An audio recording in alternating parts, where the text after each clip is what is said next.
Good afternoon. Welcome back to Suburban Bowls Club for the final of the 2026 Dunn Cup. Proudly sponsored by Gallivanta Travel, Orica Mining Services, Tip Top Bakery, Suburban Bowls Club, North Queensland District Men's Bowls Association. We're just introducing the players now that are playing in the final, and it will be between INGHAM and CUTHERINGA.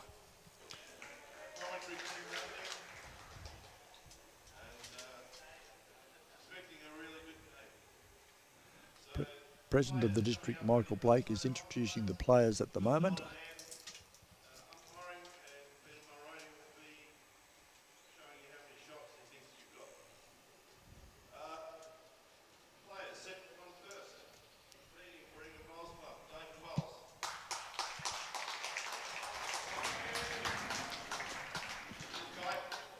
Hi Ron, how are you, mate? Yeah, not too bad, buddy. Yourself? Yeah, good, thank you. So introducing Ingham, leading is Dave Wells, playing second is Phil Kite. Frank Pallanza is playing three, and Brad Wilson is skipping. CUTHERINGA plays. Frankie Obah is leading. Peter Salt playing two. Shaun Anderson is playing third. And Leon Thomas is skipping CUTHERINGA. CUTHERINGA got into the final without losing a game at all during the playoff series. INGHAM won their way through this morning. Thanks, Robbie. Robbie's just adjusting my dress. Yes, that's better. I can hear you now again. A three-way split between INGHAM, Suburban and Jubilee as to who was going to make the final. And INGHAM have won their way into the final with 7 games, I think it was, Muddy. Yep. Seven wins. And 7 wins. At a 7-shot margin over the second place, Jubilee. Same amount of wins, 7 wins each, 1 loss each, a bye each, and 107 shots to 100. That's correct. So very close. One of the closest finishes we've had in a section for some time. Yeah, we've had a couple. Yeah, been very close, but in recent times, yes, it's been one of the closest. Just having their trial ends at the moment. Yep. Leon Thomas is a skip for CUTHERINGA. Leon and Brad Wilson is skipping INGHAM. Leon's only been back into bowls for 3 years, and lucky for him, this is his 3rd Dunn Cup in a row. That's right. And played in 3 different positions. First year at Jubilee, played 3rd. Last year played lead. This year playing skip. That's right. So a huge effort to Leon. Shaun Anderson's played in 3, 2, I think. He's now, well, for Shaun, he's played, so for CUTHERINGA, and I'll still keep my CUTHERINGA hat on for a second. We've made 5 finals in 6 years, and Ando has actually been in those whole 5 finals. Yep, so that's a great effort for him. Frankie Obah, this is his first year playing for CUTHERINGA. He was the reserve last year. And Salty, his first full Dunn Cup, he played when we played up in INGHAM on the first day. That's right. But then had family commitments to go to for the rest of the weekend. Rest of the carnival, which CUTHERINGA came out and won. That's right. And beat Thuringowa in that final. Yes, that's correct. So what we do know at this stage is Dunn Cup next year will be either at CUTHERINGA Bowls Club or at INGHAM Bowls Club. That's correct. And we are going to post tomorrow the final placings on Facebook, and Michael, I think, is going to liaise with you, Ron, and get all the final placings out to all the clubs. Yep, that's right. So 1, we'll know where we're playing. 2, you'll know what section you're in. The only thing we won't know is how many teams are in each section. That's correct. Won't know that until nominations next year. That's correct. So one way or the other, will be either north of us or remaining back here in Townsville. In Townsville. Yep. If CUTHERINGA happen to get up today, you'll have a little bit of negotiating to do with your new owners. Yes, correct.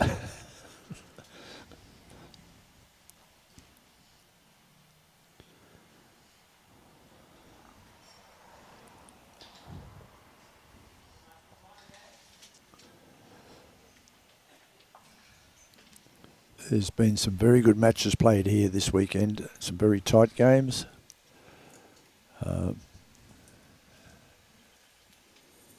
Yesterday afternoon, before the start of play last night, could have been any one of 5 teams Making the final making today, the that's final correct. today.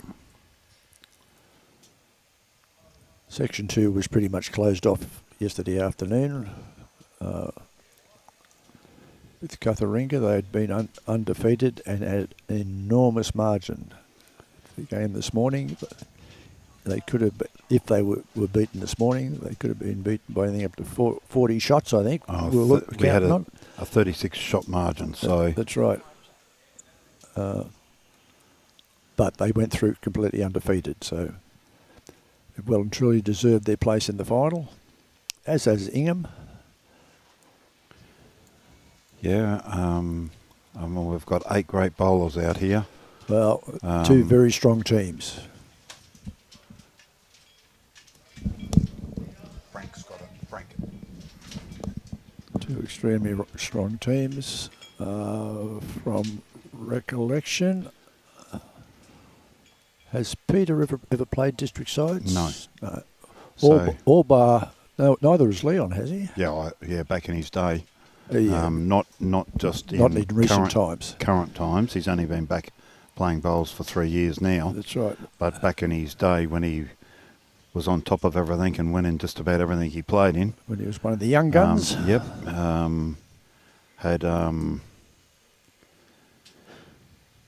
He was a district player. So played a couple of years down there. Out of the 8 players here, we have 7 district players.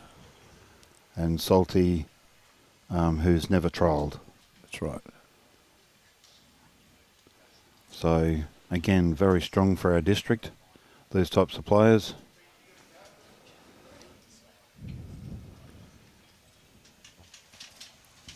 Now, this game will be 25 ends, no time limit.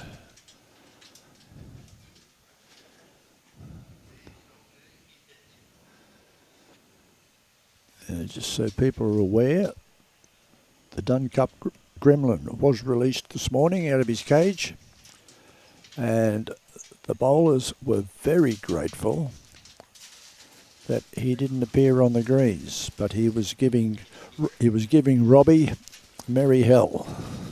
Ah. The gremlin did strike, but in an area that we weren't expecting it to. Giving you a hard time, Robbie. Very hard time this morning. There was a lot of technical issues to sort out this morning. Oh, okay.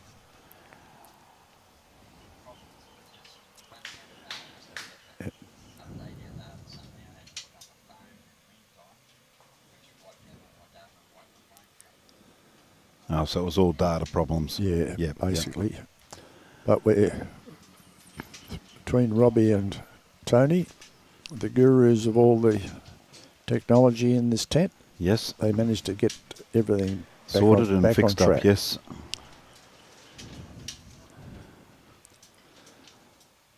I was very grateful that Robbie started breathing again.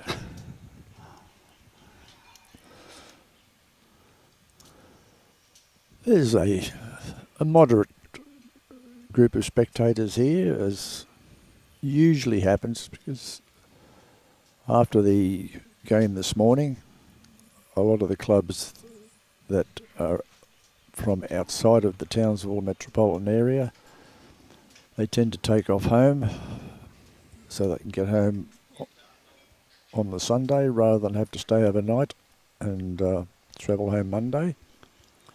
And their spectators usually go with them. So as we're looking at the screen there, Ron, viewers can see that there on the left-hand side, that's just about all INGHAM spectators there. That's right. INGHAM, a couple of McNaid players still amongst them. But basically INGHAM supporters. Then we've got a few CUTHERINGA, a couple of Jubilees. And we have a mixed bunch there. Yeah, a few couple of Thuringales. people still here, a South Townsville player. Yep. Couple of Ayr and Brandon boys in there as well. Magnetic Island, Bobby Datson's sitting there, him and his wife. CUTHERINGA people over there. South Townsville, Ayr. Yeah, there's still a good representation of. Yeah, not too many. Not a great deal in the middle at the moment. Here's a couple of suburban boys coming out, or they're still sorting out bits and pieces. Inside the clubhouse, and they'll start wandering out in due course. And right behind the cameras, we have there's all a heap of CUTHERINGA players there. A couple of Jubilee boys. Donny Zana on the umpires. We have an umpire either end, and we also have Peter Mulroney keeping the scores on the green up to us with bats.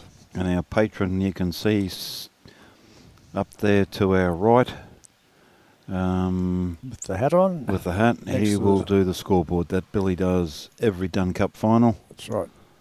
He loves doing it. No one's game to touch that scoreboard in the final of a Dunn Cup.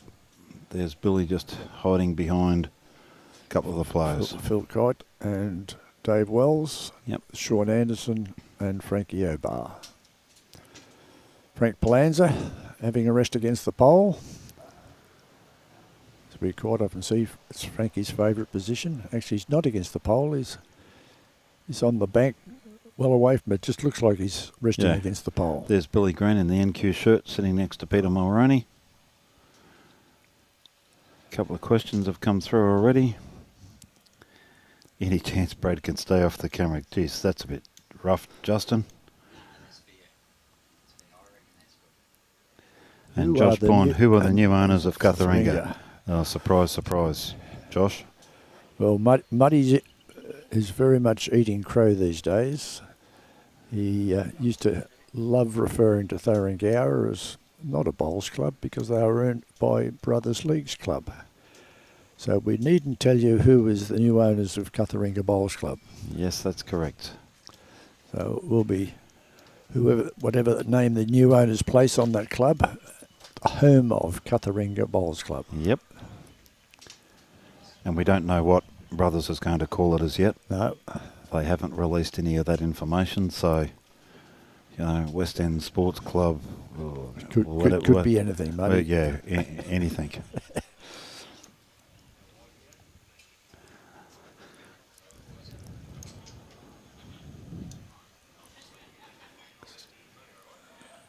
So getting to the final stages of their trial ends. Yep. So looking at the clock, we should almost probably start around that 1:30 mark.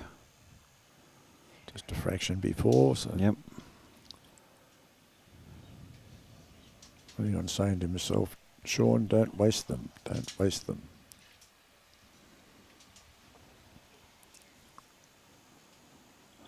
And we must congratulate Suburban Bowls Club on the way they've presented this and hosted this Dunn Cup. Nothing has been forgotten.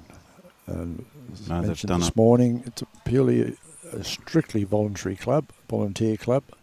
They have no paid employees. They rely on all their membership to run these big events. Yep. Ladies do all the cooking, preparing the meals, preparing afternoon tea for the bowlers, helping in the bar, cleaning up around the area, as do the men. They have not missed a trick all weekend, and the place has looked picture muddy. Oh no, mate. As I said at lunchtime, when I congratulated and thanked everybody, Suburban has done a fantastic job. Yep. There's their chairman just sitting over there now to our right, in the middle of the green there, Tony Gilchrist. To him and his team, they have done an outstanding job. That's right. As I said, from cooking bacon, egg McMuffins in the morning for players from 7 o'clock onwards, so they're here by 6:30. Steak sandwiches all day. Yeah, It's been a credit to Suburban, like most clubs that have ever held a Dunn Cup. They go out of their way to make sure spectators are looked after, players. Nothing seems to be an issue, so it's just something that clubs have built into themselves. It is a big thing to be able to host the Dunn Cup. That's part of the reward for winning. Yep. You get to host it the following year. And you know a year in advance when it's going to be on and what your obligations are as the host club. That's correct. We always play the last weekend in June. So just looking at the calendar now, Ron, for next year, I could tell all our viewers the dates. Don't make it the 25th, the 26th of June, please, Muddy. I'm sorry, the Dunn Cup next year is Thursday the 24th, Friday the 25th, Saturday the 26th, and Sunday the 27th of June. Okay. So I take it that's your birthday, Ron, again, the 26th. And that's a big birthday, that one. So okay, what's that, the milestone? Yeah, that's the 80th. Oh. Well, so Ron might not be here on the Saturday next year. We will find someone who will sit in your spot. He's prepared to be brain dead at the end of the day. Okay, it's been a real privilege. This is about, well, I think I've commentated every Dunn Cup that's been live streamed since we took the live stream on, and it's been a real pleasure. Since CUTHERINGA, wasn't it? Yeah, the first time in CUTHERINGA. So that's... Our first one was in 2019, and Blakey did the commentary. That's right, that was at South Townsville. Yeah. All right, yeah, but not the whole lot, just the final, wasn't it? That was just the final. Yeah. Just came up and did the final, that's right, at South Townsville Bowls Club. Okay, players are ready to go. Let the battle begin. So Ingham's won the match. Have won the toss. Dave Wells to throw the kitty. And just for our viewers, we are playing on the white line. I know they possibly both look white to you, but one is yellow and the other is white. So you can see the blue line there. That was the line we played on earlier this morning and all through the weekend. But to mix it up, not give anybody any advantages, and Leon suddenly realised where he was standing. Yep, and moved very quickly. Okay, Dave Wells, the first bowl. Well, I don't think he likes it. He's turned his back and walked away. Not a bad little track though, just short, that's all. Just short, about a metre short. Frankie Obah, his first bowl.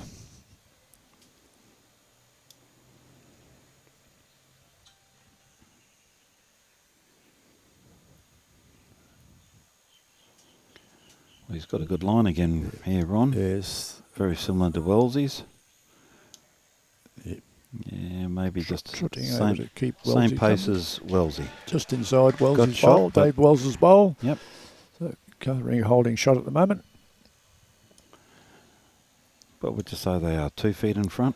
Possibly close to a metre, Muddy. It's very deceiving. Wellesley's shorter again this time. Yeah, 2 feet. Leon's just yelled out. Okay.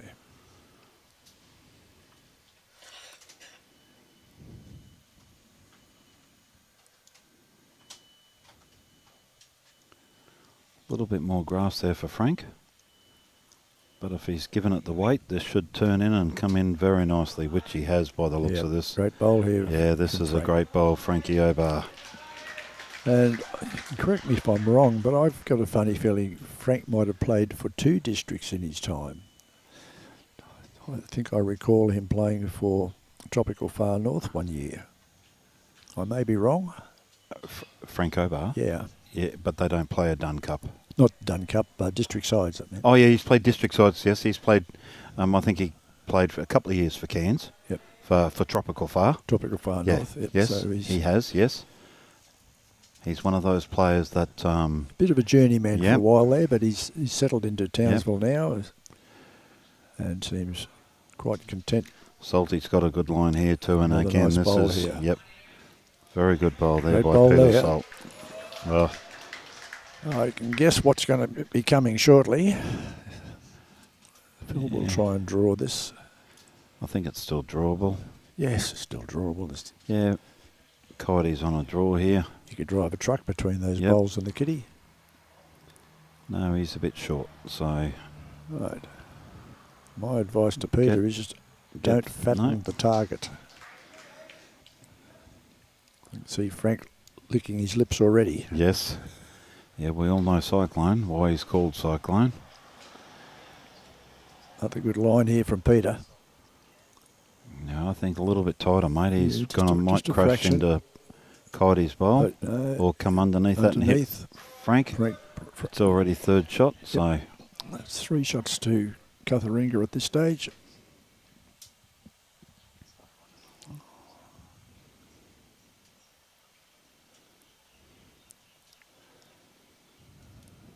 Frank's just having a little bit of look to see what might.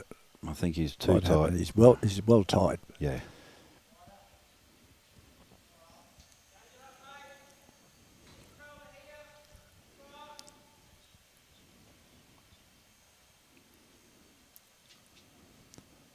Well, that's where they're coming from when they've been throwing it out there. That's Frank and Peter came from there, so Ando. Yep.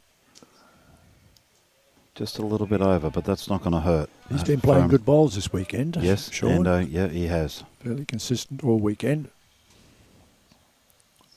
Well, all these eight players have all been playing good bowls. They wouldn't be here if they weren't. They wouldn't be here if they hadn't. Yeah, that's correct.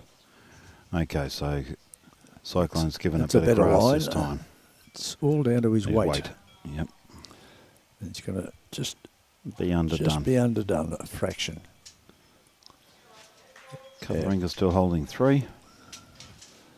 See if Shaun Ando Anderson can get it in there and.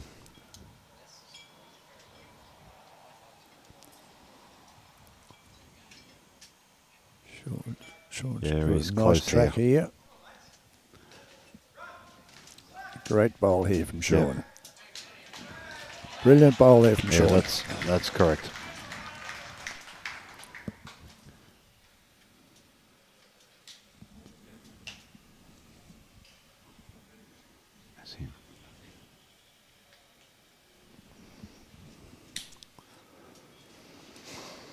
Right.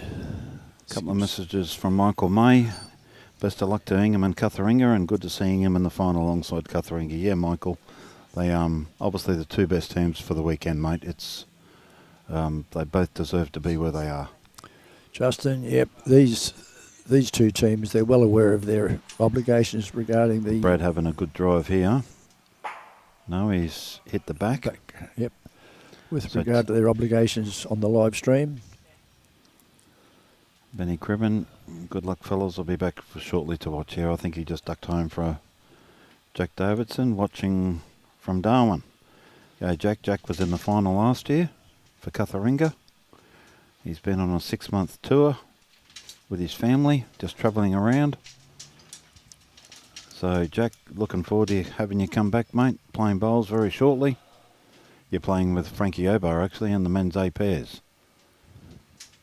Is that the first he's heard of it? I hope so. I hope not. Otherwise, he's... Carla, good luck, Cutheringa. Yep, thank you, love. I'm sure they will play their hardest. Leon just gone a good line, but he's just dropped the weight. Unless he finishes right now in the line for... That might stop Brad from having a full fed Ingham drive. Maybe more of a swinger now. No, he's played the other hand. But he's straight into Leon's bowl. Okay. So they're still holding 4 Cutheringa. Shots to Cutheringa, yeah. It's a good start for any team to get a 4-shot start. Oh, Jack's just replied, yep, very keen for a roll, mate. Yep, well, you know you're always welcome at the club, Jack. Leon, come on, mate, you've only just got to come in and you've got 5th shot here. That will be close. I heard one of the boys yell out, that'll be close. Okay, pull them out of the way, Frank. There's 2. 3, that's 4. Right, I'll be having a good long hard look at this. Shaun saying, I want 5. Yep, Ando's just not too sure. Being a good third. If in doubt, put the measure on it. Oh, maybe the front one they're looking at. Could be. Oh, no, yep, Frank's gone, no. I want you to measure this one. Yeah, that looks like that's... Yeah, oh, well then. So 4 shots to CUTHERINGA. Big start to CUTHERINGA. Good start. End 1 out of the way.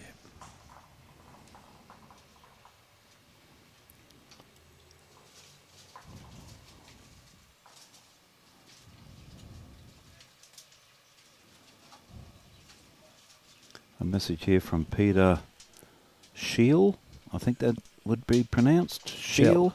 Yep, Shell, I think. Shell. G'day fellas. Cheers. Pot hot. Yeah, yep, from Gold Coast, yeah. Robbie just saying it's quicker to get to Sydney from the Gold Coast than it is to go Gold Coast Mackay by a couple of hours. Yeah. Well, both leads have just dropped a good metre and a half short there, so... There's a light breeze blowing out there, but it should not be affecting the green at all at this stage. Although they're all experienced players, there will be a few nerves. They'll take them a good couple of ends to settle in. Frank's underneath Wellesley's, and yep, that's not too bad. It just ran over, so... The Dunn Cup is the prize that every club in the district want to win. Oh, it's definitely. the most prestigious event we have in the district. And to be able to play in the Dunn Cup is an absolute joy for these players. Yep. Every player in North Queensland want to play Dunn Cup at some stage. Sadly, not everybody can. 4 players from each club are regarded mostly as the best players that the club can put forward. So to be selected for the Dunn Cup is a real feather in your cap. Just heard them say that's the shot, so that's still a mile away. Yeah, nothing your close. Depth perception with the camera is a little bit awkward, but nothing we can do about that. That's the nature of the beast. Phil will be with a nice bowl in here. Right on target here. There's definitely making that shot.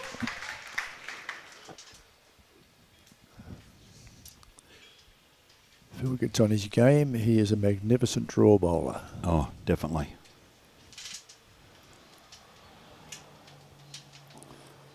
As is this young fellow, Peter Salt. He can be very consistent too. Yeah, he's played well all weekend. Just a bit heavy on that one.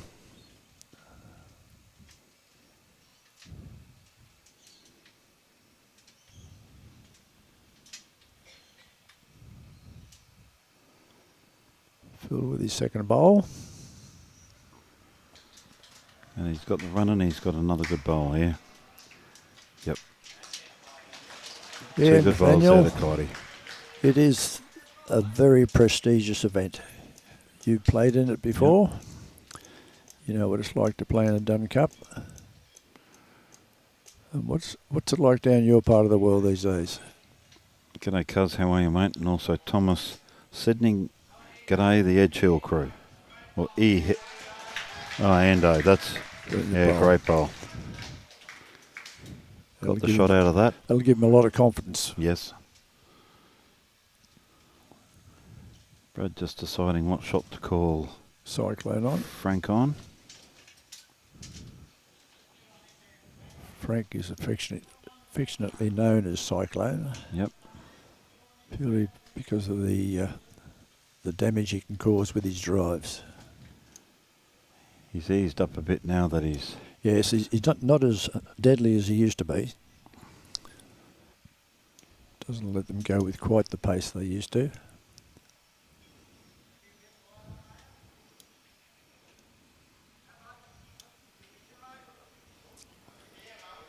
The spectators sitting on the green in the chairs over there on the right-hand side. If any of these players are caught let loose on a drive, I'd be lifting my feet up off the carpet. If something's like to head over that way. Ando trying hard here. Another good bowl from Shaun, though. He's come to a good home there.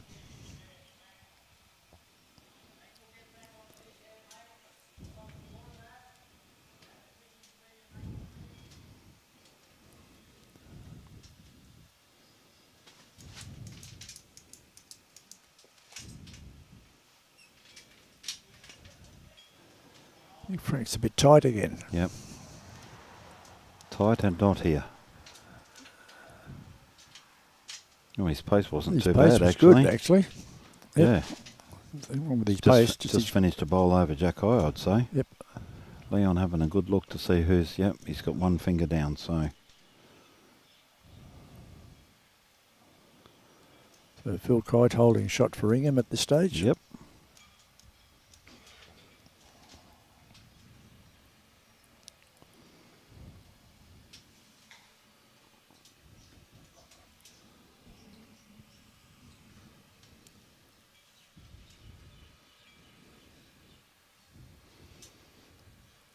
Okay, let's see what Leon can do here. Leon is very deliberate with his delivery. Yep. There's a set routine he goes through.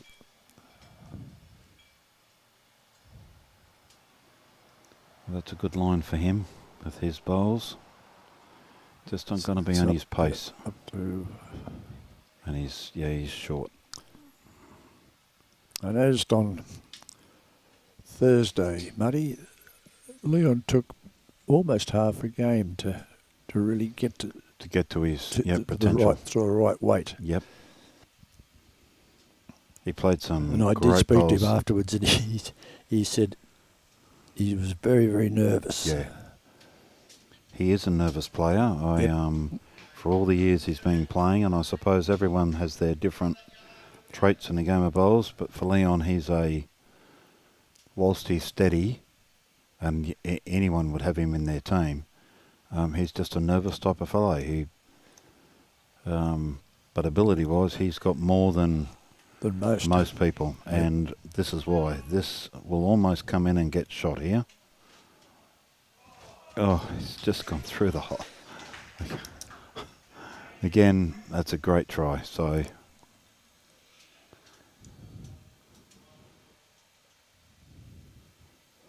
Yeah, Frank's quite happy it's one shot.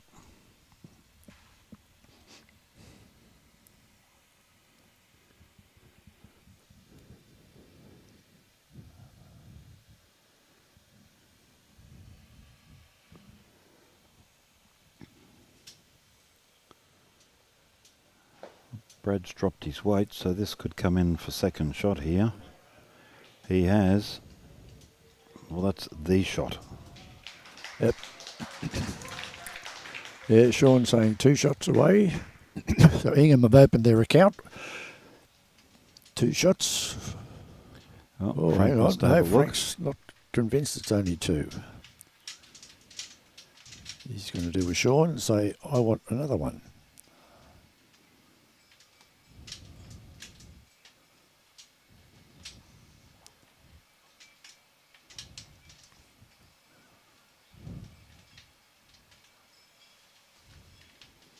Yeah, only 2.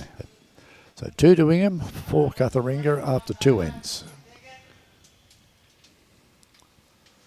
Dave Wells throwing the kitty for Ingham.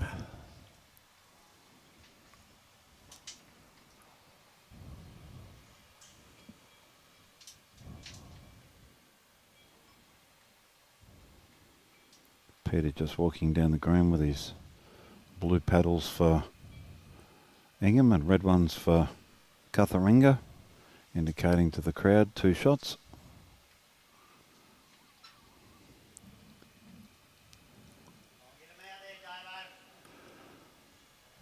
You possibly heard Brad there. Yep. Get him out there, Davo. Get him out. Yep. As we know, this is where it all starts with the leads. Yes. If you've got the leads rattling around the kitty all the time, it takes a lot of pressure off the other players. Frankie's just running through a little bit. Yep. I think he wanted to make sure he was here. He didn't want to be short. Not a bad line there for Frank. Yeah. Just hearing Brad here in the background telling Willsey he needs 7 to 8 feet. Yeah, that's possibly a good call. And that's a better track and better weight here, I think, Ron. It certainly is. Yep. Yep. Nice bowl there. Good Yep. correction there from Dave. Yes. Dave's also a very nervous bowler. He doesn't give that appearance, but the number of times you see him exhale deeply after he's played his bowl. I think Frank's got better weight, but I think he's too He's gonna tight. be tight. Yeah. His weight is much better than his first. Yeah, he's finished. Just a bowl in front. Yeah. Yep, Brad said that's shot, so a shot to Frank.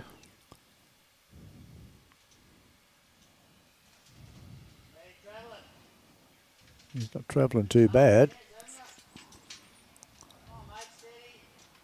Just going to run. No. Yeah, big bowl there to Phil.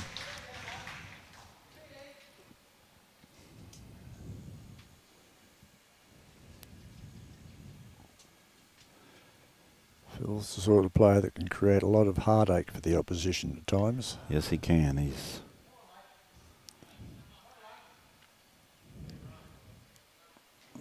Nice bowl there from Peter salty, Salt. that's, yep.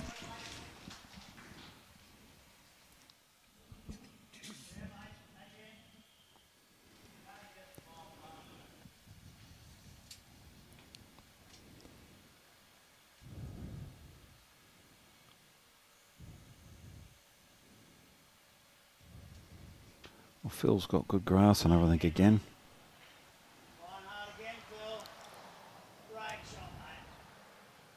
Yeah, good home there. Just went through, yep.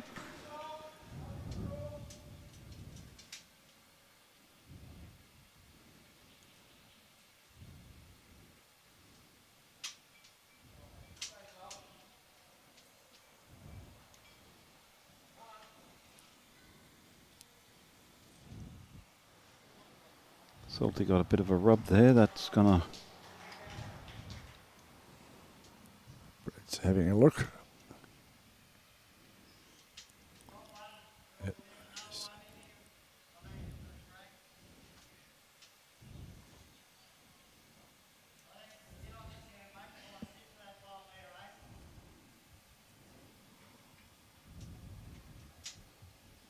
Brett asking Frank to play the forehand just to sit that bowl of Peter Salt's.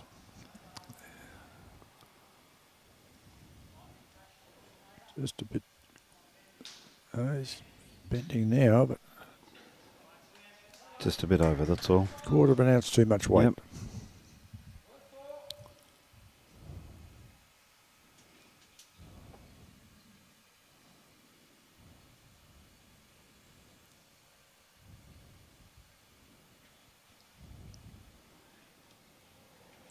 You can hear a pin drop Yep.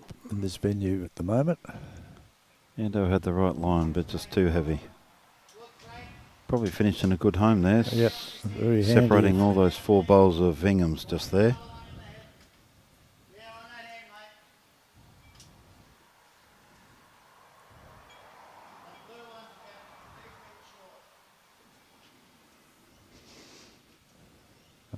You heard Brad then say Blue one in blue front. one of Peter's about 3 feet short, he said. So Well, Frank's got the right grass that where they've been coming from. Weight will be his. nothing wrong with the weight of it. Yeah. Nice bowl there Yep. from Frank. Endo just coming down to have a look so we can visualise the shot maybe. Yeah, I think Leon beckoned him down. He wanted to have a chat to him. Yep.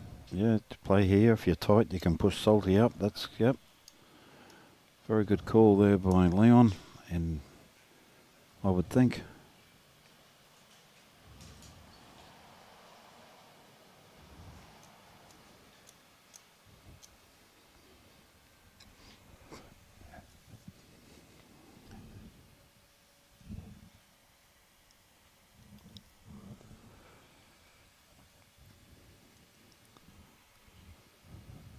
Okay, so here comes Shaun. I think he's still too heavy. Yeah, he's got. Yeah, he's mile too much weight. That's in the ditch. Could finish up in the ditch, that one. Yeah, Yep. that is. That's way too heavy. So listen for Shaun. Maybe. Yep. Coming up, looking at the head, broke his concentration a little bit.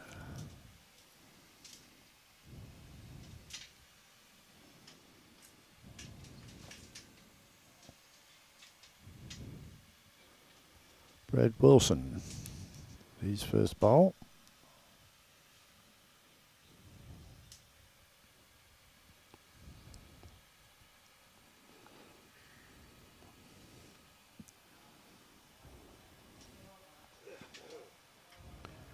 Well, Brad stayed out there. Yeah. His did not turn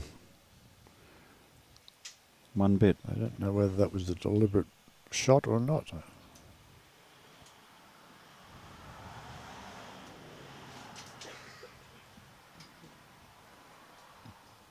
May not have been deliberate. Practicing his swing, loosening his arms.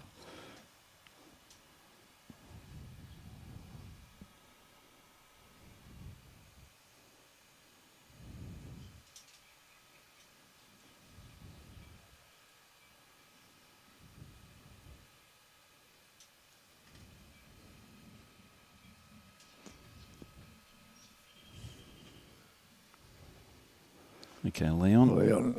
That's where He's they've got been a nice coming line. from. He's in the area and very close, Ron. Oh, Bad one.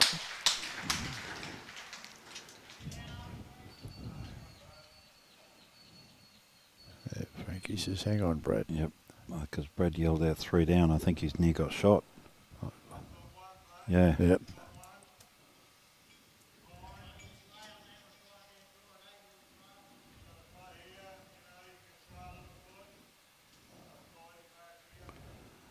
Leon was probably a little bit robbed there. He just hit it too hard. That's right. But it was a great bowl. Was 2 down, now only 1. 2 seconds at this stage, but Brad's got a bowl in his hand and he's got a fair line too here, I think, Brad. Might be just a bit quick. Yeah, just his pace. So Leon's got an opportunity. He could make 3 shots if he comes down and sits that bowl. That's right.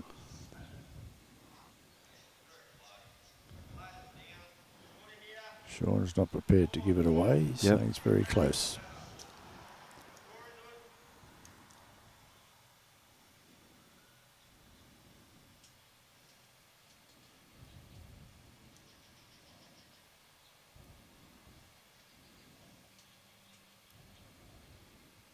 Okay, Leon's let it go. He's got good grass. It's starting to come now. No, he's just Blew a little bit of smoke there. Yep. So Okay, probably so it's up to the thirds now to decide what the story is. Frank still likes it, I think. But yep. he's going to bow to Shaun's thoughts that it's close. Well, we know it's close.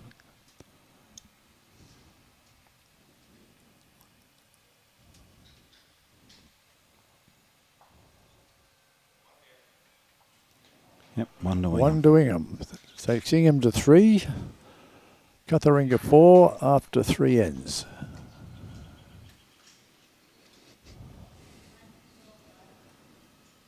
So While it's early stages of the game, it looks like we're going to have a cracker of a game and possibly very close.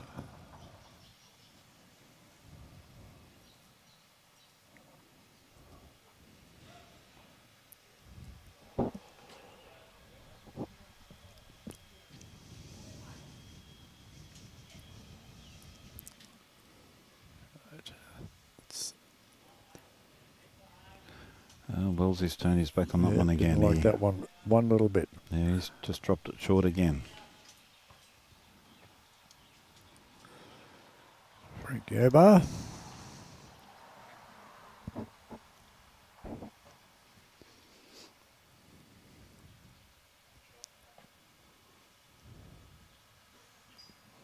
Might be a bit tight.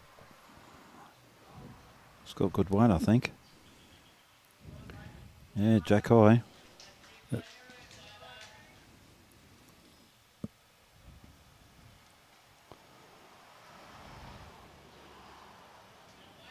Dave Wells with his second bowl.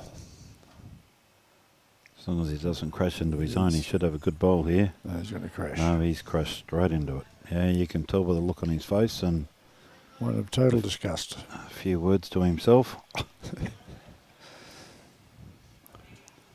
Not happy, Jan. No. If I hide behind Phil, Yep. maybe Brad won't say anything to me. Yeah. Well, he can hide behind anyone. I wasn't going to go there. Oh, Wellesley and I are good mates. He's Nice bowl from Frank. yeah, I'd say so. This, as long as he's got the weight. He's still coming. Uh, Yeah, mate, about a metre.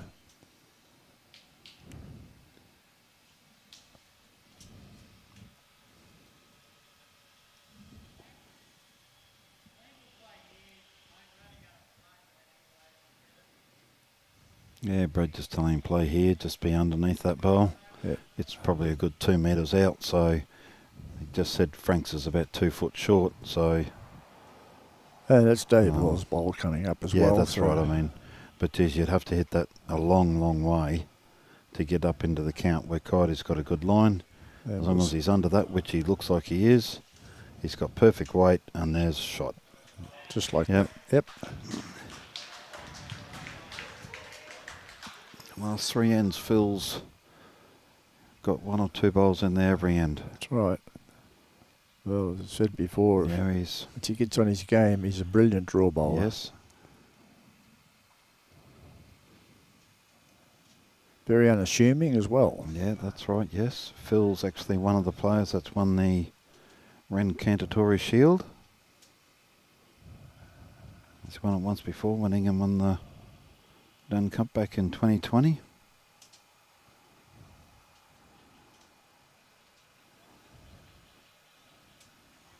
And he's not too far off again. Another nice bowl here. Yep. He's going to run through this Run time. through a little bit.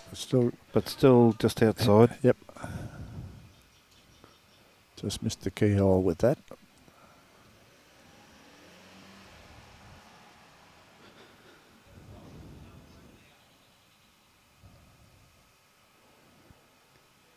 He's Salty. run through the back of fraction. Yep.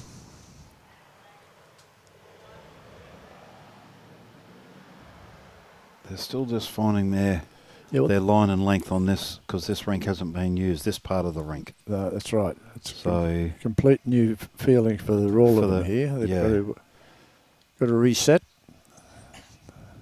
Frank's dropped short. Bless you, Robbie. Oh, And again. And again, yeah. Sneezes. Taste of the sneezes for Robbie here. And Shaun, he looks a bit tight, but it just depends he's on got his the weight. Sits this yellow, he's going to be all over it. And Yep. that's a great bowl. Well, it's changed the head up. He's probably holding 2 or 3 shots now, CUTHERINGA.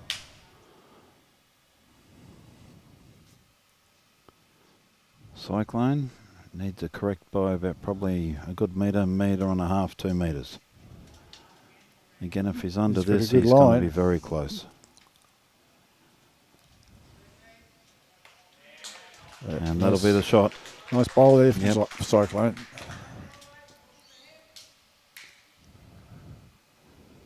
Slap of the hand with the other boys.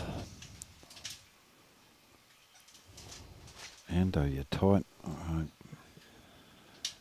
Yeah, all you're going to do is knock up Frank's other bowl. Didn't want that. No, However, way too tight. he's given Leon a gateway to come through to play, to dribble that kitty up to Shaun's back bowl here.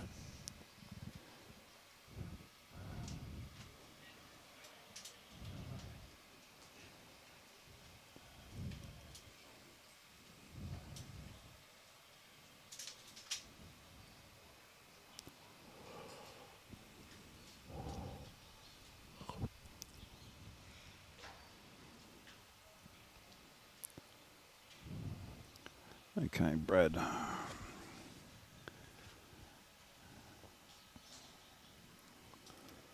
Well, Brad's got the same line. He's going to be under Wellesley's out there.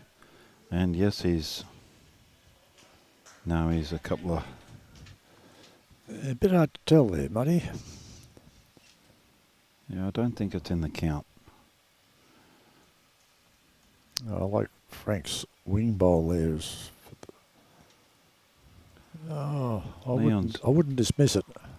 Leon changed his hand compared to what he was calling his own players on, which I'm a bit surprised.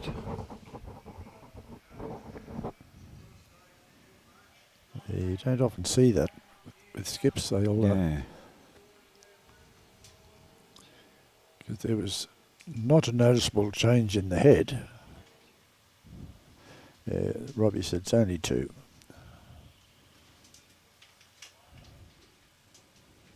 Robbie, being the guru, knows exactly how to read Yes. the camera angles.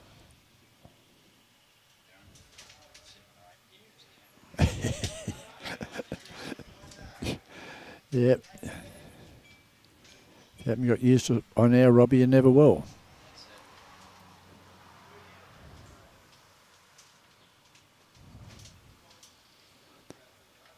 So we all get to have a sleep in tomorrow, Muddy. No, I've got work tomorrow. Okay. No rest for the wicked. Oh, Ando indicated just draw in here. If he can be under Brad's, which he's not, he's out and about. Hanging out He's- again. Yep. Well, we think it's 2 to Ingham. Yeah, two Yep. shots. 2 shots to Ingham. So Ingham goes to a 5-4 lead after 4 ends. Yep.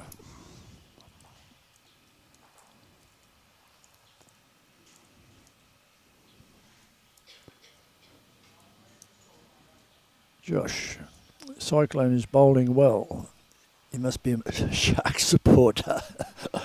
I don't know who he supports. Yeah, he does. He supports the Sharks because Yeah, okay. guess who Josh Bourne It's supports? the Sharks.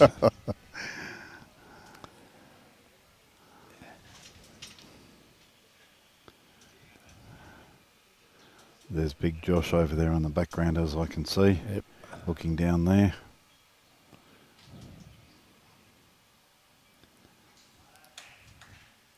Wellesley's just struggling with his line and Yeah, length. he's very Which is- David Wells like at the moment. Yep.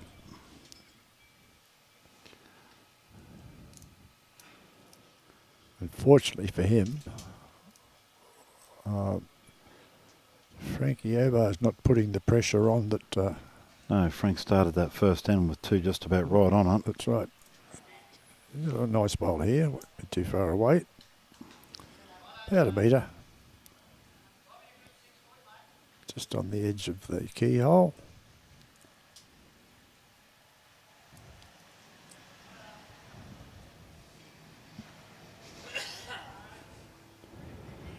It's a better line from Dave. Yeah. He's probably about the same distance as Frank is away from it. Yep. In front. So for Frank now, he should just be thinking, well, if I get inside Wellesley's, which he's got the grass for not it, much but no, difference. the weight is way over. Zip through.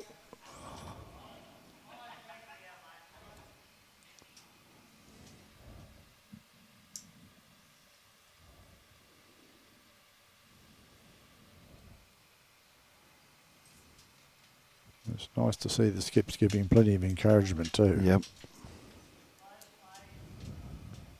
Well, Kite's done something for the last 3 ends straight, and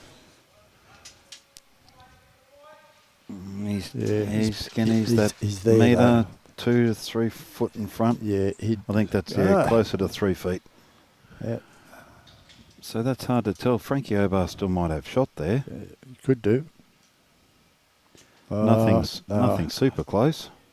Oh, who was that? Salty. Salty. That's a Shocker. yep. For Peter it is anyway. Yeah, that's right. He's been playing much better than that, but still got another bowl to go. So I'm sure he'll correct. And Kite, going to push his own up, or he's going to give a good hit. Yep. So yep, Brad says thank you. I'll take that. Still plenty of room to draw a shot if you're around those. And that's the grass, I think. Salty, might be a bit too tight for you.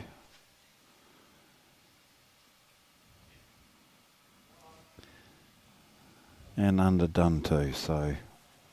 Yeah, well underdone. What, medium rare? That's a rare. Yeah. So Frank.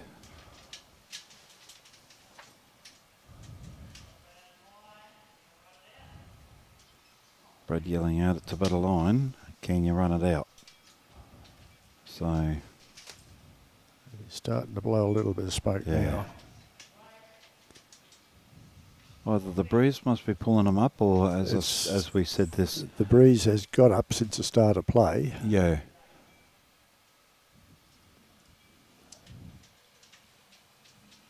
And he's blowing from right to left on the screen. Occasionally swinging around to diagonally across the green. Well, they've all been dropping short, and Nando, he just can't pull them up at the moment. Last few ends he's been heavy. But I suppose he sees everyone dropping them short, thinking, oh well. We've got to give it that bit of extra. And too strong.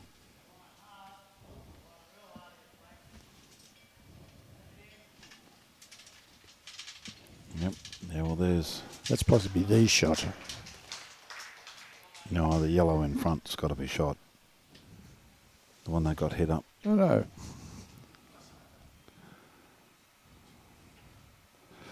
And you've got better weight. Yes, looking at Robbie's screen, the yellow one definitely is shot. No, he's bunched another one up. It's Frank coming up. Just behind the kitty there, so it's not looking real good there for CUTHERINGA at the moment.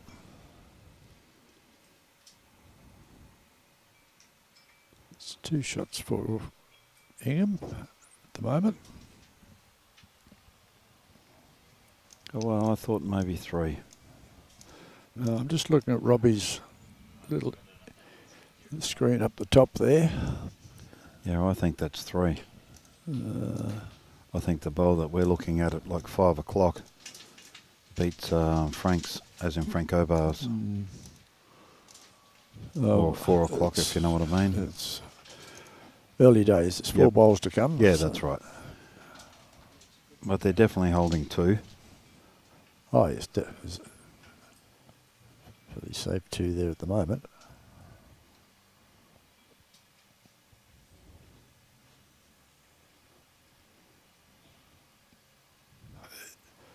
There's young Ben come back for a look.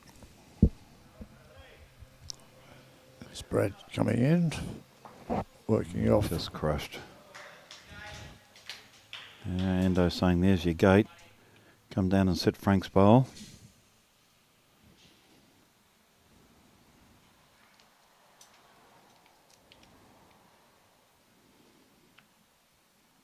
Well, if he's got the weight to hold that line, otherwise he's going to crash into the front ones. Well,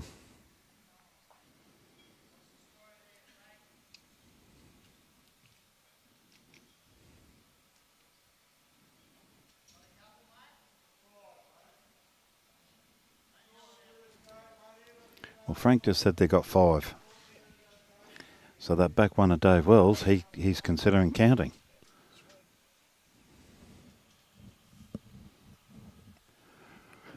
So, Ron, he's just indicated that 5 there, or you just had your mic off for a minute. Yep. So, and Brad's not in Brad's the gonna area. Be short.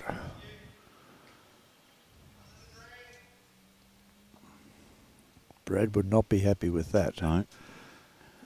And I just telling Leon, you can draw this, mate. Under the green. Just have your grass. That's better grass, I would think. As long as he's here. He's good. No, he's not. He's cutting underneath. That might have cut something out.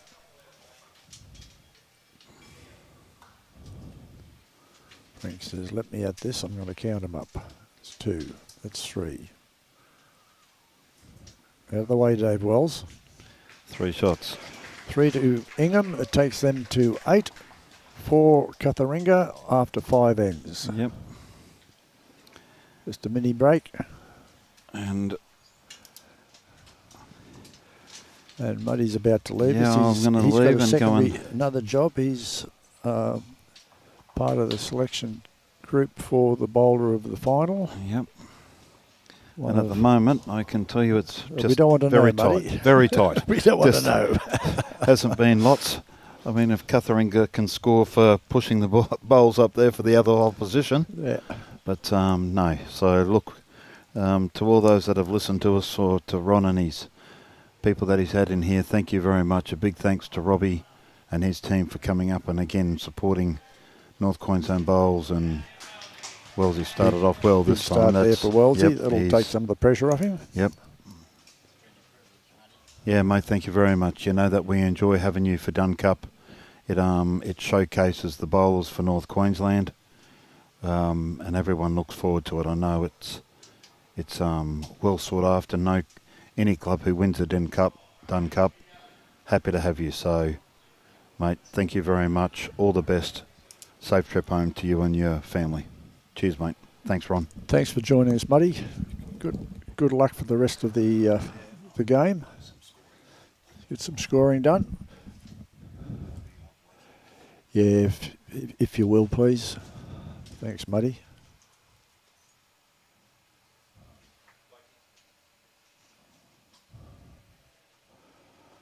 Right. Dave Wells just ran through a fraction. Popped the kitty a bit closer to his first bowl.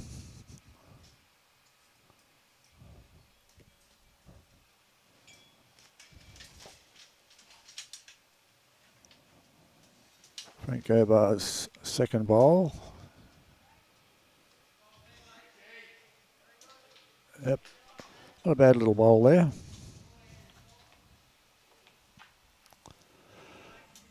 Right, I'd like to welcome Michael Blake, President of North Queensland District Men's Bowls Association Incorporated, as we like to call ourselves, to the broadcast microphone. Afternoon, Michael. Thank you, Ron. Good afternoon. Good afternoon, all the viewers. A few people on there, just noticing some of the names that are already on, seeing what's going on. Michael's been playing with McNade all weekend. It's pretty much the first chance he's had to come into the broadcast box since the start of play on Wednesday. Thursday. It seems like a week ago. Well, I actually probably started here Wednesday because I came here and was having some roll-ups and practice, just getting ready for it.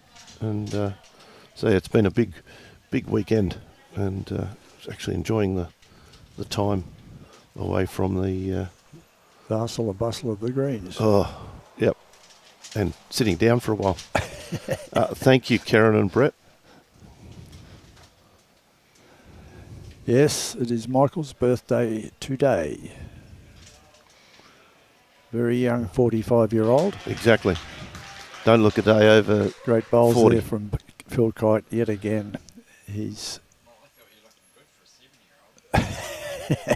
Robbie, you're brave. He's within striking distance of you. No, you're in between us. I can duck. Right, here's a better bowl from Peter Salt. Oh, he looks like he's moved good that back bowl to there. Frank Pick up as well. two shots. This green, I've played on it the last 2 nights, and apologies to anybody who was watching the games in that time, but quite a tricky green to master when it's blustery like it is at the moment. Tricky rink, sorry, this particular one. Yeah, well, it's a completely different rink to what's been played on all weekend. It's been moved over About half a about metre. half a metre. Ooh, oh, it'd be more than half a metre. It'd be close on a metre there, Michael. It's been moved over. But, So it's but a still completely new rink, virtually unplayed on. But in terms of the blustery conditions along this side of the green, Yeah, that's right. it's tricky, and the wind finds its way in and around the various obstacles around the green. So it's still a lovely surface to play on, but the wind can play tricks. Yeah, it's a steady breeze blowing, but every now and then it gets a little bit gusty, and you can see by the flags they start flapping around a little bit. Frank Pallanza's just rolled out there. Nice bowl, nice try from Frank. Sat the bowl, but just fell out.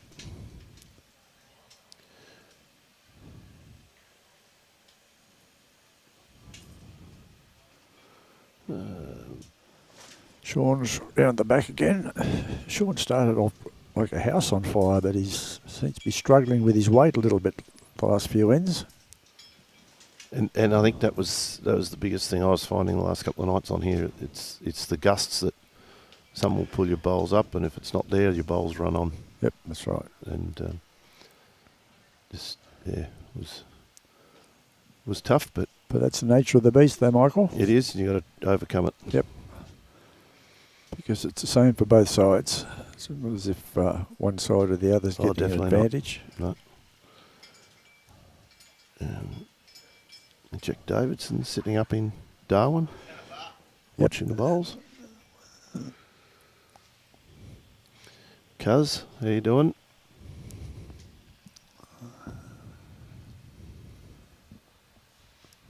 Birthday call from Carla, from Michael.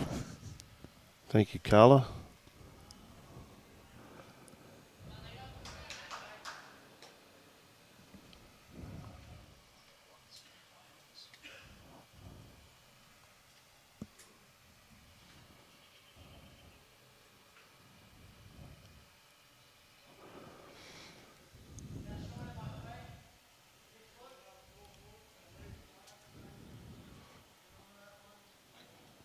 Leon's come through to nearly jack high, but just held out that side. Yep.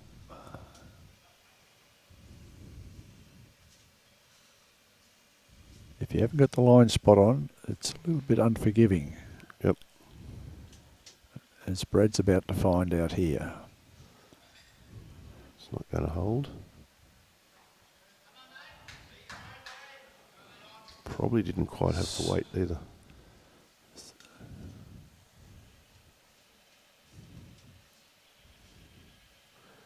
Thank you, Kerry. 6.5 chaos. Thank you, Murray. Murray Thompson is the wife of Jack Thompson, who was playing for Collinsville through the tournament. So that was 2, I think, was it, Robbie? 2, so that becomes... Yeah, I keep forgetting to look there. INGHAM 8, CUTHERINGA 6 after 6 ends. A little bit of a seesawing game already. Well, it's pretty much as we expected it to be.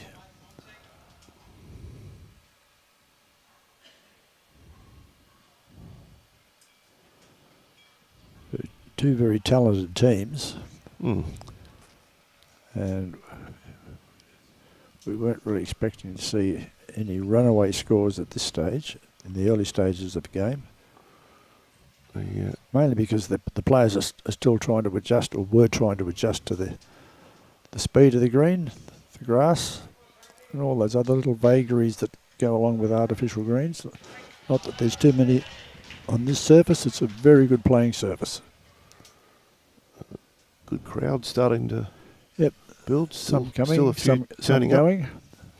A few of the players from further points of the region have gone home to get home still during daylight. But we... Oh.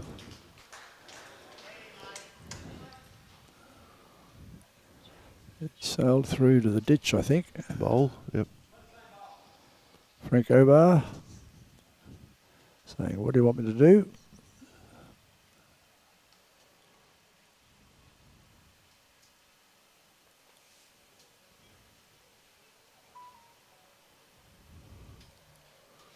It should come back. Yeah, you come back. And it's finished just behind. Handy little bowl there. Thank you, Mickey. What time do I need to come back, do you think? I don't know what time Michael told you, but this will go till about 5 o'clock.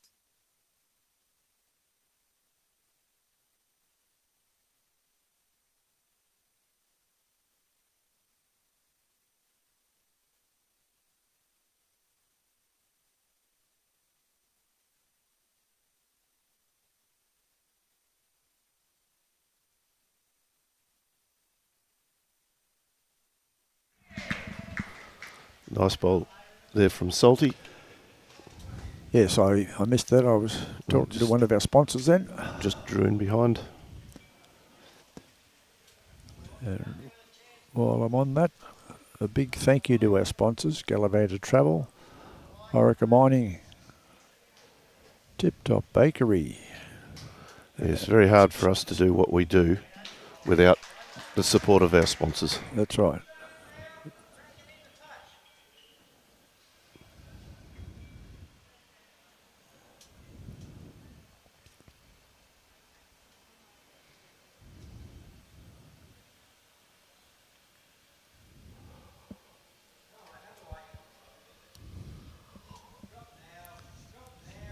Yeah, we'll get money for his efforts there. I think Leon deserves some accolades there for steering that bowl in. Told it exactly what to do. That's right.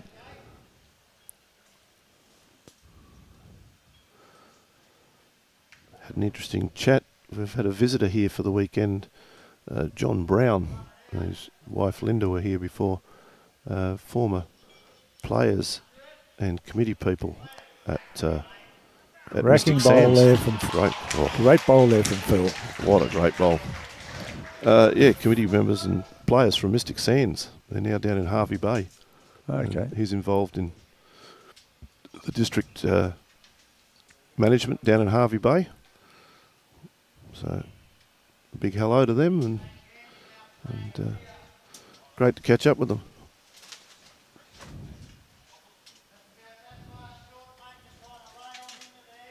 Very interesting. They pay a lot of attention to what happens in our district.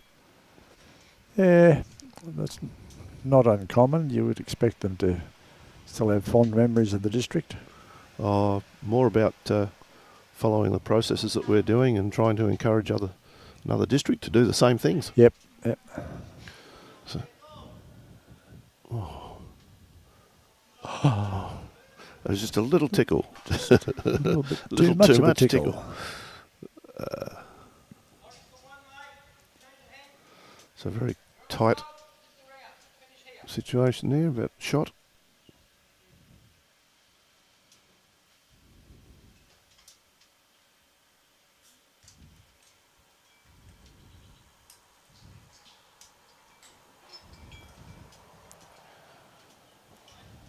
He's going to come to a good home back here. Wherever it finishes, it's going to be a good bowl. It's a good bowl there. It could create a little bit of pain for Ingham, that bowl.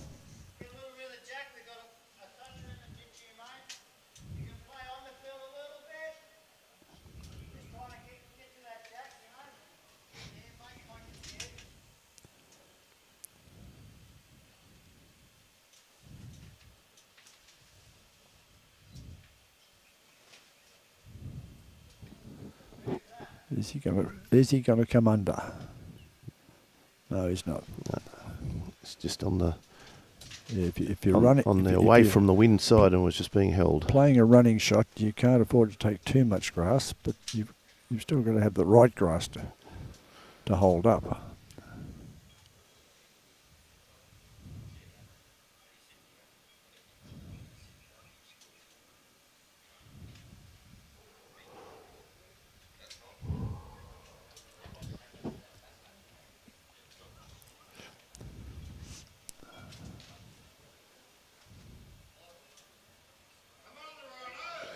A very interesting team, this Ingham team. Their skip third and second are all excellent skips in their own right. That's right. All excellent bowlers with many, many years of experience between them.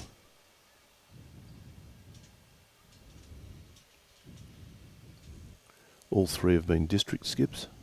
Yep, that's correct. Frank has been a Dunn Cup skip. Not too sure about Phil. I don't think Phil's ever skipped the Dunn Cup. No. But Frank certainly has.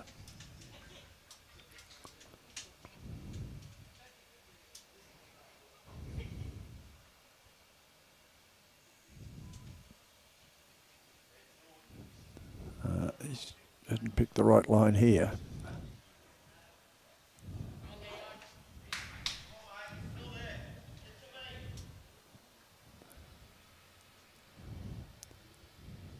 I've noticed a couple of Ingham supporters come in the last couple of ends, so they've obviously The word has got out. word has got out. We're in the final. Let's go and have a look.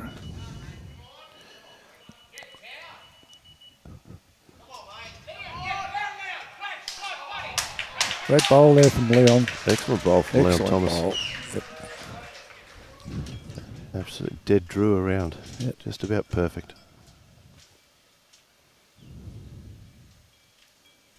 Oh, we know these players are capable of doing that more than on more than the odd occasion. Is Brad going to hold? No. Not quite. It's just going to wreck on that front one.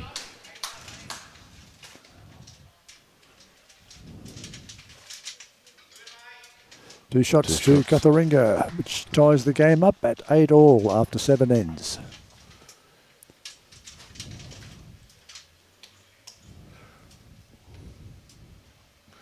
Thank you, Des. Hope you've had a safe trip home.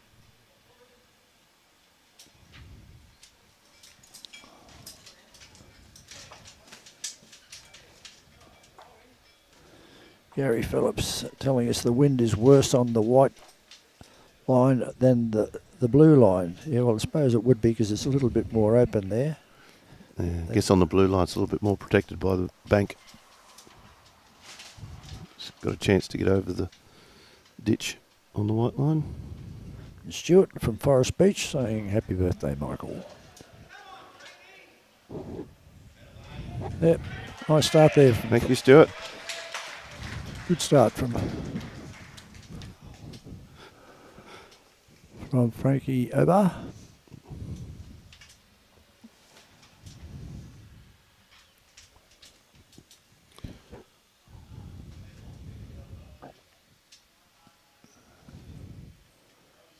Well, is he just dropping a fraction short? Nice bowl though, just the same.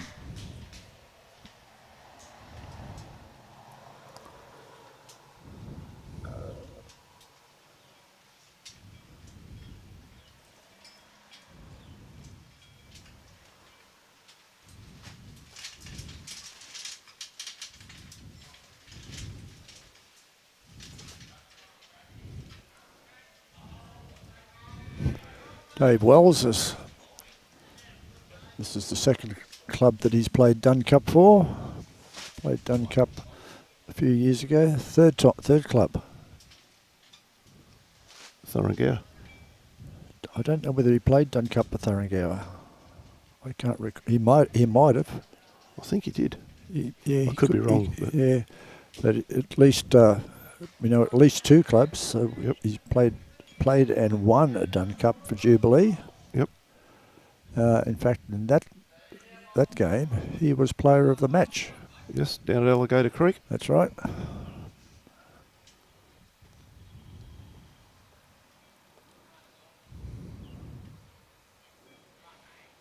So we have two previous winners of the Ren Cantatory Shield in Phil Kite and David Wells. David Wells.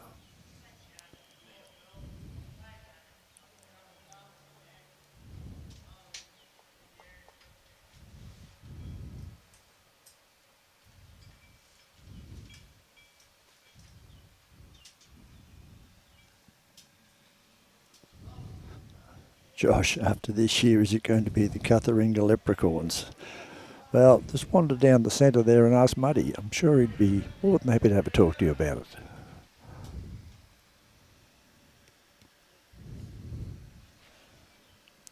Gary Phillips?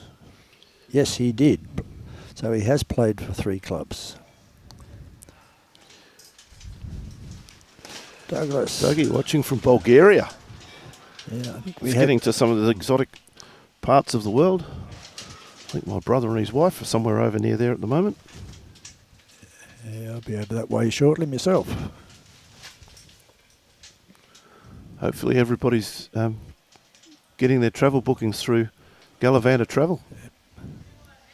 Yes, I'm sure you are, Ron. I never go anywhere without prior advice and assistance from Galavanta. I have been dealing with them for close on 20 years now. Never had a bad experience. I've always found them to be extremely helpful. Tell them, So Leon's got this ball go in out. there, tell them what you want to do, where you want to go, and then just sit back and let them do all the work for you. Plus you've got the guarantee, if you're using a travel agent, of having 24-hour assistance if anything does go wrong whilst you're on your travels.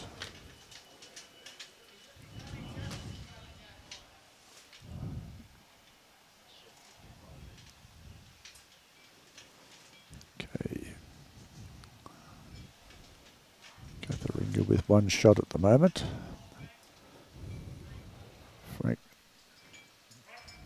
needs touch. Not there, but another bowl in the head. Yep. Run off the face of Peter Salt's bowl.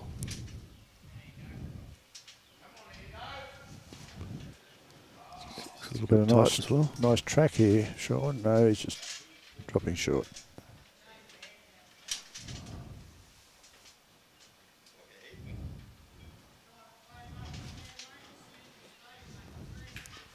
Brad's giving Cyclone a minor license. Try and pop that out. We'll set it out.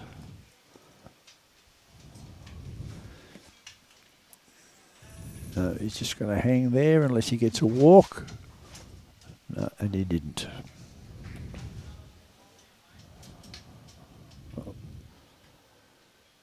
3 seconds to INGHAM. CUTHERINGA holding the shot.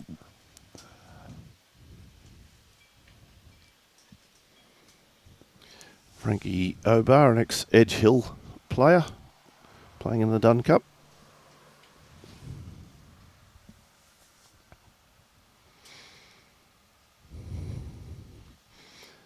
INGHAM have just got a little bit of a free licence here to run at the jack.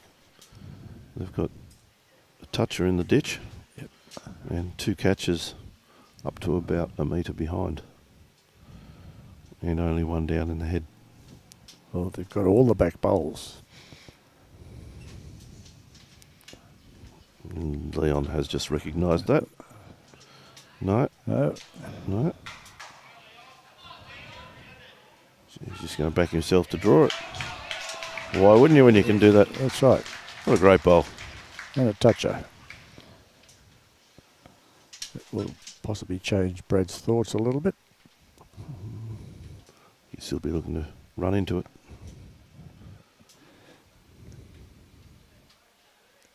And he's got 1 of them. He's got 2 of them.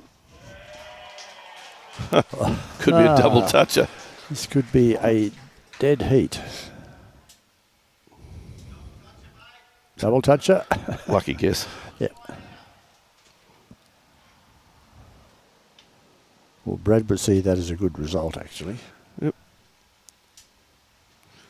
1 down to no score would be fairly happy. Leon will be looking to come through and sit on the white bowl. Except Going to he's duck in underneath. underdone.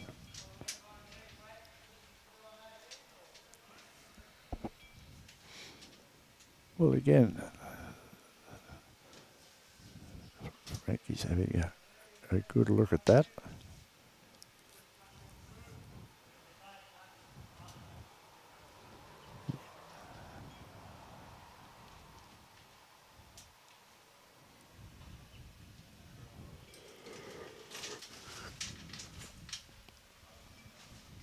Not with that, he won't.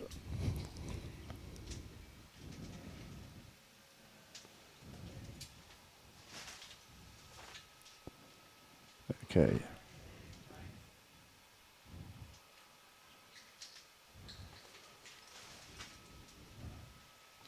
Players looking to see if they can find a gap between the bowls and the jack. Shaun, get out of the way. About now someone will call for a torch. A piece of paper to stick in underneath. Well, the umpires have got all the gear. I don't know why that haven't called the umpire. Oh, I guess if they're going to decide that it's touching anyway. Yep, umpire. They've agreed. No, they've agreed. Dead heat, so that's 8 ends played and 8 all. So yes, a dead heat there and the 2 bowls touching the jack. So the score is no score, but the end has been finished. Yep. You just bring the end down.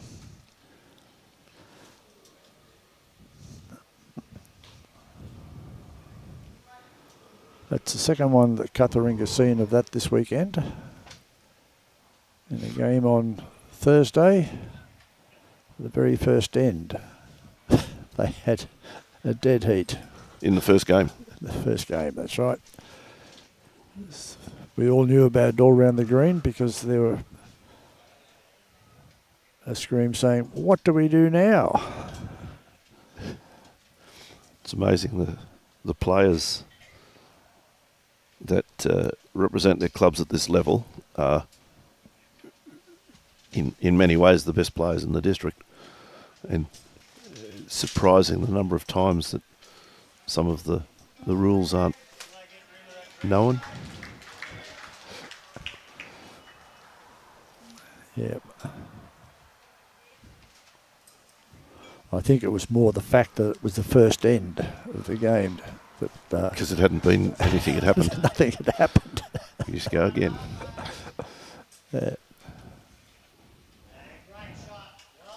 Yep. Nice bowl there from Dave Wells. Almost jack height. High praise from Brad.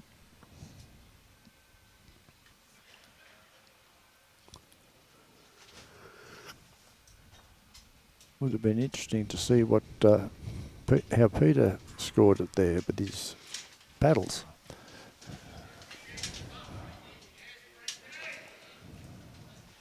Another good bowl from Frank. Nice, nice draw bowls from Frank. Interesting. Frank was went down to our district as part of our district side this year as a third, and coming back to play lead here for CUTHERINGA. And probably the feature of his bowls down at district was his drawing. Yeah, nice, another nice bowl there. Both leads bowls, exceptionally good bowls there.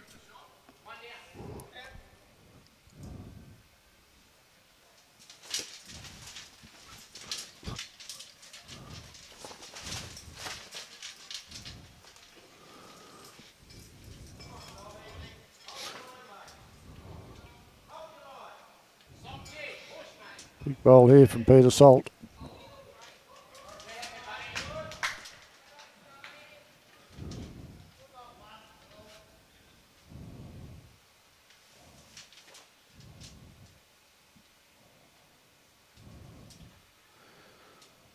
Don't scratch too hard, Brad. Yep.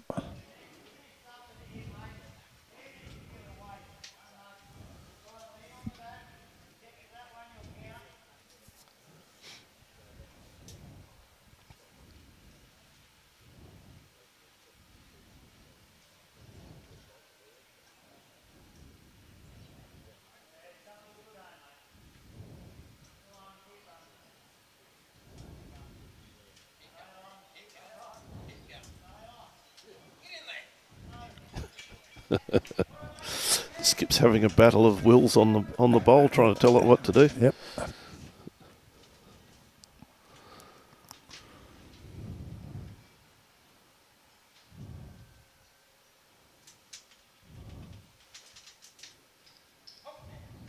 A nice bowl here from Peter Salt. He doesn't want to touch this back one. He didn't. Okay. It's come Finished through. up in a good home there. Yep, covers that other bowl.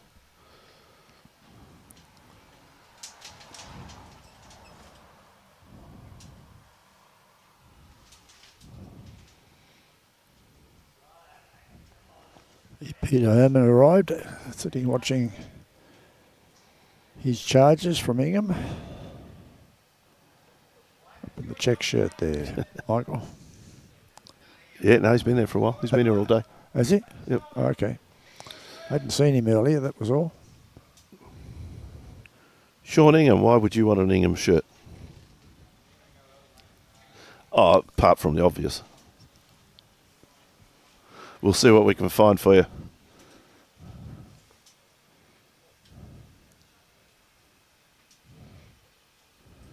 Good afternoon, Shaun. Hope you're enjoying the live stream.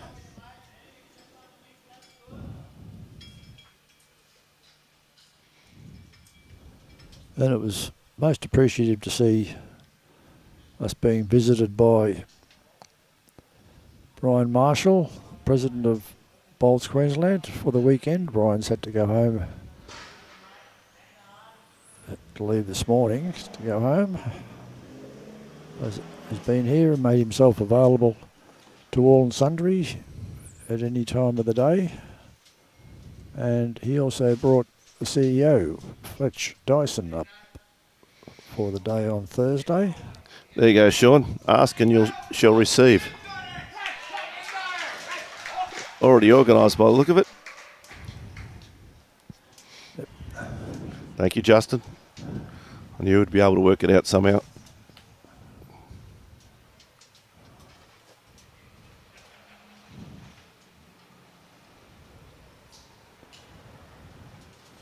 And how have you been keeping anyway, Nugget?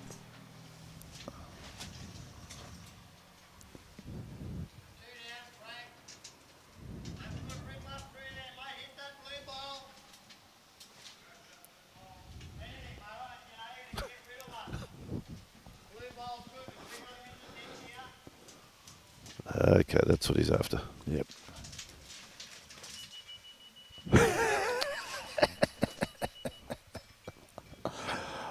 So we're just chuckling at. Oh, it's got rid of one. A little bit of wheel spin there on Frank's bowl after he hit. Yeah, if he hits, it usually stays hit.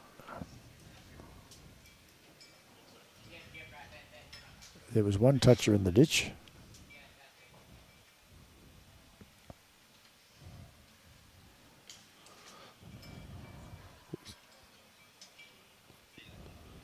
It's Phil Kite's, wasn't it?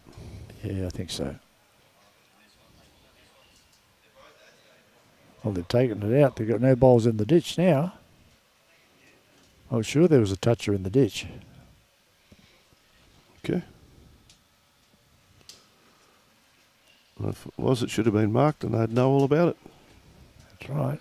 Maybe we just... Well, Brad's usually pretty quick marking any of his touches. He's normally straight on top of them. Phil's is up there. It's the yellow one. Can't see any marks Can't on see any them. marks on any of them. Be interesting going back and see, looking at the replay.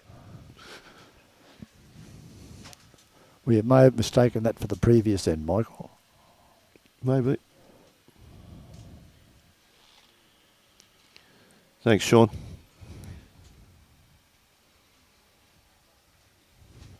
What's Leon up to here? Just ducking underneath it a little bit. Okay. Don't think he made any change to it. Oh, Frank's bowl now, Jack High.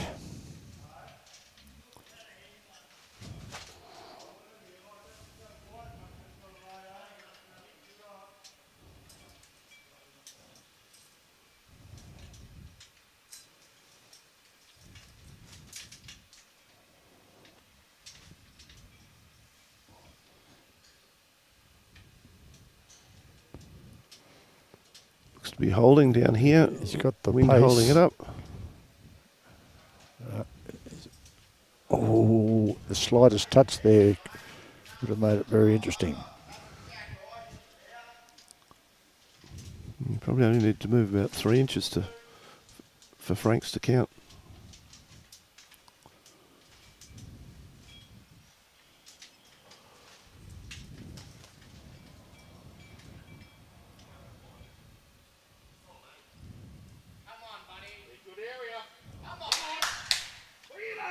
Leon Thomas's bowl coming in. It's got to be close. Okay, we'll see which way. Yep. Oh, Brad's going to change hands now to play onto that last bowl by the look of it.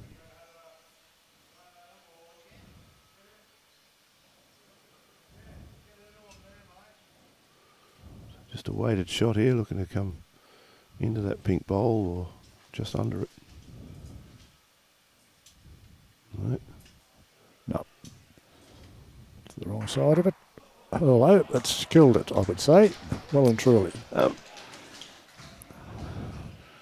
Brad will be very apologetic down the other end. I don't think so. I think he'd be quite chuffed with that one. I think he would be apologetic too. Brad's very fair in that regard. Well, We were thinking of a muffler actually, Justin.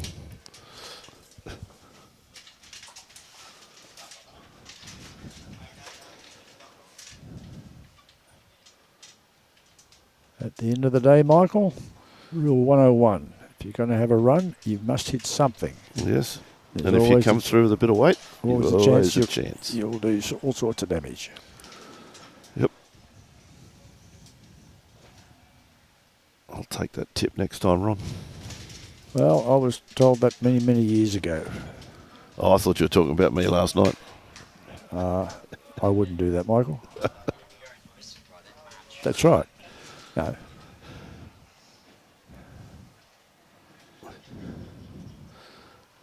You know him, Tyler. He's just yelling.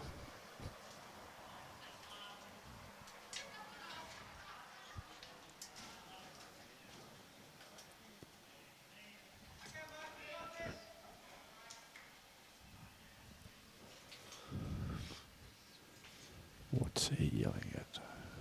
Okay. Frankie Obah. Ah, right. Yep.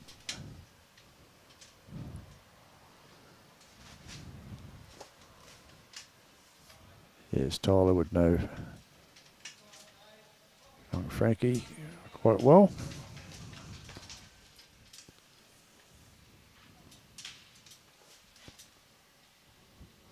Yep, I'm with you, Shaun. If you've got the right amount of speed and you're in the area somewhere, you'll usually get some sort of result.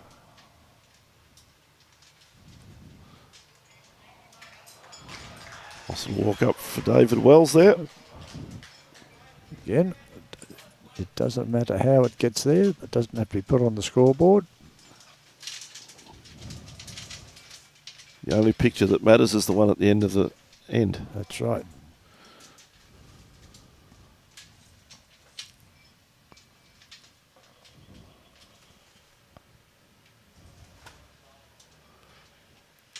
Peter Salt coming up here on the narrow hand. Looks to be holding all right.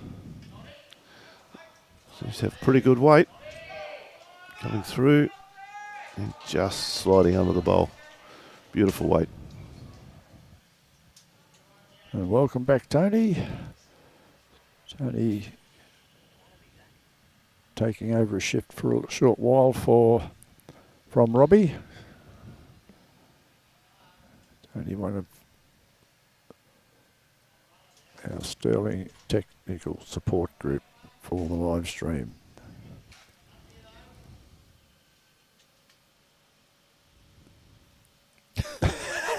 Yeah, can only agree with you, Shaun.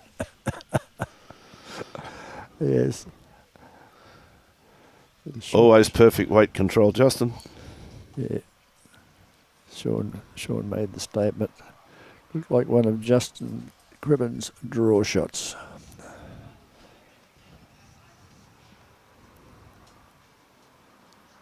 Yeah, sadly, Justin wasn't playing in the Dunn Cup this year. He spent time down at the Australian Open and was unable to get any more time off from work, so he's been required to work this weekend.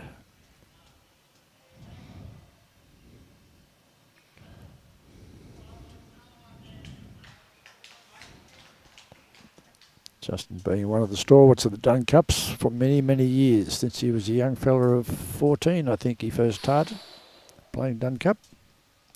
Was it 10, Justin? I don't think it was that young.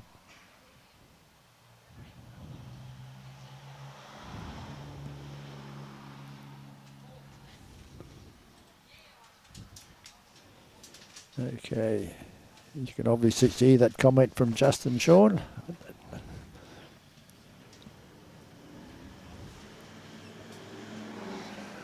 Les Hoey watching, streaming.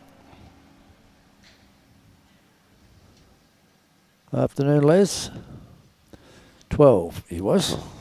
We'll split the difference. Yep, I said 14. Michael said 10, so we'll accept the 12.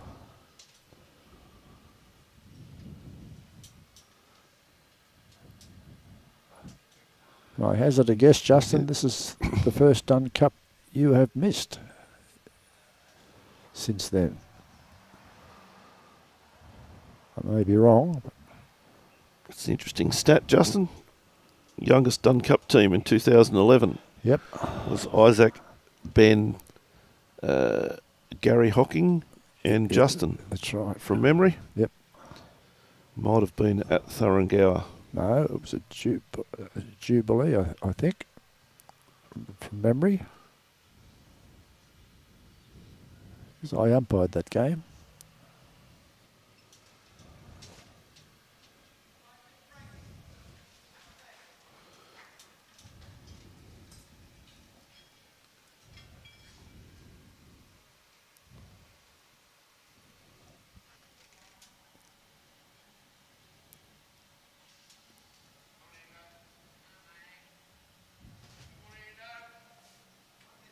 Right. Nice ball here from Ando. Is it going to reach? Oh, just pulled up short. It's from memory. My memory, I know, is getting a bit old and worn these days. But did you play Charters Towers that year in the final?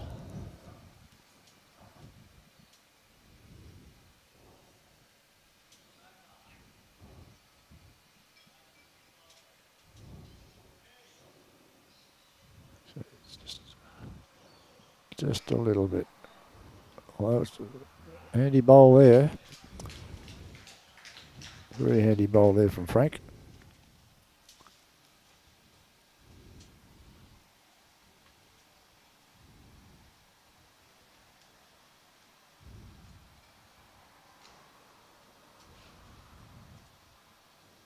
Yeah, I thought it was Charters Towers the year all you young fellas won it.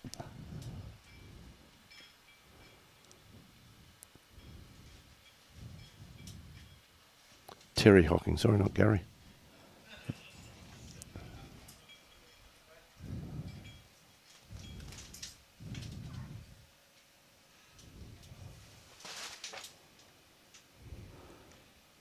So Ingham holding one shot here.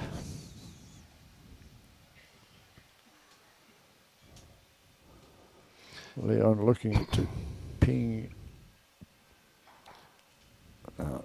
Sadly wasn't to be. He's still got another one, so he can fire two if he wishes.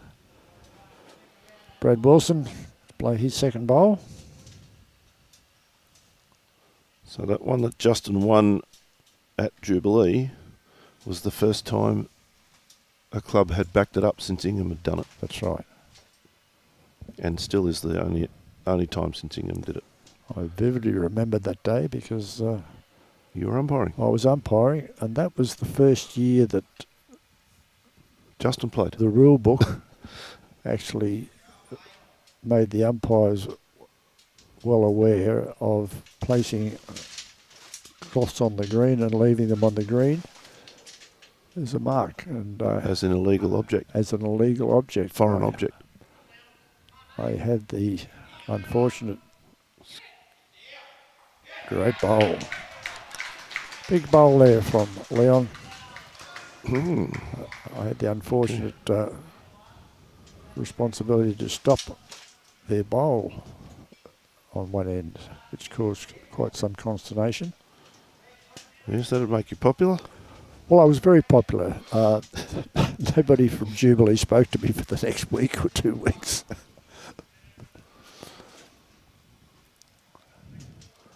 That rule is still in force, but most players are aware of it now.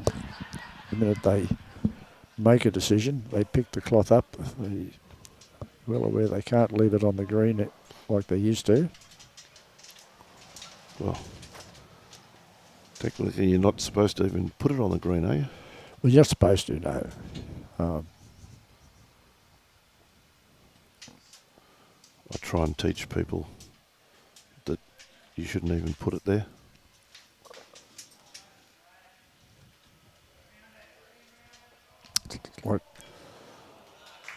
Right.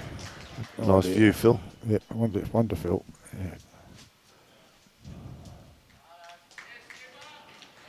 Okay. We've broken the deadlock. We have broken the deadlock. One to CUTHERINGA takes them to 9. After 9 ends. After 9 ends to INGHAM's 8.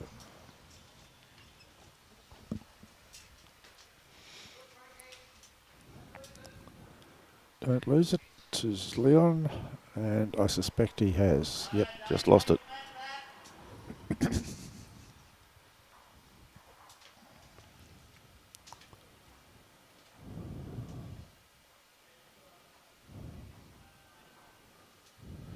So this is all about creating the illusion of difference. That's right. Actual length they're going to play probably isn't a lot different, but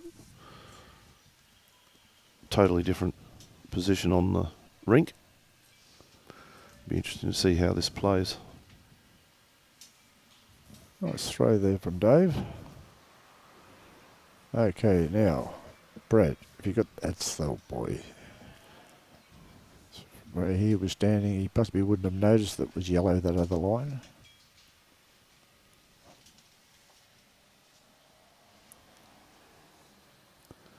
Yes, I vividly remember that because I had Mr. Ward was your manager that year, and he just about had a heart attack when I made that call. In fact, Charters Towers did stop the bowl, then threw it back, so it could be replayed.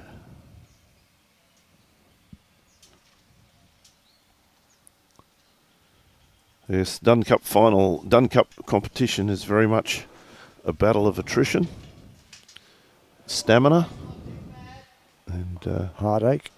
lots of heartache. Most of the heartaches before it's even played. The selection dramas at clubs are very interesting. Just takes on a life of its own for a couple of weeks in the lead up to Dunn Cup. And players are going through the situations of who should be playing in what position, or who should be in the team or not in the team. And takes up a lot of discussion in the district. And who likes the selectors the most and who dislikes them the most.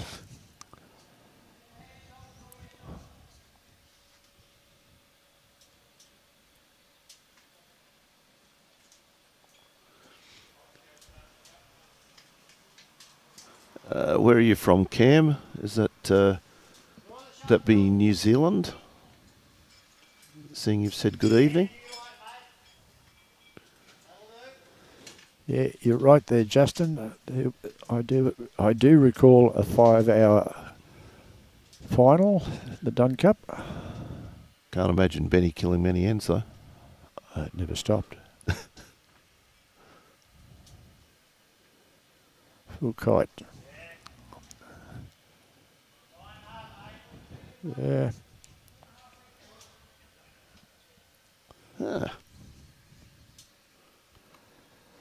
Canada, Saskatchewan in Canada. Cam was with us on Thursday, watching Okay. on Thursday, amongst several other viewers from overseas. Thursday we had them from South Africa, from Wales, Scotland. There was one. So it's currently got The Philippines, Canada and Bulgaria that we're aware of. online. We love hearing from people who are around the different parts of the world and watching us, and it's a nice feeling to be able to bring something like this from our little part of the world out to everybody else. This big bowl here from Shaun. Nice bowl Yeah, there lovely from draw Shaun. bowl. Great bowl. You would be letting Frank know that he played a good bowl too. Oh, Frank, we probably should have got the microphone for Frank again there, Justin. I didn't quite hear him.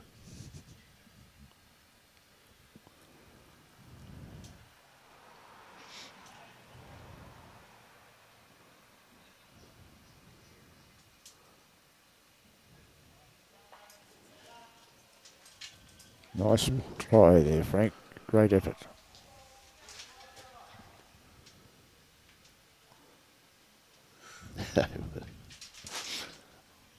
If you want to win, get Frankie in.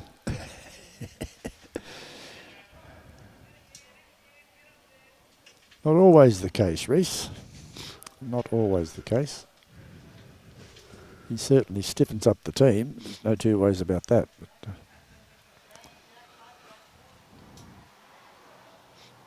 Frank's had his share of heartbreaks in Dunn Cup finals in the past.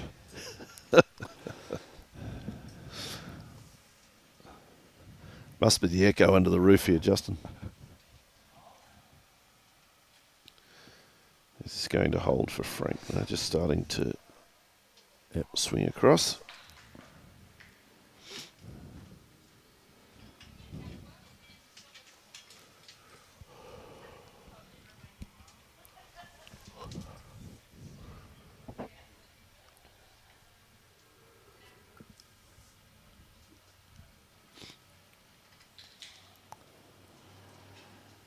I think Brad's just looking to, for his work, just looking to run onto the yellow bowl and push Shaun Anderson's out the other side.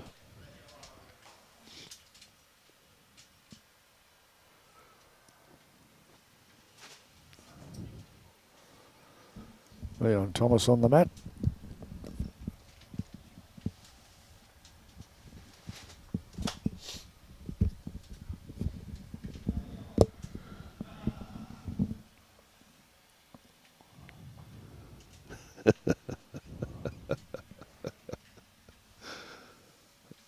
I guess it depends who's telling the story. Hey, Wixie. Number one umpire in Noosa now. Well, you have come up in the world, Wixie. Congratulations.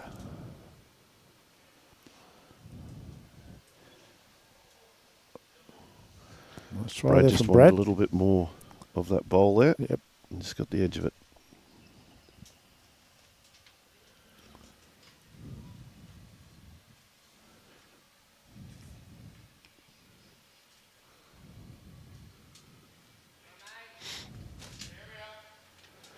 What's Leon doing? Just sliding past. Finish in a good spot.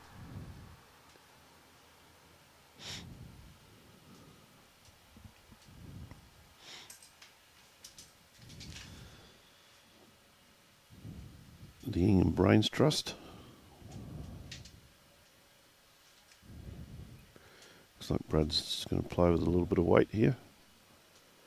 Try and push the jack through.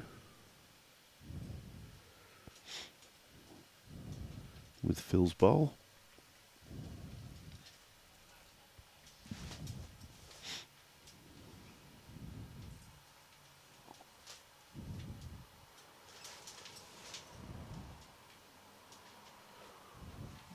Not with that. I think it's just going to hold. Got to be a little more accurate than that. One shot to CUTHERINGA that takes them to 10. INGHAM 8 after 10 ends. So, can we put a 0 on that one, please, Tony? Thanks for that. That's all right. It's been a long 4 days, I know.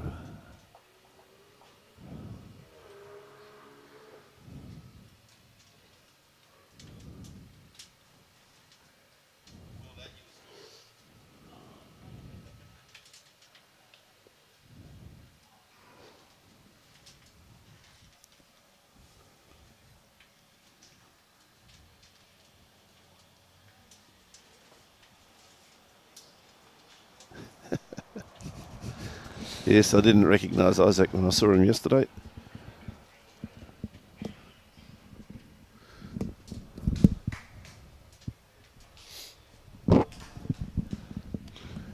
He and Muddy's compared skulls.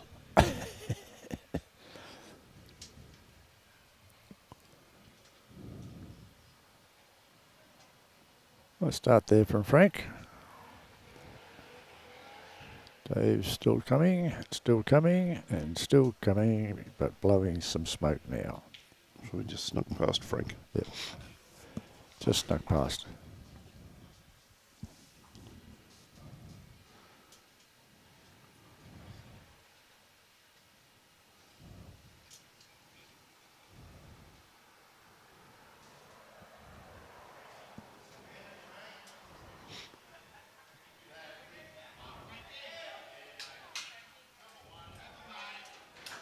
Yep.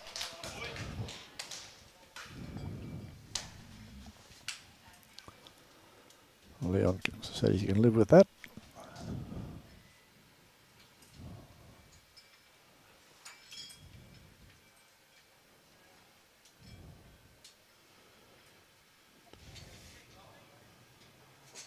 Oh.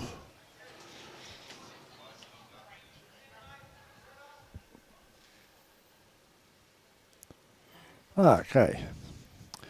Who have we got? Doug Powell. So Collinsville did have a team here in the competition. Yes, they played on the live stream rink this morning. We had Tubby and Gordo, Jack Thompson and Steve Malone were representing them. Mike Watts, nice to see you watching, Mike. Dougie Kleinhans, how are you going, Dougie, from Tweed Heads? Thoroughly enjoyed the live streaming and commentary for the past 4 days. You got nothing else to do, Dougie, sitting on the commentary box. Well done to all concerned. Thanks very much for that. Ren Cantatori, Mr. Dunn Cup himself. How are you, Ren? Yes, I dare say it does bring back memories. You'd only have a couple of memories from Dunn Cup, Ren, having played 49 of them. Won a couple. Just the odd one or two. Skipped in a couple of them as well. Afternoon, Vince Calabresi from Leppington. Nice to see you with us again, Vince. So, just turned that over nicely. Yes. I think he was trying to get rid of Phil's bowl then, wasn't he? I think looked like it. Yeah.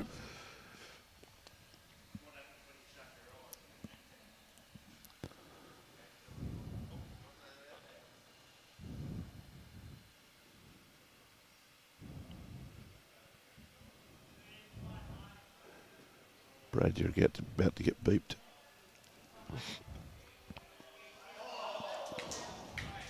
It's funny how some teams get the runs of the wicks and then the others miss them.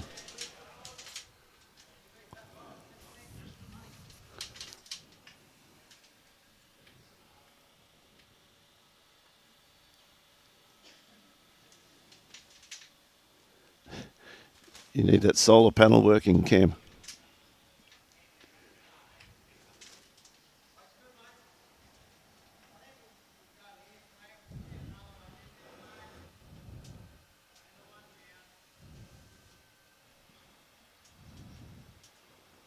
That's a CUTHERINGA holding shot with that white and blue bowl of Frankie Obah's. He's got the weight.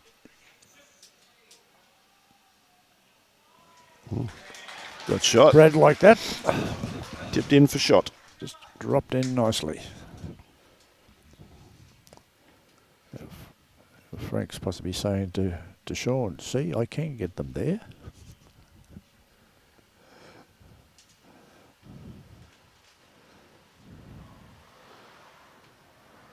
So I know Shaun's not backward in telling him his opposite number. Oh, How good a shot he's played from time to time.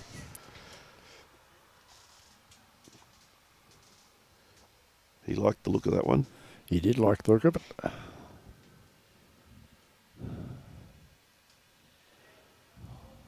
Yes.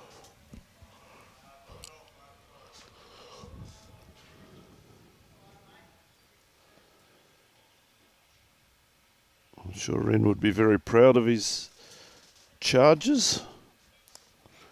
He's played games, Dunn Cups with Brad, Frank and Phil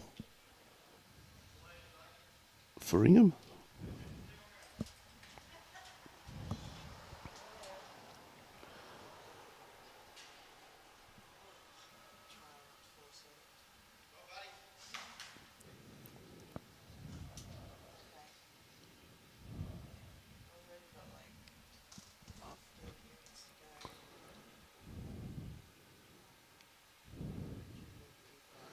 Yeah, so Leon will be looking to set the yellow bowl through.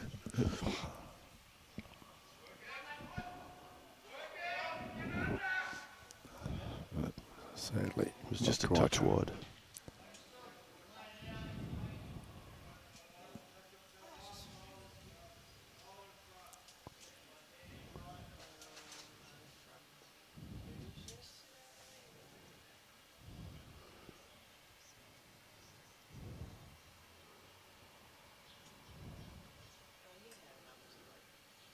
Okay, Brad on the run in. Not going to get past Frank's front bowl.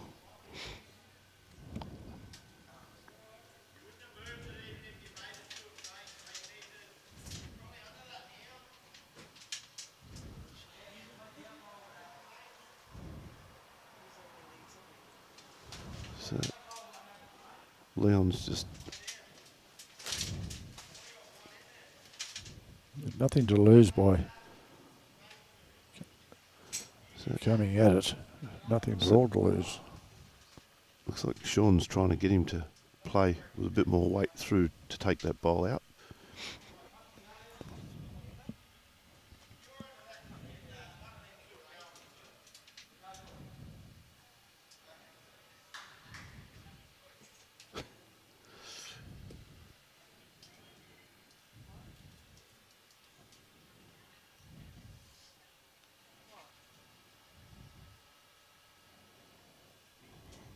Or bowl hold He's here. not a long way away. Yep.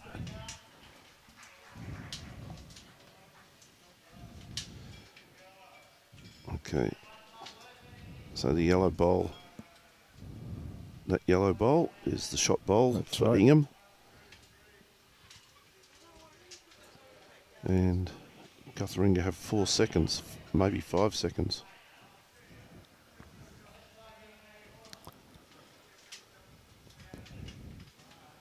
Good to see the second and third in agreement. What shot to play? Yep. Phil was very quick to jump out there and say, And "Don't then realised I don't have to say anything. Frank's got it right. get it right." Yep.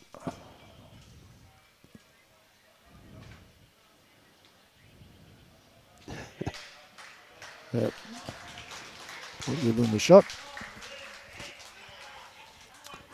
Gives 2 shots to INGHAM there, takes them on to 10. So again, the game all tied up again, 10 all, after 11 ends. Frankie got there all by himself, Justin. He's been playing some good bowls. I think when he plays for you, he just knows you're going to do all the work, so he doesn't try so hard.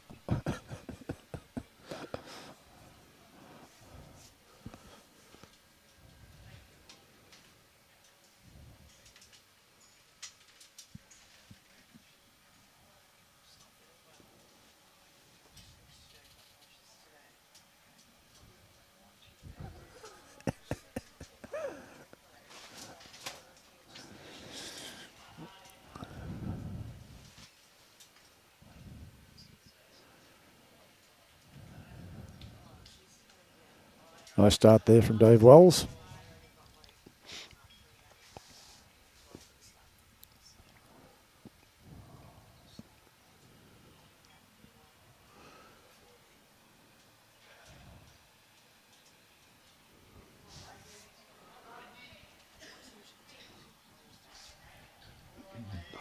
Yeah, I was doing that yesterday too.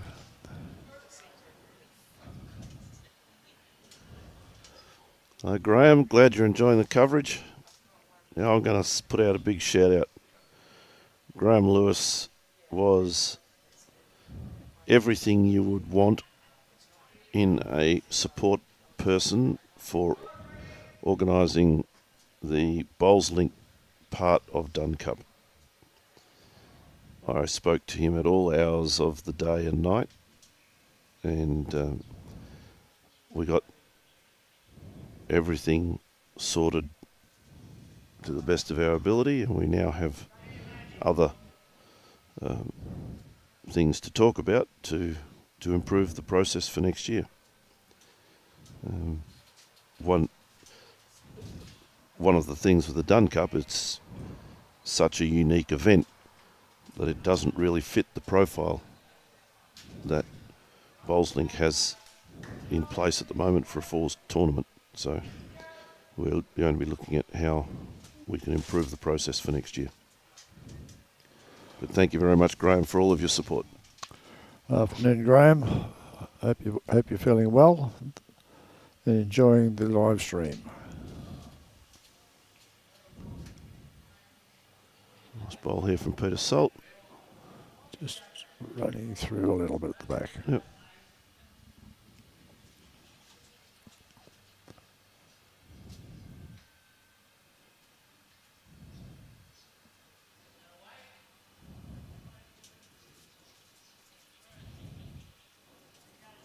Phil wants to be around his bowl. Give it a hard punch.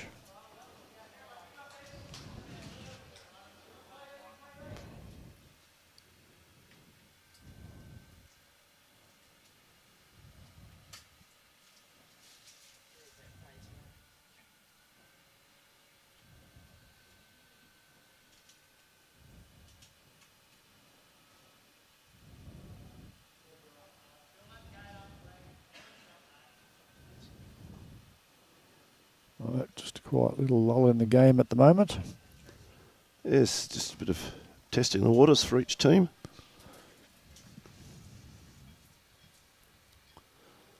Off the top of my head, I think Justin has won 3 Dunn Cups.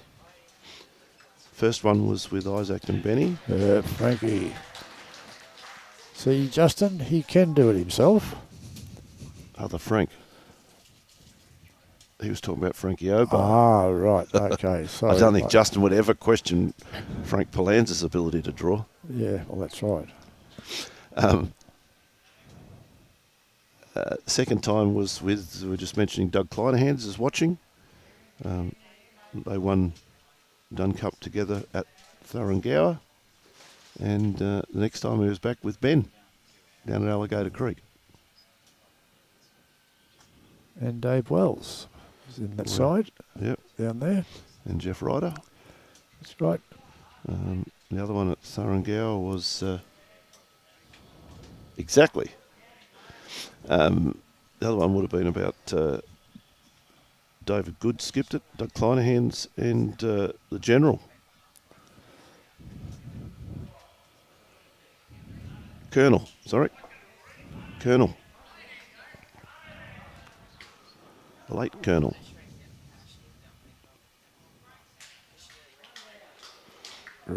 Great effort there from Shaun.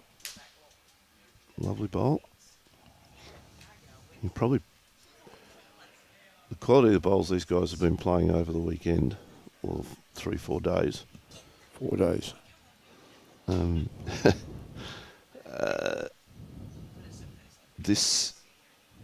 The wind effect on this rink, you can see it, the difference in the quality of the bowls they're bowling. Still some really good bowls coming, but not at the level that these guys have been playing over the last 3 or 4 days. This rink in particular is very exposed to The elements. the elements and the vagaries of the wind. Yep. Yeah. Lovely ball there from Brad, just sitting behind. Back there to give himself a little bit of protection. Thanks, Cheesy. Yes, only a couple of hours to go. Thanks for the reminder. Yeah.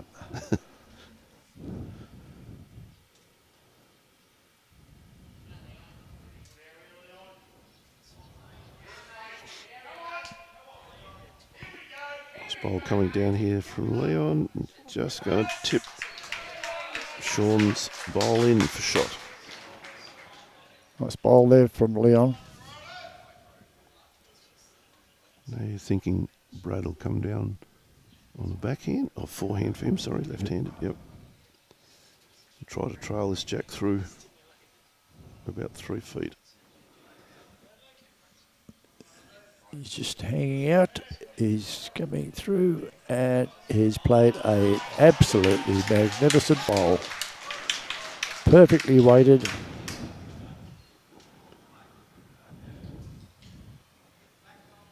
And we all know that that's no fluke from Brad. You see it happen more often than not.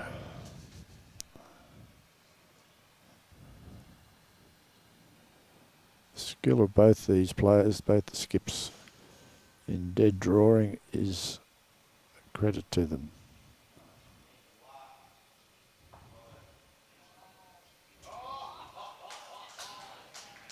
Nearly wobbled in. Yep. We're just looking for the number of shots. So two shots there to INGHAM, takes them to 12, CUTHERINGA 10 on 12 ends.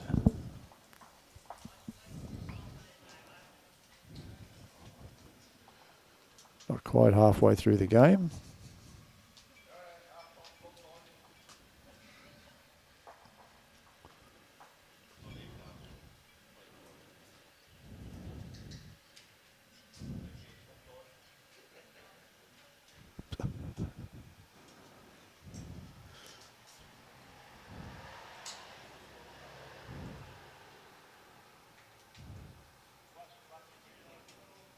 Dave Walls leading off. Oh, good track here.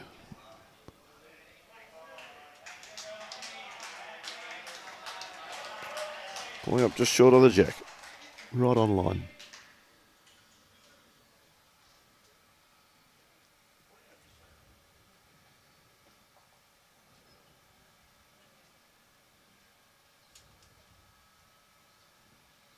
Frankie on another good line here. Just going to sit in behind.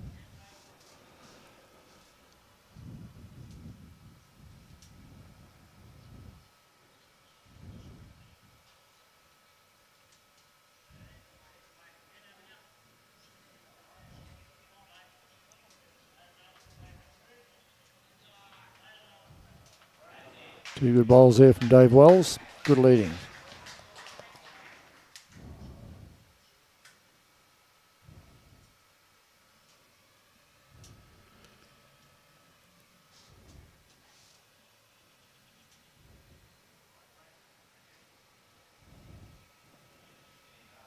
Obah has evil intent.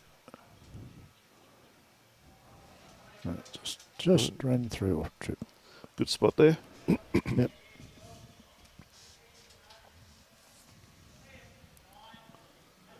JW. Great mate of Justin's.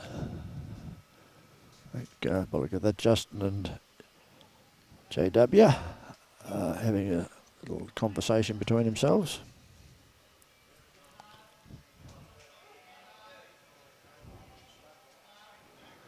Nice bowl there from Phil Kite.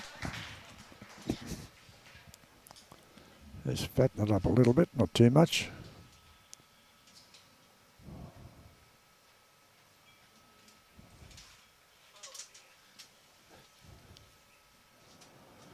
Peter Salt.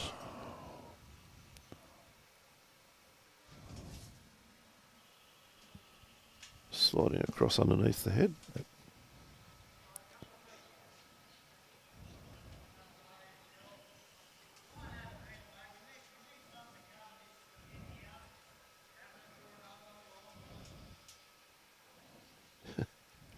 play one through to here and accidentally draw it if you like. Yes. That'll be See- around the back somewhere. See what he's done to Phil?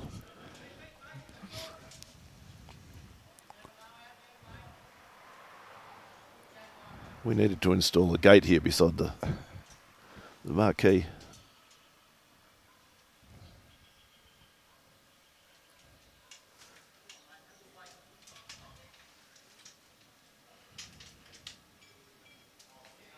Just short of a gallop there, Peter.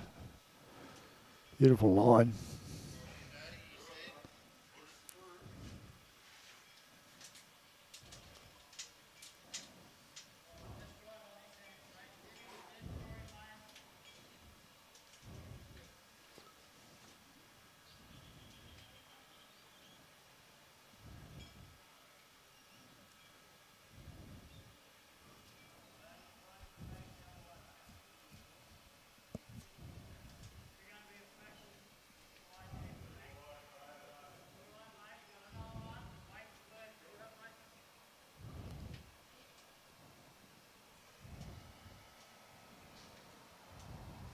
Shaun Anderson.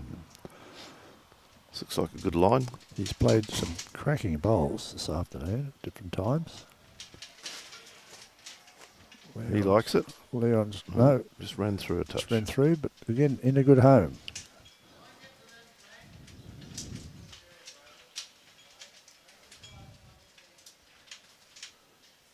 It's a delicate shot here that Brad's calling. I think Frank's a little bit nervous about hitting the kitty. Yep.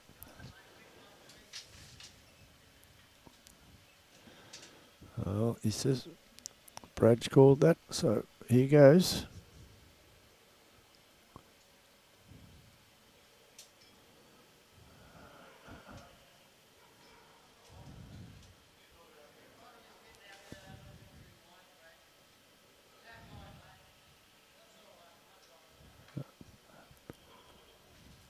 That would be the result of being nervous about Yeah.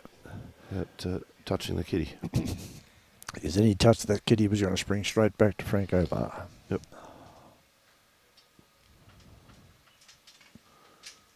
Which is what Shaun Anderson will be trying to do here.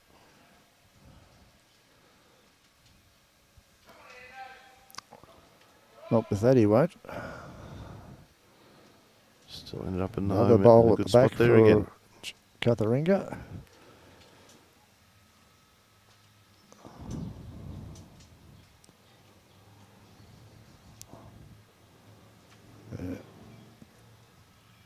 Yeah. Brad's saying we've got to have one back here.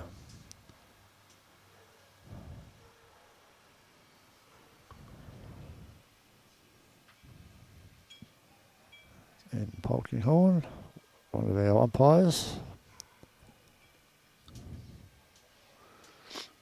Not being needed at So this far? stage.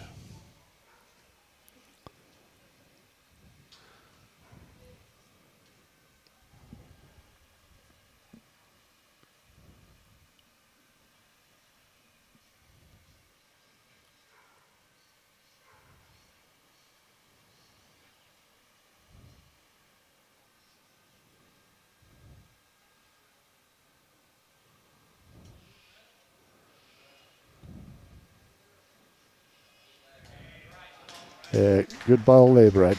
Brad's going, see, it's easy. Yep. Well, you had to get one there.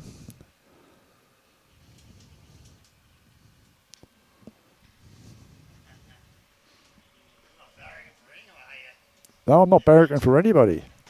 I'm completely neutral.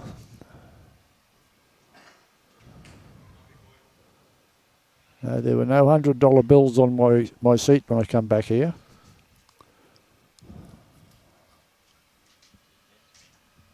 I'm just happy with 50s. Robbie says he's just happy with 50. Mind you, I don't think there's a lot we can do in the commentary box to influence the game. Influence the game? No.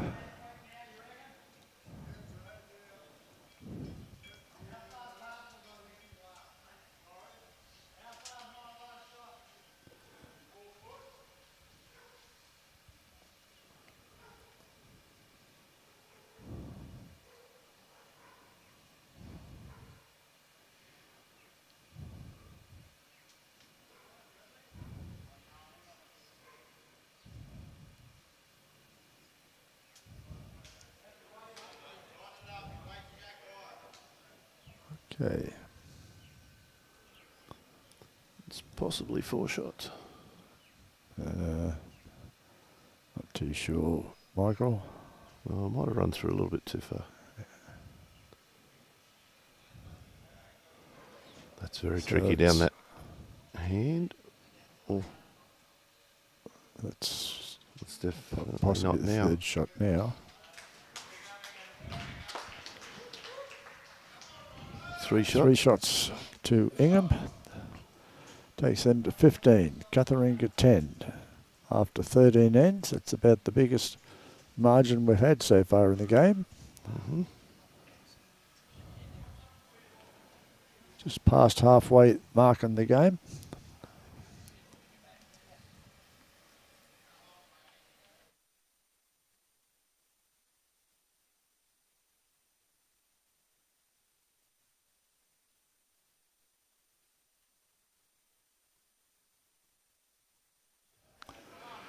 Okay, nice Right. ball here again Nice from starting ball. Dave Wells. He's hitting his Touch straps up. now.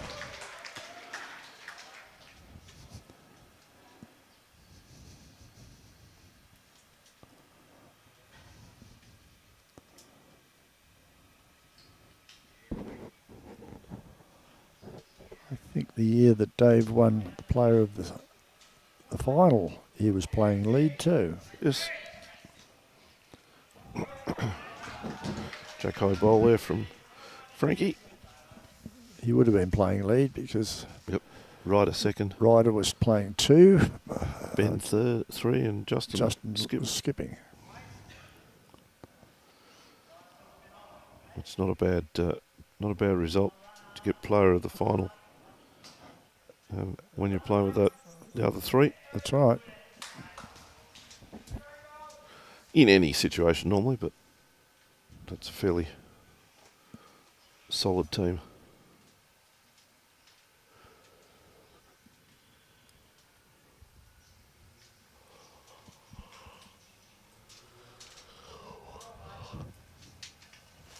Frank in a pretty good here, might just be running a little bit hard.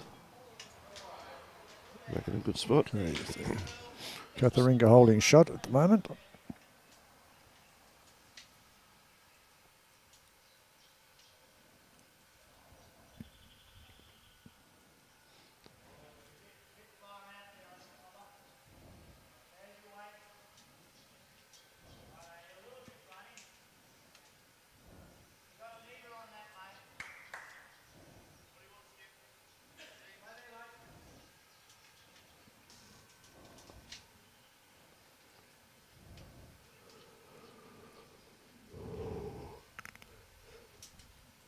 Right, Peter Salt.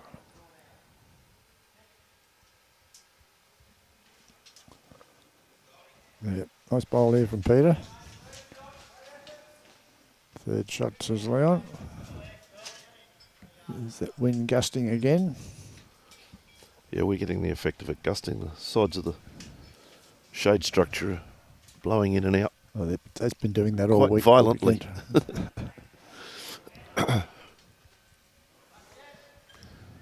And Phil Kite. that would be the shot bowl Great there bowl. to Phil Kite. Yep. Set a strong position with a bowl coming down, potentially then hitting the jack to David Wells' bowl. Peter Salt's got a nice bowl coming in here. Nice track here. Just dropping underneath.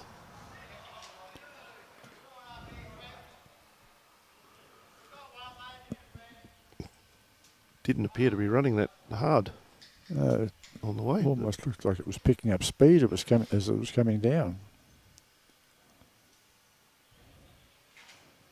I think Frank's happy Frank. here. He should be.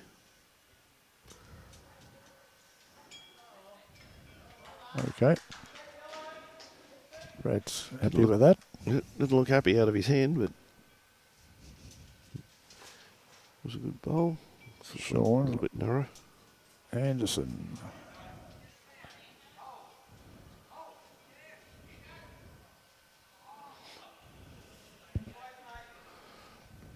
Very easy to go through those narrow holes.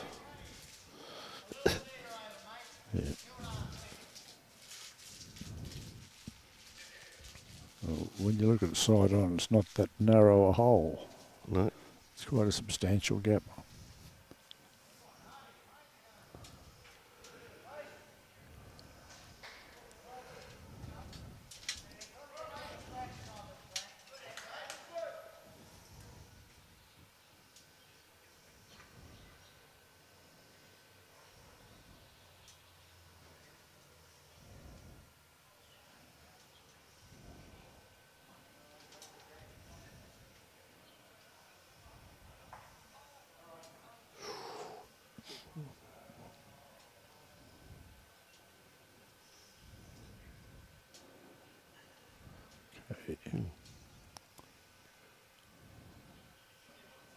That view puts them a bit shorter than what they appeared before. Yeah.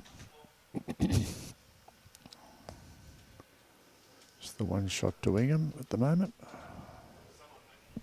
With that yellow bowl of Phil Kite's.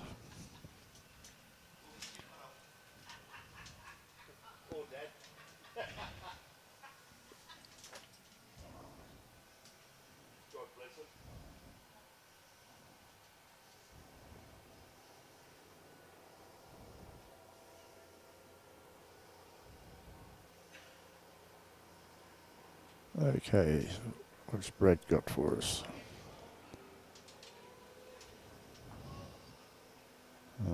You got away with that, I think. No damage. Just opens the head up a little bit That's right. for CUTHERINGA. Gives Leon another option, actually. Yep.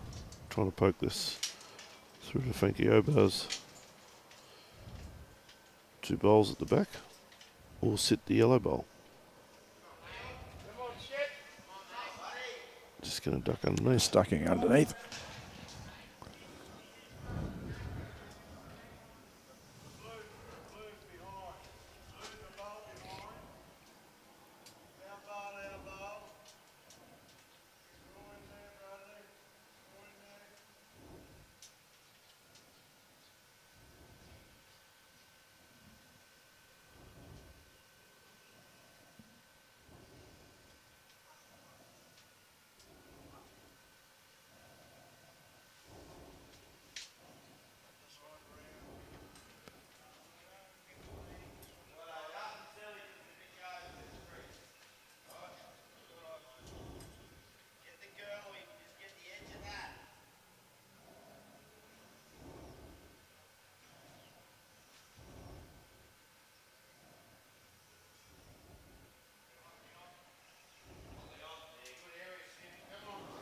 He's in a good area.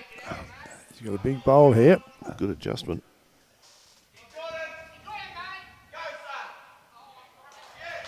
Beautiful bowl. Great bowl there from Leon. Big pressure bowl.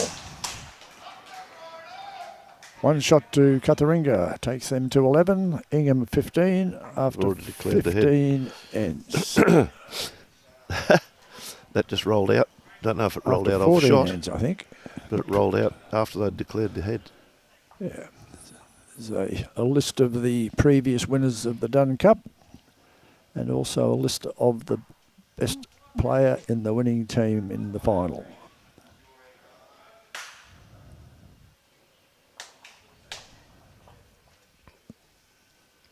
Dave Wells has won it once.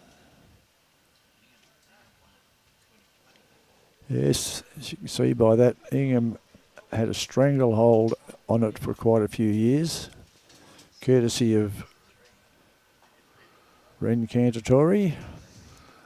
Back in the 70s there would have been when 70s and late 70s, early 80s would have been when he was at his best, but still playing very good bowls in the late 90s and early 2000s. That's right.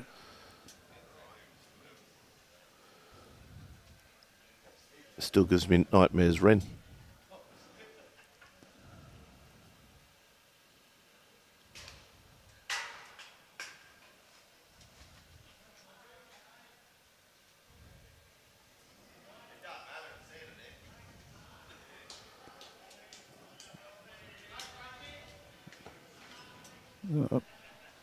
Couple of feet short.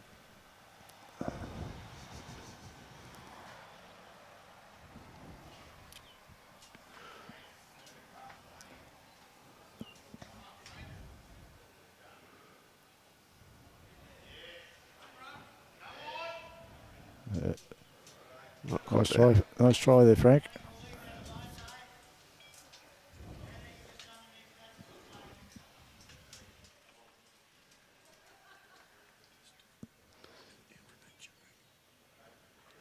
Brandon Smith. I don't know that Colin Kelly has played in the Dunn Cup.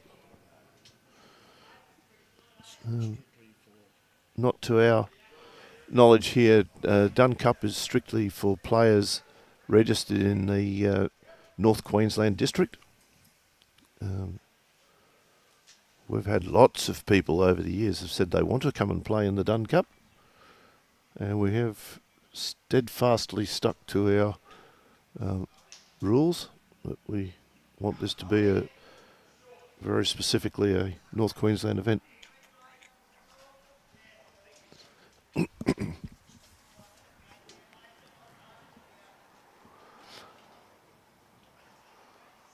Phil Kite, you can see him how he just gets up on his toes. Very, very balanced delivery.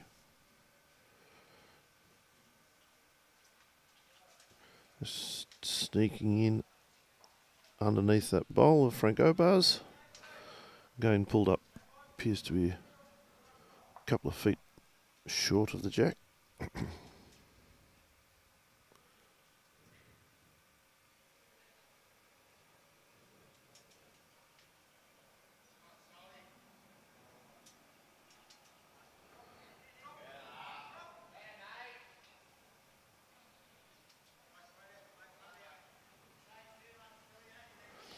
Okay, so that's looks like that must be a couple of feet behind the kitty.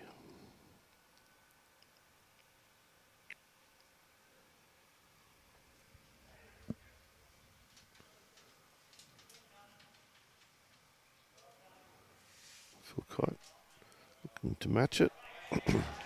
He's just pulled up in between. So INGHAM holding a couple of shots at the moment.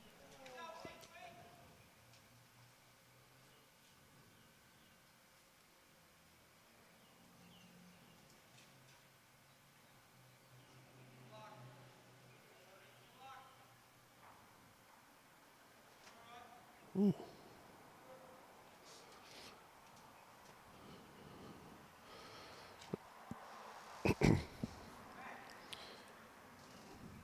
Be interesting if we could get hold of a side view here.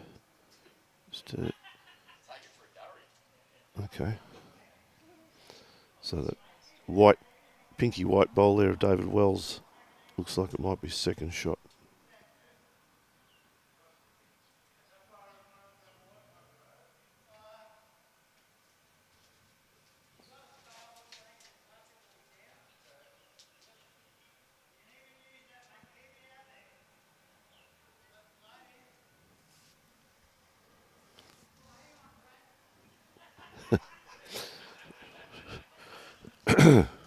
Pull that bowl back into your hand, Frank.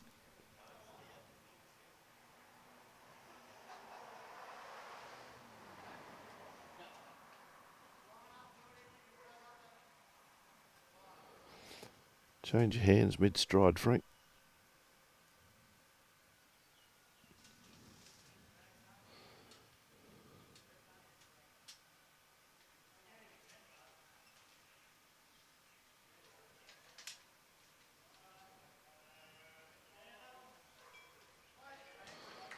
Yeah, so I just had a call of 3 from Leon, 3 down.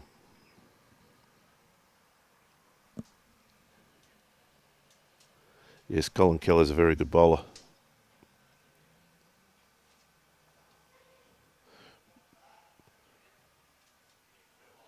But he's registered in the tropical far north district, as opposed to North Queensland.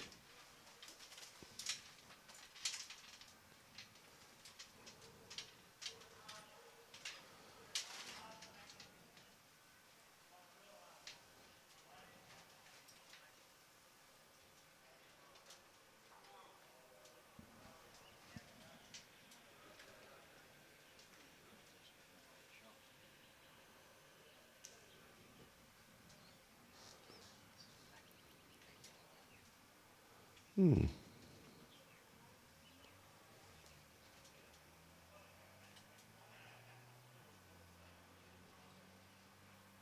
like Ingham are still holding shot with that back yellow bowl.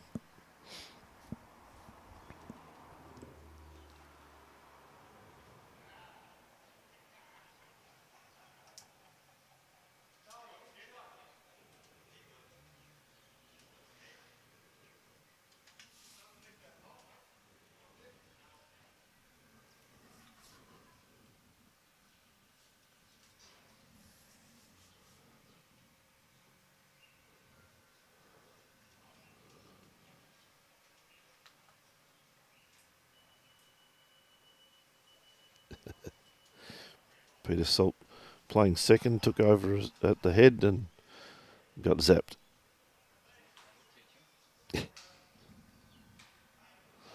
Leon's bowl just held out.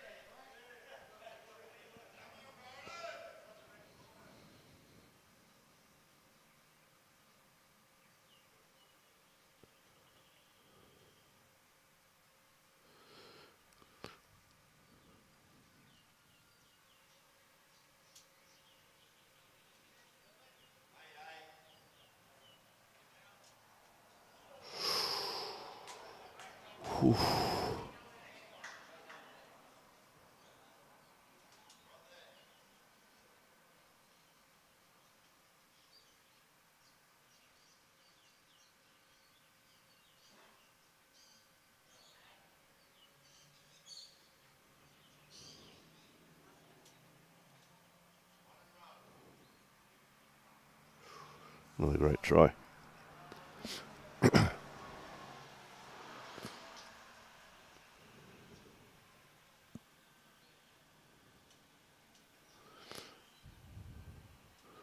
Going hard at this. Ball. That will be 4, possibly 3 shots.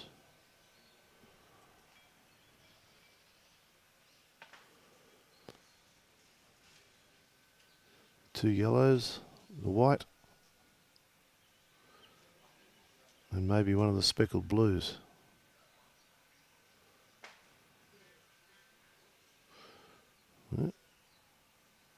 Not the other yellow, okay.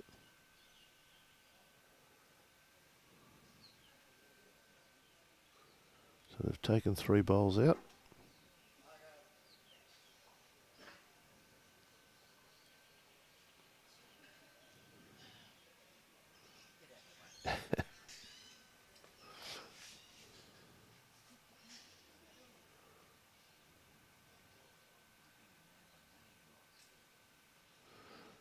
Okay.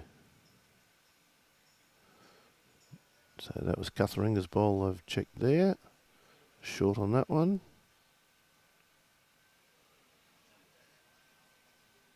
And short on that one. 3 shots.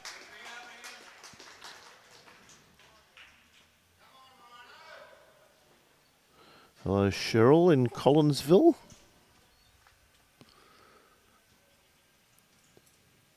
Collinsville boys had an interesting week down here. They are extremely chuffed that they can walk away from this tournament claiming an 8. And they scored the 8 against Ingham Bowls Club, who are in the final. So they're very, very happy to get that 8. And on top of that, they won 2 games. That was their first games they've won in the Dunn Cup since they have come back into the competition. And a lovely bowl there from David Wells, drawing right onto the kitty.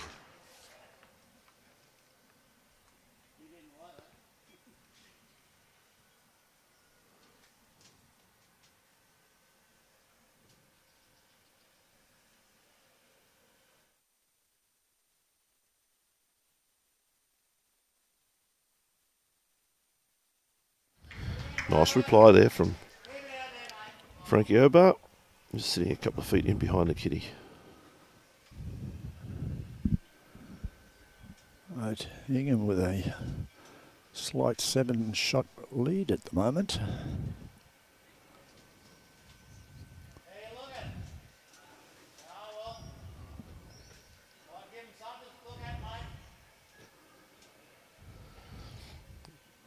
Brad is able to find positives out of everything. Yep, that's right. He's just found a reason that now might cause a problem for the opposition, that bowl being in their eye line.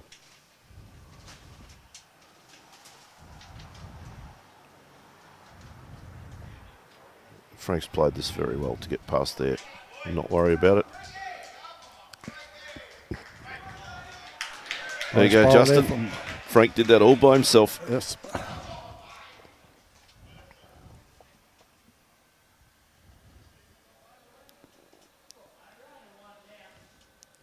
Yeah, Stuart, it was a great shot from Brad. Take that bowl out clean as a whistle.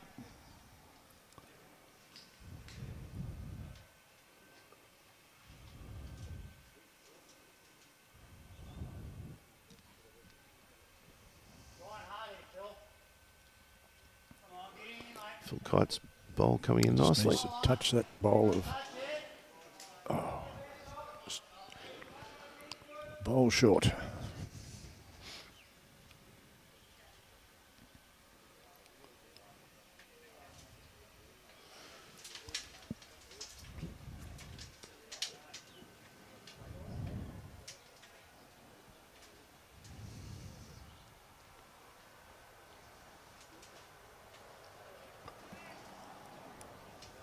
Peter Salt. Has a reasonable line here. He's just going to come in under David Wells' bowl, but we'll just swing across the head a touch.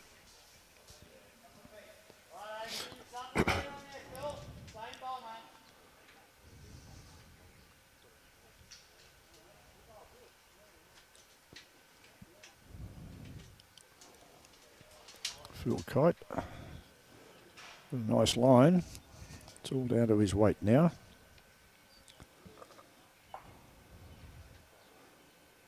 Okay, he's punched Peter Salt back into a nice position for CUTHERINGA, unintentionally.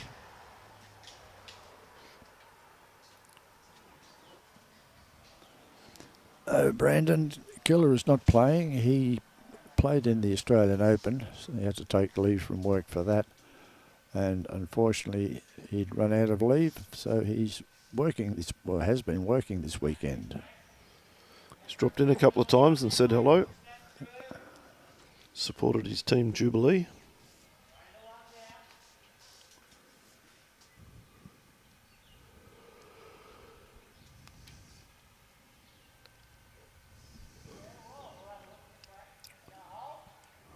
No, he's going to duck away. Not sure if the viewers can pick up the commentary from the players in the background, but it's very hard for us. We're hearing it and answering some of their questions, so we can see what's happening. A little bit different angle. Shaun Anderson with a nice bowl here too. Just slid past. He's supposed to be thankful he did just slip past there. He touch could have given that shot away.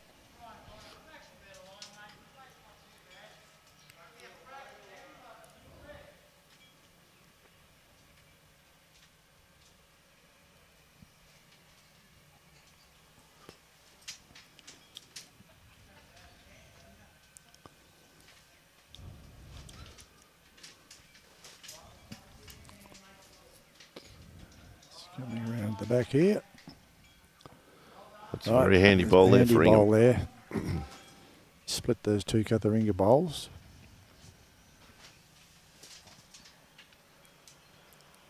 Where is Mitch? Which Mitch? Trudy? Tim? Whichever one it is that's actually watching. Could be both of them. Great bowl there from Shaun Great Anderson. bowl. Big bowl. Resting toucher.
Brad's looking to Attack the head. contact these bowls.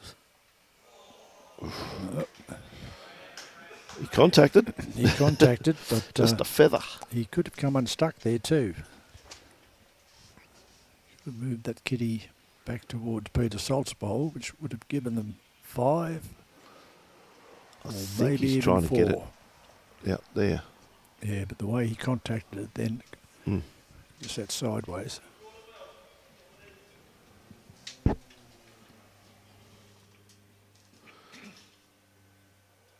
Is there another bowl there, Robbie, back at about 7 o'clock? Yeah. No. No, they're No. all there. Okay, thank you.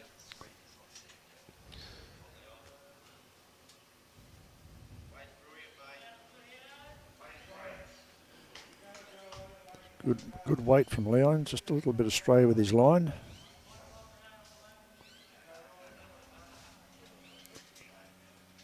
Yes, Irene, it is a great game.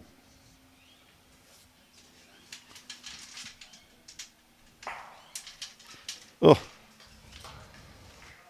Okay. What will be the wash up of that? Only one down by the sound of it.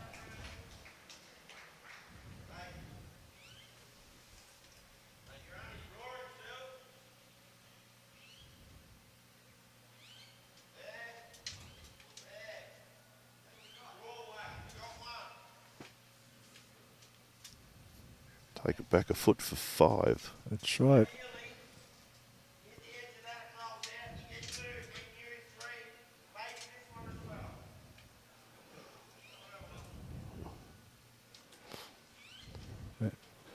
Doing the wise thing, coming down, having a look for himself to see what his confident option would be.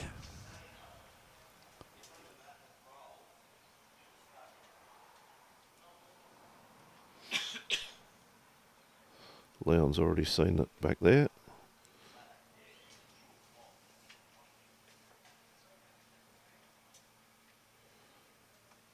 Leon was looking at the option behind.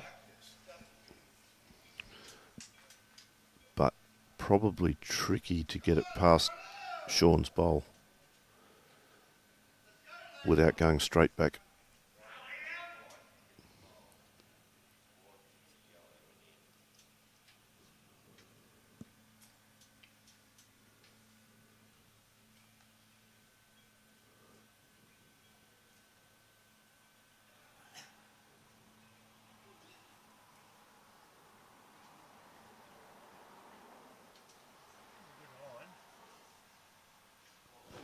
Good line here from Leon, but just ducking across the head.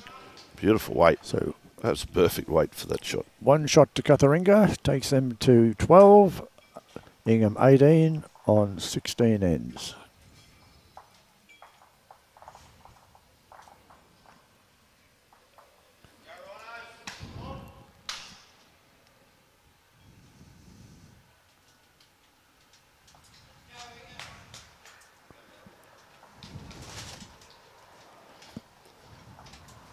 I'll find out from Robbie when he's going to bring in player cam.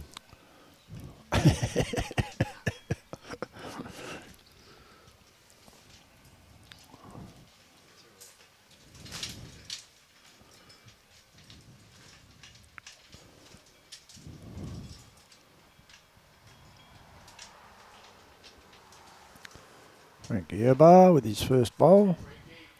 Direct line. Just ran away from it a touch. Yep. Still a good lead. Still a good lead bowl. Stayed in the area.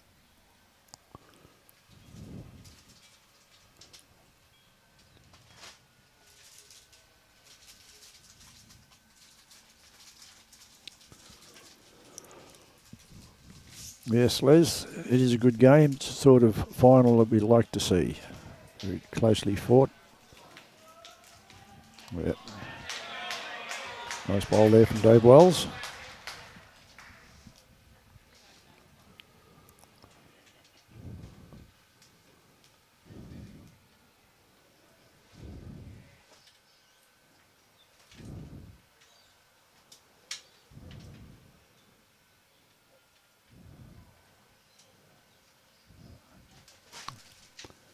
Yeah.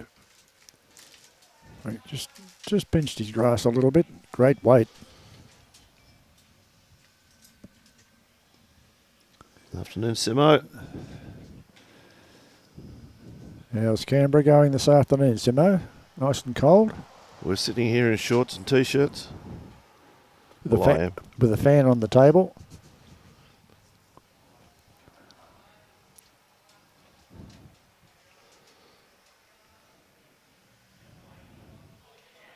From Dartwell's just pulling up a little about bit a metre short. short there.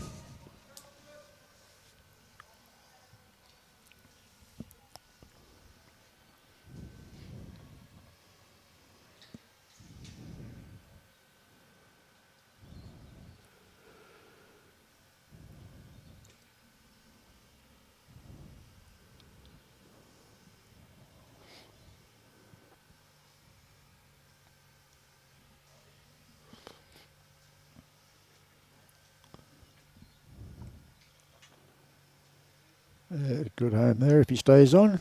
And he has. Hidden by the number 8. It's camouflaged in behind.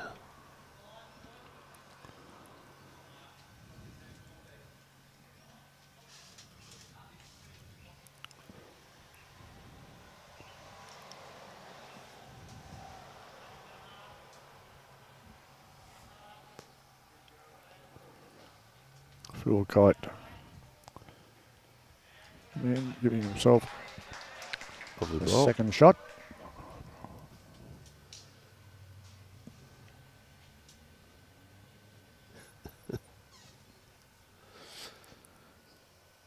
With the heater on, thermals, trackie and a jacket, I imagine, Simo.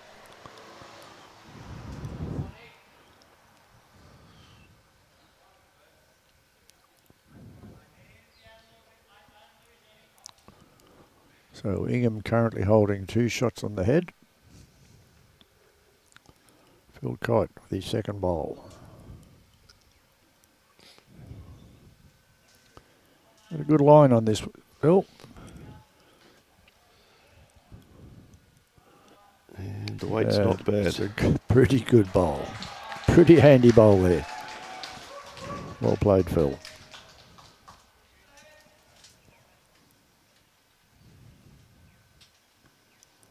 Shaun Anderson. Looks like he might be a little bit underdone. Okay. Open it up a bit. Definitely open it up. I think it's still to Ingham. Robbie's saying it's only 1. Yeah, Leon just said one, not sure about the second, so yep. Only counting 1 at the moment.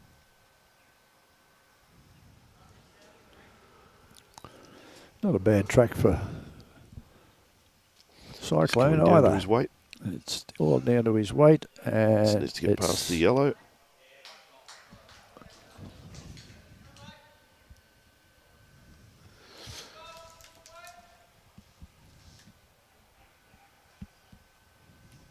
That'll be very good for you, Simo.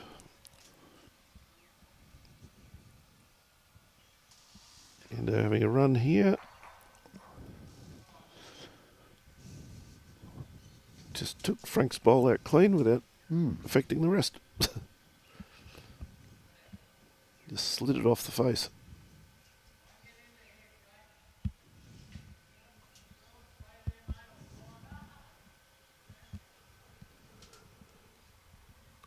Yeah, Brad wants that bowl of Frankie Obah's in the ditch.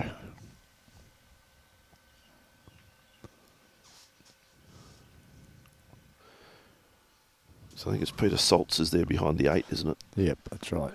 So Frank says, I'll try and draw another one for you. not quite. Not quite, though. Definitely only 1 shot to Ingham at this stage. I'll That's look at always those all the bowls at the back on just near the 8. There are 3 bowls near the 8 if the jack goes back to CUTHERINGA. Well, if Jack goes in the ditch, there's CUTHERINGA potentially holding 4 shots.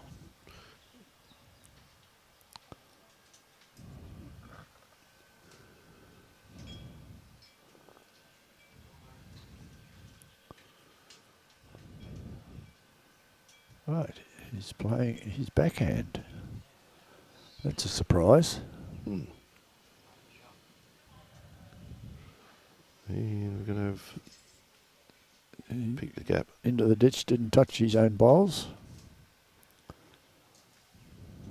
Not quite sure what. Unless he just sent it too wide, maybe he was looking for to run onto that yellow bowl of Frank's to push Dave's bowl out and sit there himself. Oh.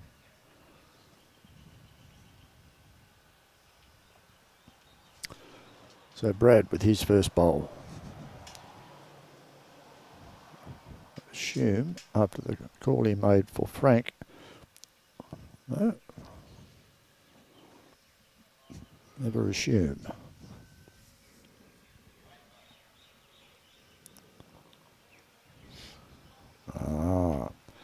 Sneaky little one. Trying to set that bowl out for 4.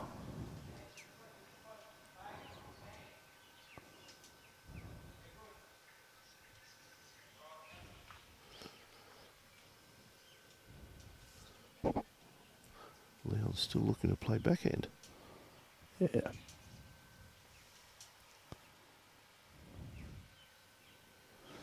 Better line. He's got a much better line this time. And he's got a much better bowl. And he's got the result. That's a few shots. I think that's 3 there at the moment.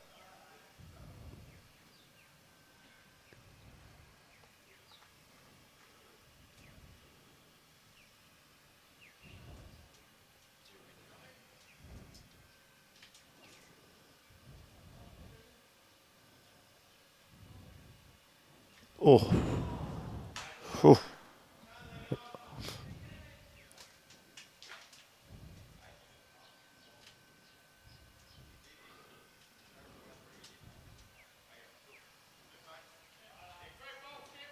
Right.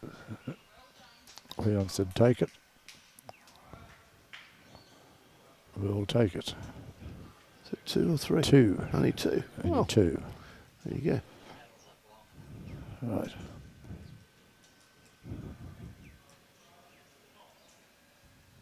So we have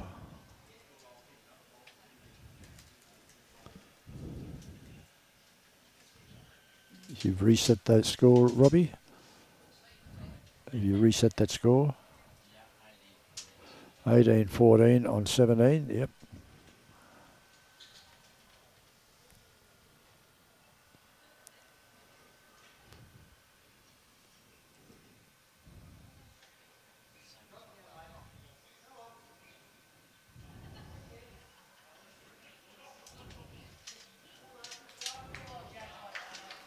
Jack-eye bowl there from Frank Obah. Frank.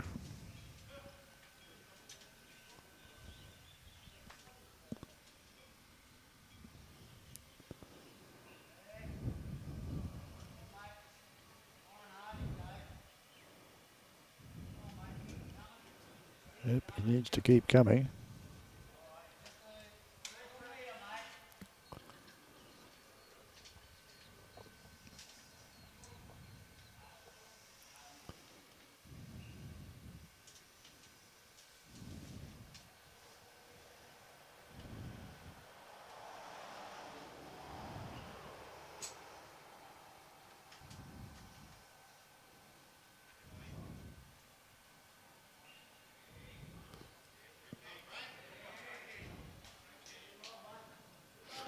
A good bowl there, just sitting in behind.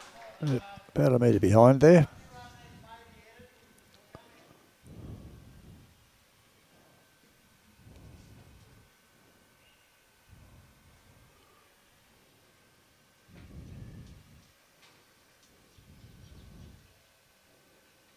I think Dave's taken some weight off this, has he?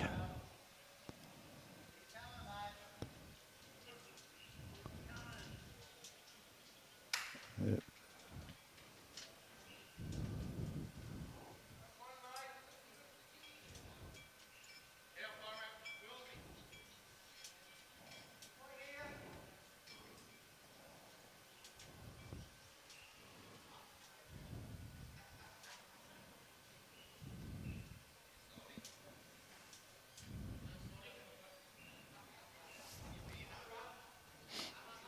Looks like a good bowl coming in here from Peter Salt. Yeah, to give him a bit more confidence. He was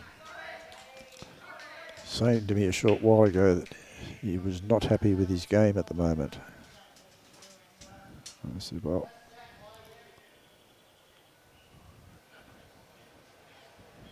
you need to just take it steady, reset yourself and get back into your normal game.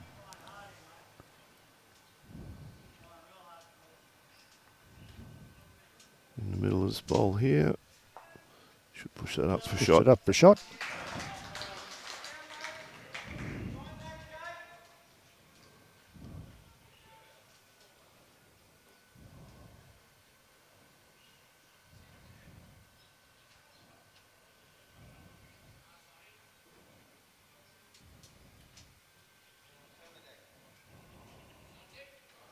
So he's just running through a little bit. Just stop on just short of the ditch.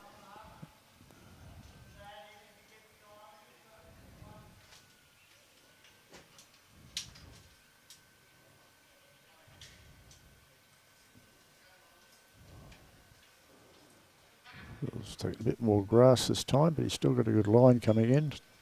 Just coming under those bowls. Little touch. Just taking some options out.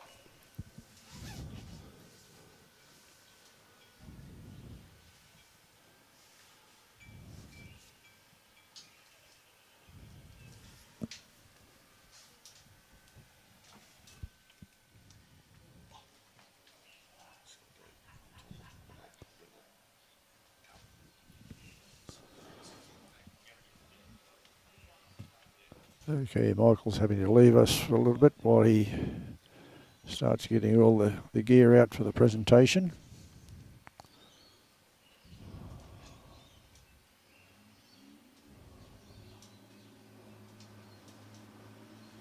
Shaun's been down to have a look.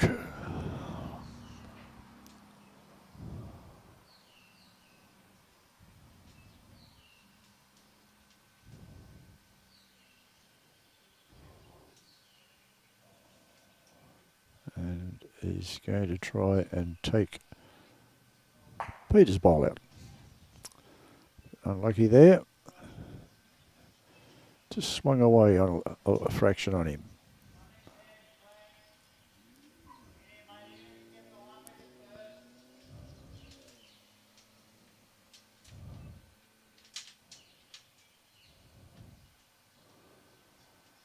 It's Frank Pallanza.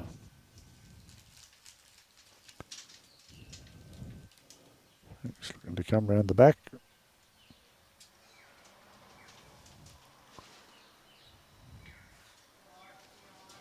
Vicky, obviously a fan of CUTHERINGA Rhinos. Go CUTHERINGA.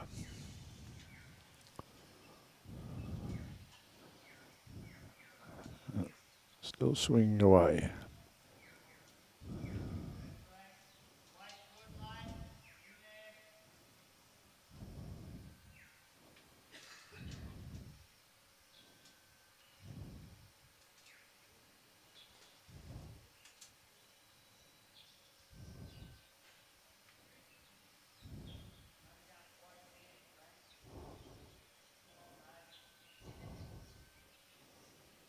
Yeah, he's just dropped his weight a little bit. Spread said, could be handy.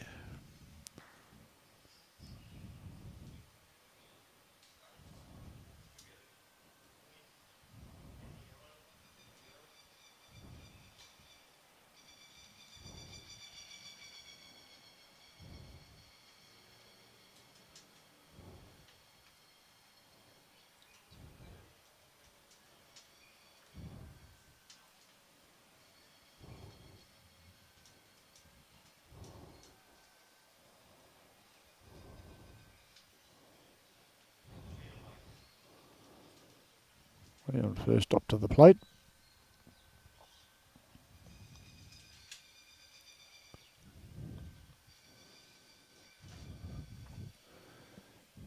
He's got a great line here.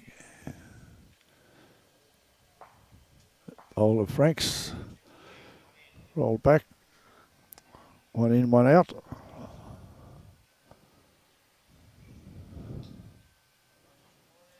As Brad said, the front bowl of Franks could have been handy, and it turned out to be that way.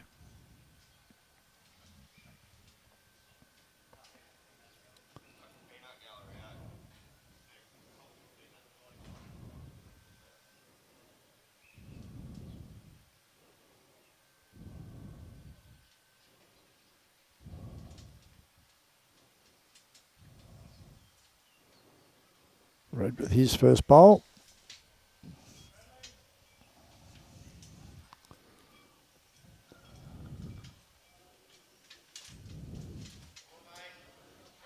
Okay, it's up to Leon now.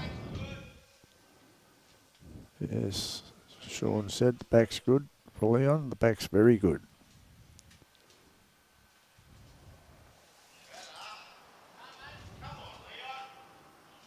All the way. Got one shot. He's got them both, and it's there for the shot. Big bowl. Great bowl there. So gives him 2 shots.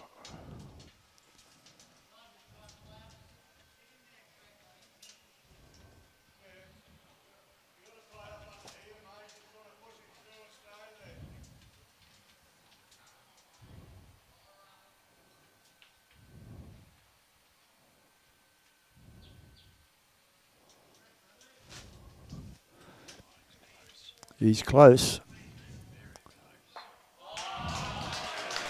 Great bowl. Good skipper bowling from both players. Gives 1 to INGHAM. 18-14 on 17 ends or 18 ends? 17 ends. 19-14 after 18.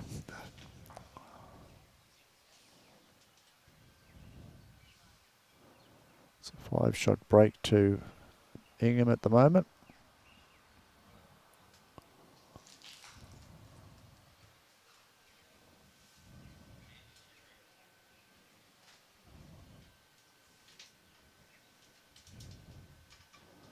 Dave Wells.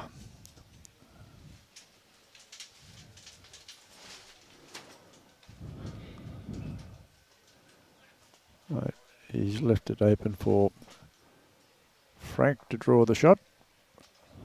Frankie Obah.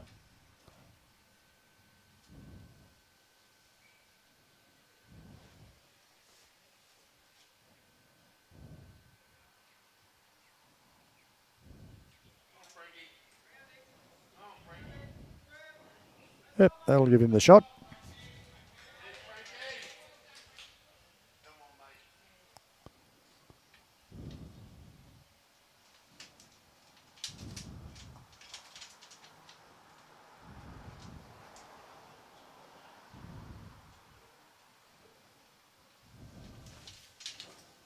Dave just running through a fraction there. His weight wasn't too bad, it just tightened his line up.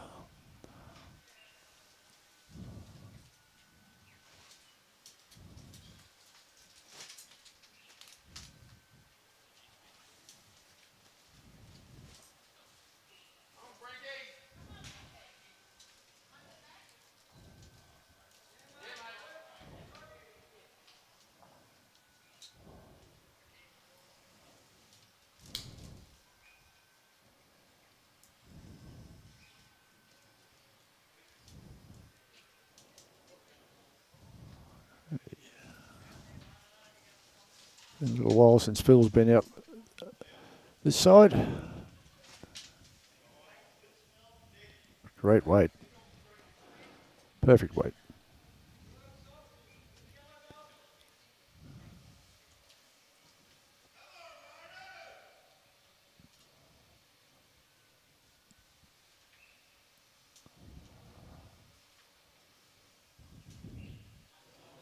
Peter Salt.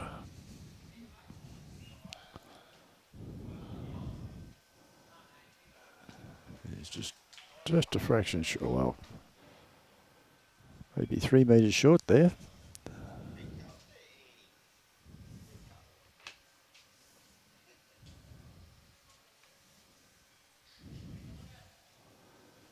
Phil Kite with his second bowl. He's got a better line this time. Nice bowl there from Phil Kite. Gives him the shot.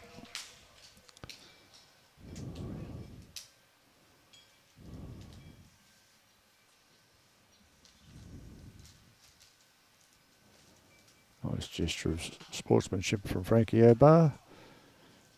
Giving Phil the finger tap as he come off the mat. Recognising a good bowl.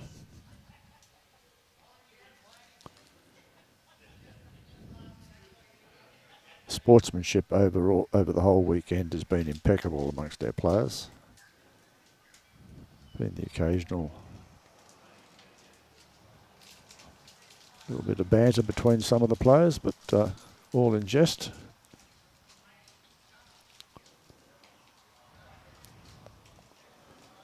Ricky Pallanza, that'll give him 2. 2 shots to INGHAM.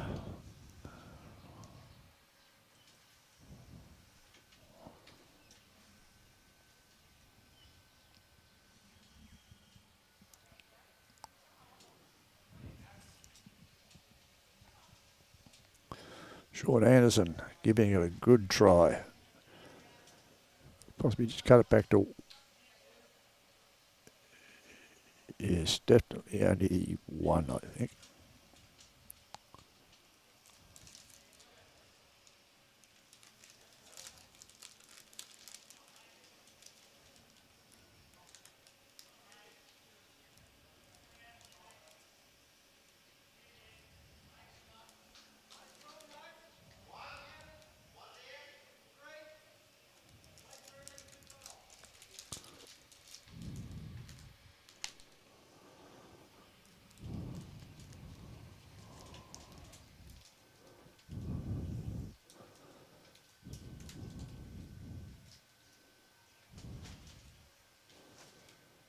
Shaun is... Okay, he's taken it out.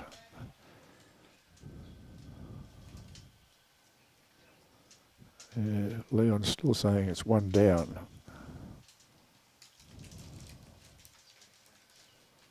Well, he was right over the top, so I can only assume he was accurate in what he was saying. I can't see how he can be 1 down. Okay, yep.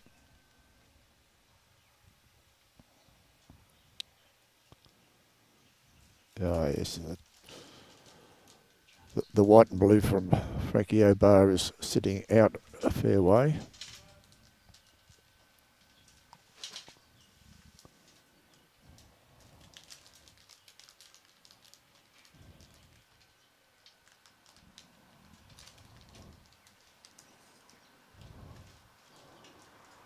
Brad.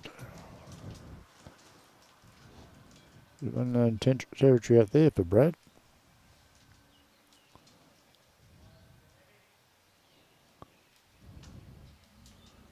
Yep, not overly happy with that.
Okay, no change to the head there after Leon's bowl.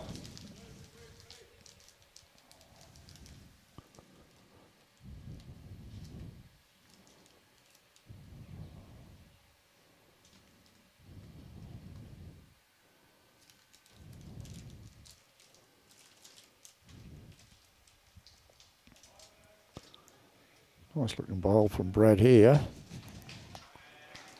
He's made sure of it. That's a great bowl there from Brad. Nice draw bowl. Saves and conversions. He's made some telling saves and conversions. Yes, he has. As Robbie was saying, he's made some very telling saves, which he has done.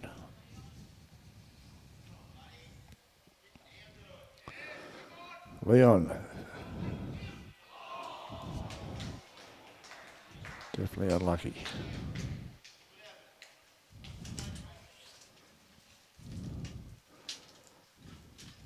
One. Reaching for the tape.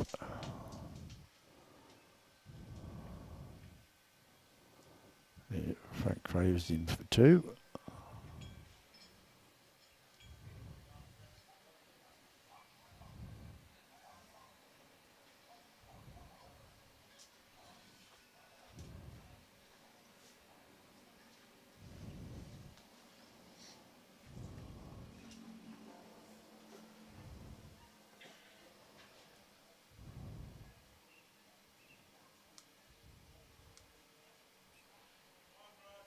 One shot to Ingham. Takes them to 20. CUTHERINGA 14 after 19 ends.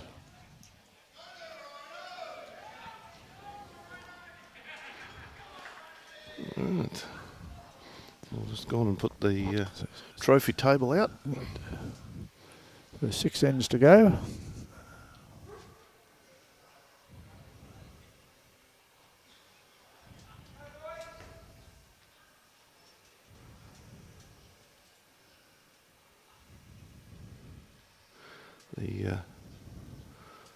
The game obviously has everybody's captivated interest. We haven't had too many comments for a while. No. Everyone's focused on the competition, which is very tight and intense. Good bowl there from Dave Wells. Giving Ingham a good start.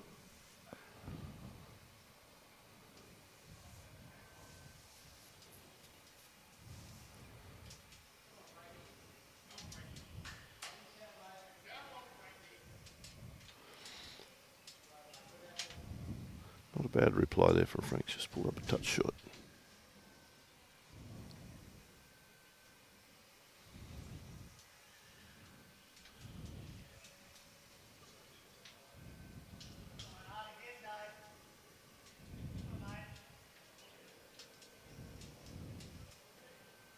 A nice bowl from Dave. Okay, it's just sitting out best part of a metre, Yep. according to the skip.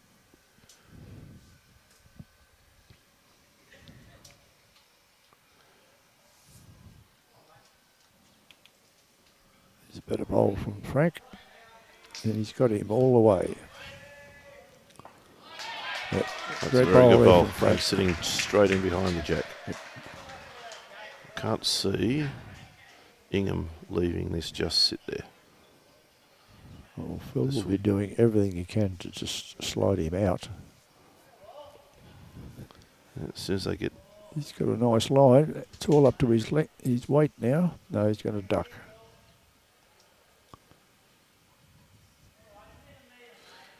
Yeah.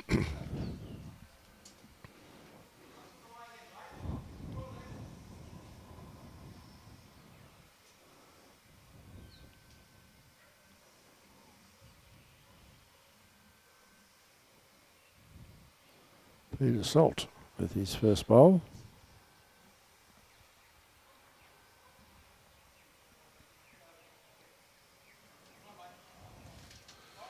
Just sitting around the back.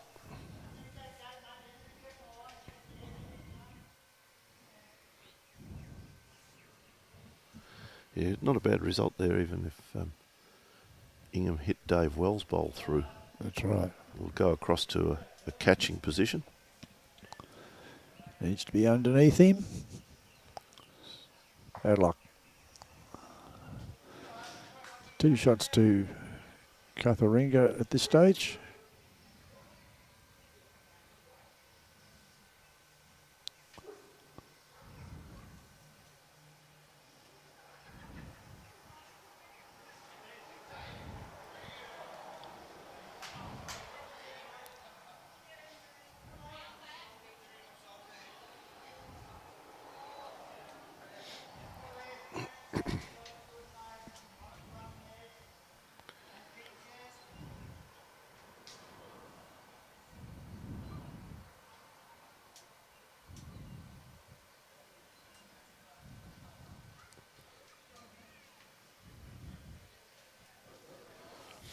Surprised, He's got a cut across. surprised the heavy artillery hasn't been called in yet. Not really.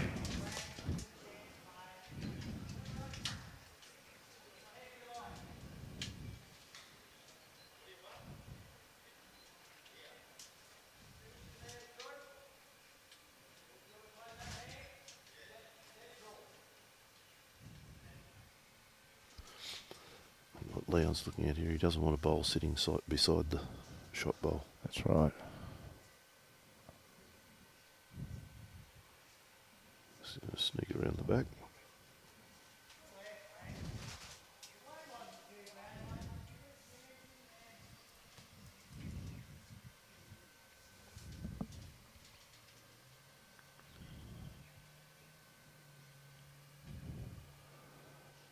Might have overcorrected here, Frank.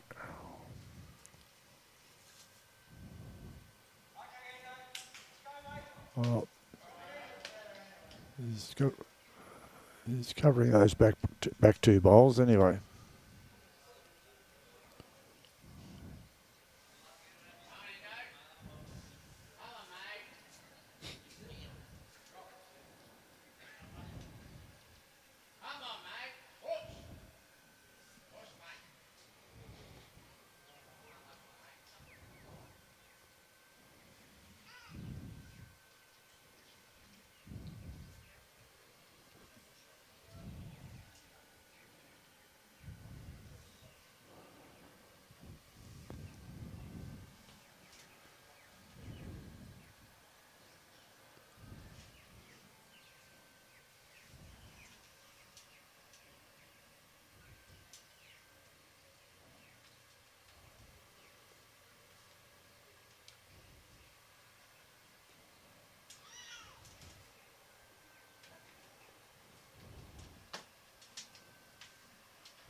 Okay.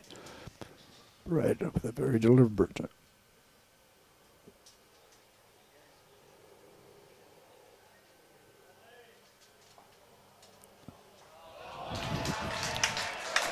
Very deliberate. There was some positive intent. Phil wandered back to behind the head with a wry smile on his face. Well, he played for it and he got it, so you've got to give him plaudits for that. He played with just the right amount of weight. Yep.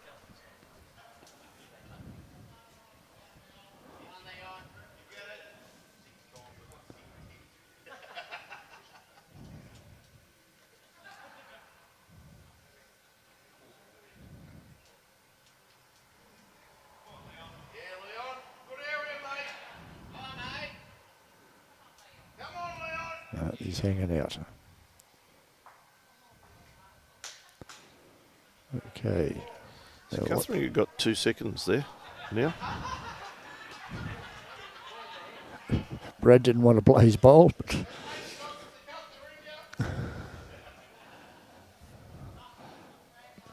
and Frankie Pallanza says you can't do that. There's another bowl to come behind you.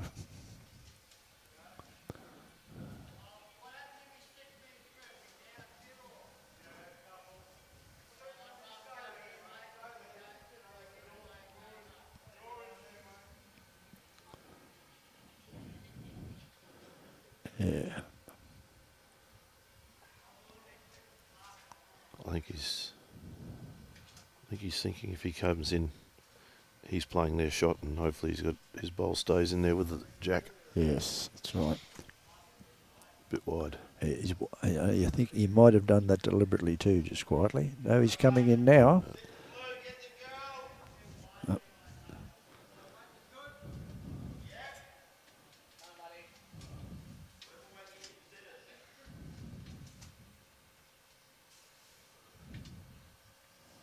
Leon looking to get the bowl clean here.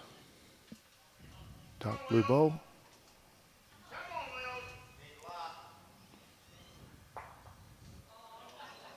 Oh. Unlucky. Wasn't the luck they were calling for. No. 2 shots, says Frank.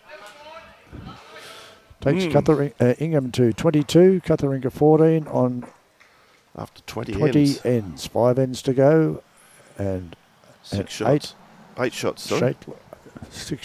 8 shot lead. 8 shot lead. 2 shots an end. Must admit the brain's getting a bit foggy. Yeah, cuz. A little bit of a magic trick there. Even got Leon's to do a magic trick for him. That's right.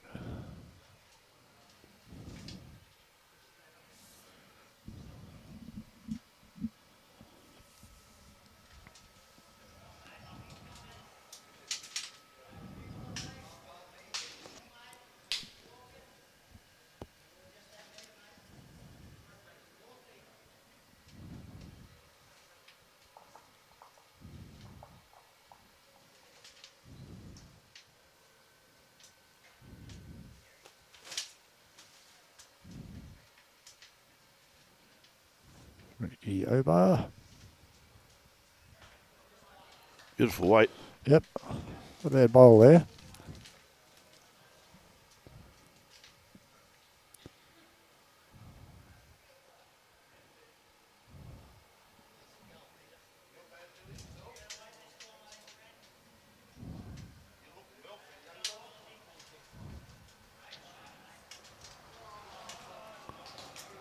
Yeah, good correction, there. Dave Wells. Our patron's abandoned his post, Michael. Did he apply for leave of absence? No, he spotted an aluminium can And so with a tab on it. yeah, Billy collects the ring pulls off the aluminium cans, and they go to charity. I'd hate to think how many he's collected over the years. Oh, millions. It would be millions.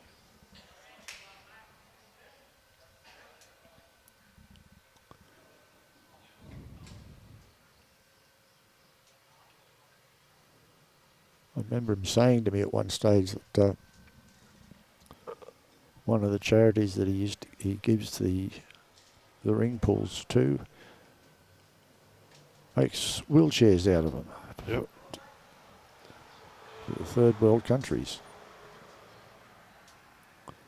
Obviously melt them down.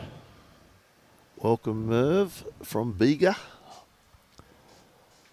Yes, Merv was with us yesterday, I think, or the day before. That's good. We've got a nice little following happening for us. I think well, it's great that they're watching the Dunn Cup, but I think they're part of the live stream following.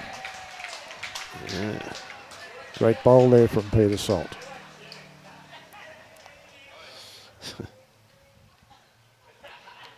Salty thinks he might have had some help from above. Yeah. And Shaun was writing it down in his book. It's a memento.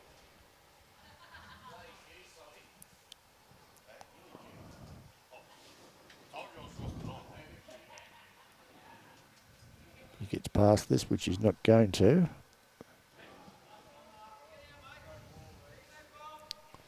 It's making it a little bit harder for Brad. Leon's quite comfortable with it. How's his memory?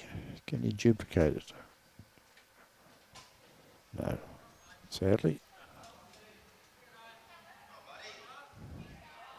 He gave it a good try.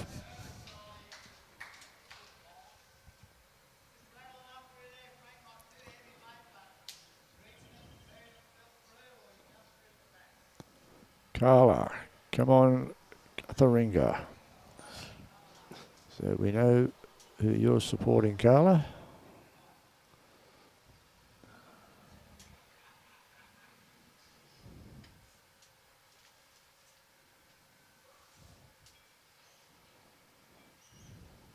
Just wanting this to be changed up a little bit. Well, I'll give him a look at it.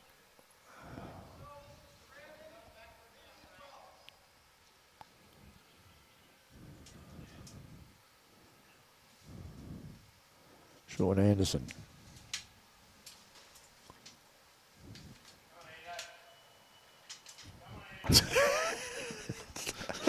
It's like being hit with a poker, isn't it? Like a cattle prod. Like.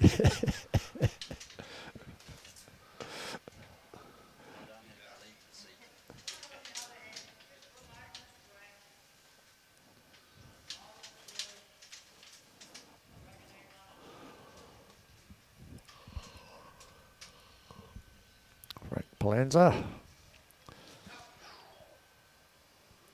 Oh, I don't think he'll come back that far. He needed to be past the shot. I would have thought Brad might have got Frank to just rattle that head around a little bit, although he doesn't want to take too many chances. He's only one down on the head. So. And Shaun's putting in a back bowl. So Cutheringa have now got the four best back bowls. Yeah, definitely three.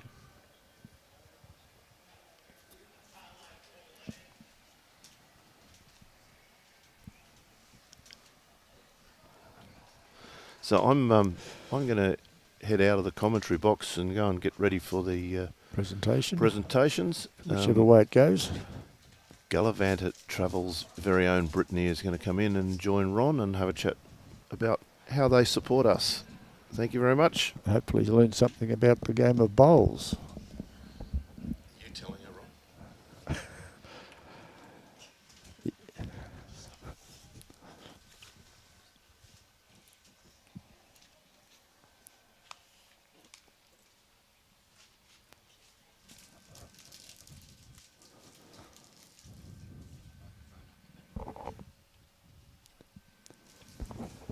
Good afternoon, Brittany. Hello, how are we? I'm fine. Tired, but fine. Welcome to our final of the Dunn Cup. It's been going for, this is the 21st end. Another 4 ends to go after this one. So possibly another 3/4 of an hour, or maybe a little bit less, we'll be heading into the presentation. I'd just like to thank you for coming through to the final this afternoon. Fine, thank you for having me. It's very quiet here. I was worried people had left already. No, the game's in a very tight situation. There's only 8 shots the difference at the moment, and the supporters are all hanging on every bowl that comes down. They absolutely are. Ooh. Just dropped a bit short.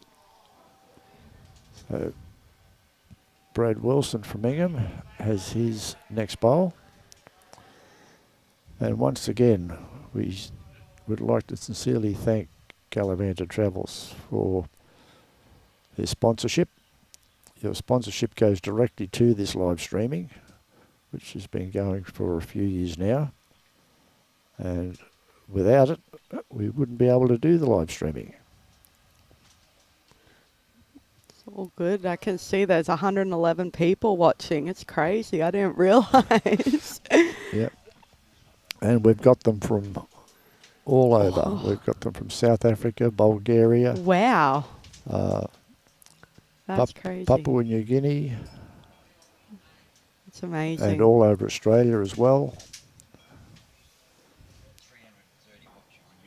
330 watching on YouTube at the moment, said Brad. It's impressive. 1 shot to CUTHERINGA. Takes them to 15.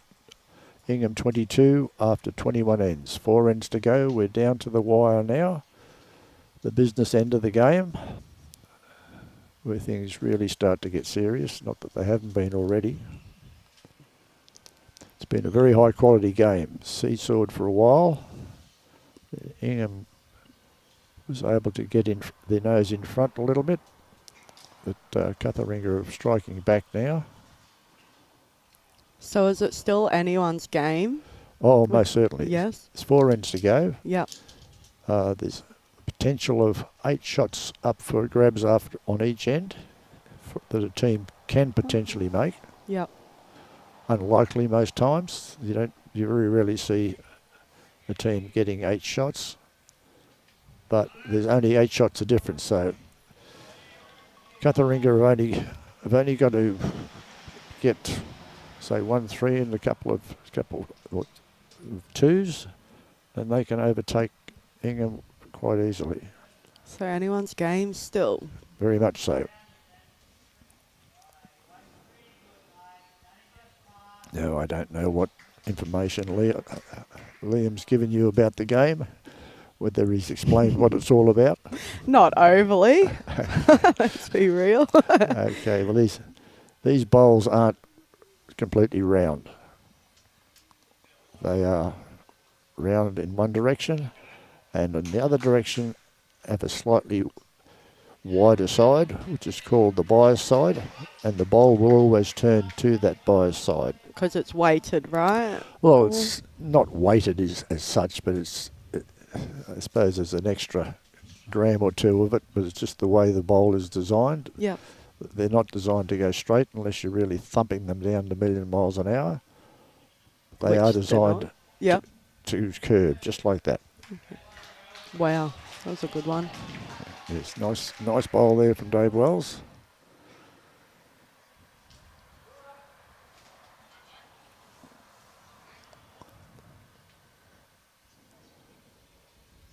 So, have you had any reports from your charter flight to Alice Springs? Uluru, yeah. Uluru? Just that, yeah, people seem to be having a great time. Been seeing some photos and stuff. It's always a great weekend. Yep. So, yeah, crazy. I think it was raining there like a week or two ago, so they just missed the waterfalls on the rock, but it'll still be magnificent, I'm sure of it. They'll have the wildflowers out in bloom though. Oh, beautiful. It'd be freezing there though for us Townsbillions. Yeah.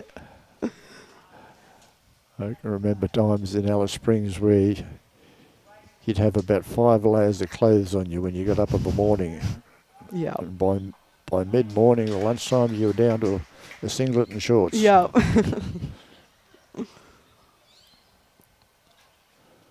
Peter Salt with his second bowl. INGHAM holding 2 shots on the head at the moment. Peter's got a nice line on this. And that's the shot. Nice bowl there from Peter.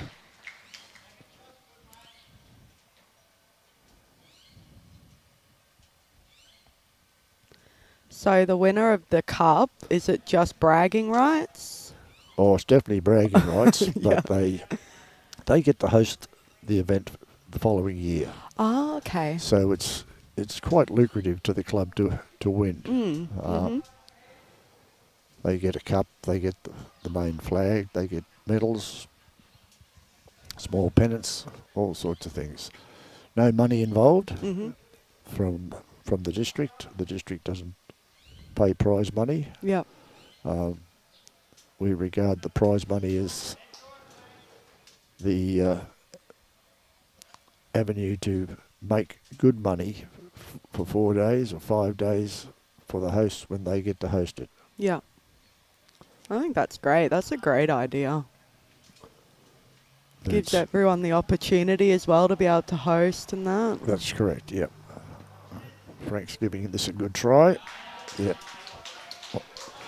Great bowl there from Frank Pallanza.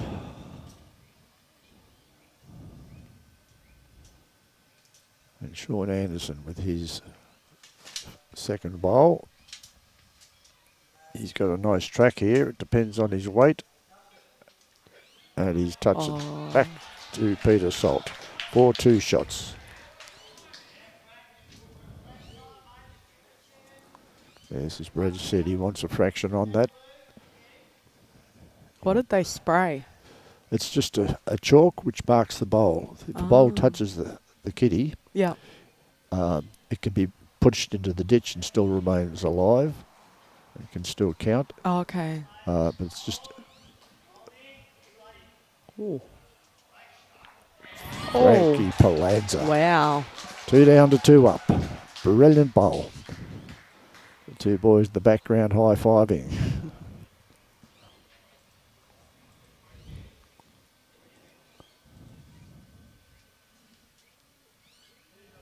You can still count, Oh, okay. but it's just Oh. Frankie Pallanza. Technologies here, Robbie, haven't we?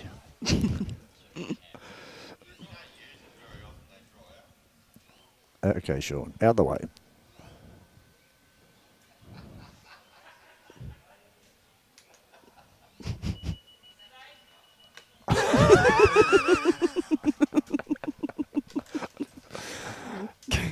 That made him move pretty quick.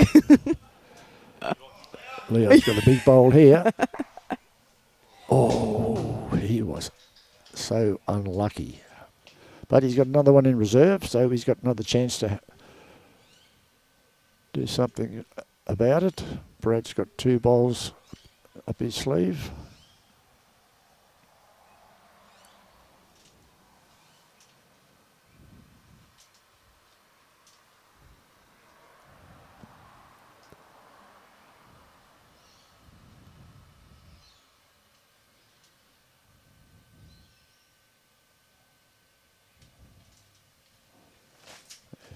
I think Brad's going for a bit of cover at the back. Good bowl there, Brad.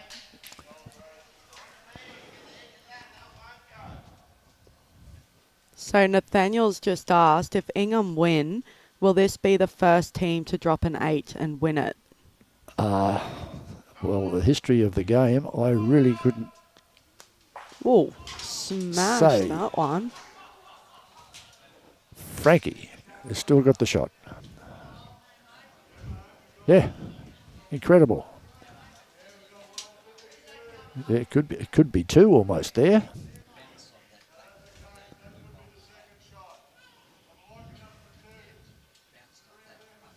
Yeah. I'm not too sure, cuz. It's a possibility. It definitely is a possibility. But the history of the game, what's been going over 80 years. What about for the Dunn Cup, for what you've been a part of? Have you seen this before? Seen it before. I've been heavily involved in it for Too long. too long. But not the 80 years, right? That it's been. Kidding. Some people might think I'm that old, but I'm not quite that old.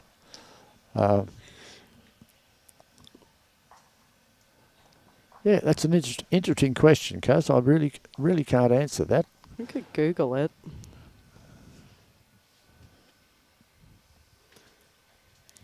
Someone who might know would be the Godfather, Ren Cantatori. He may well know.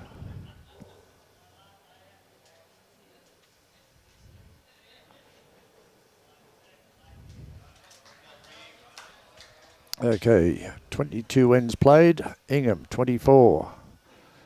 CUTHERINGA 15. So a 9-shot lead to INGHAM. Gives them a little bit of a buffer. Great bowl there from Frankie Obah. Good lead bowl. So, Nathaniel, I've just Googled your question, and basically it is the equivalent of a hole in one, That's right. is how Google references it. So we could be onto something if they crack it today.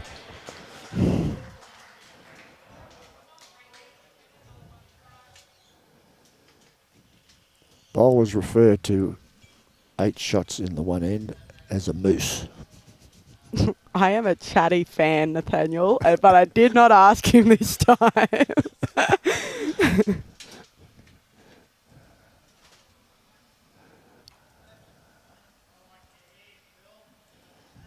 Right.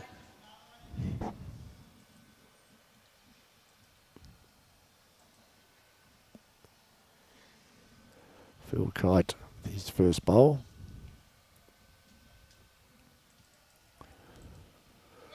Brad will be doing his level best to try and contain any multiples. CUTHERINGA will be doing their level best to try and pick up a couple of multiples, to close this gap up in a hurry. 9 shots in 3 ends at this level is not a huge task, a huge mountain to climb, but you'd rather be a little bit closer.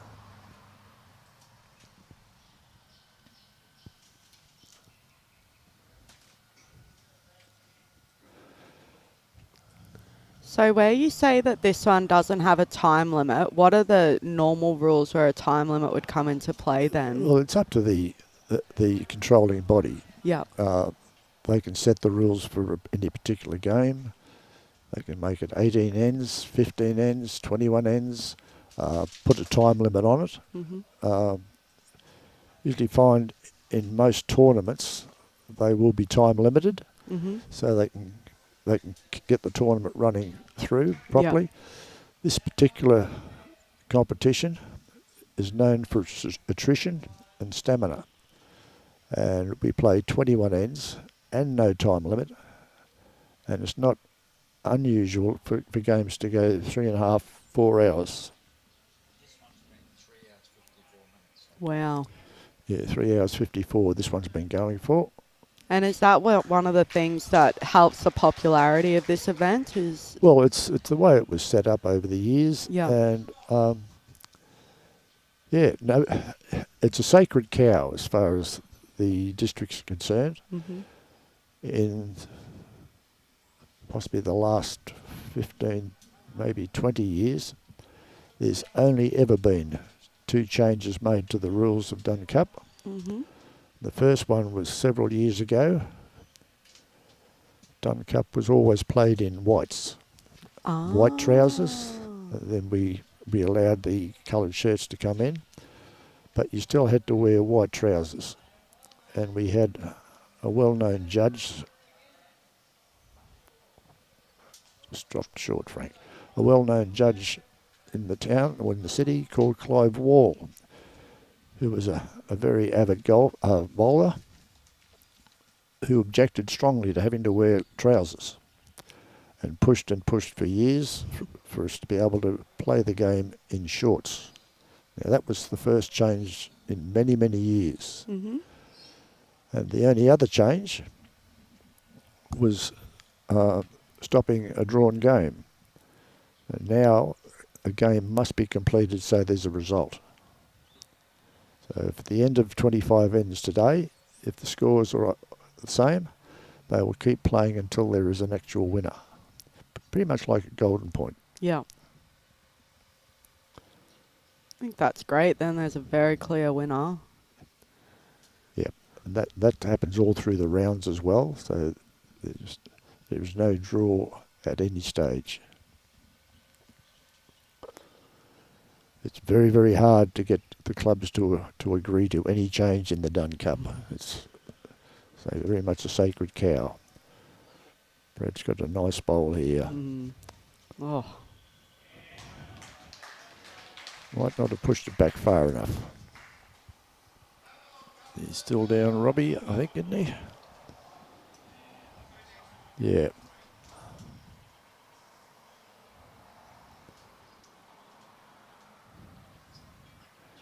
He's only 1 down. Well, look at it. Cutheringa's got to score at least 3 or 4. Yep, that's right. Yeah, Cutheringa definitely looking for a multiple score on this end. Not with that one.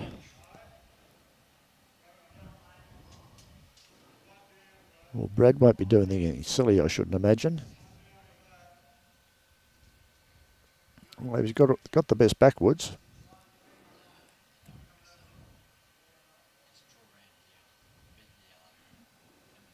Yep.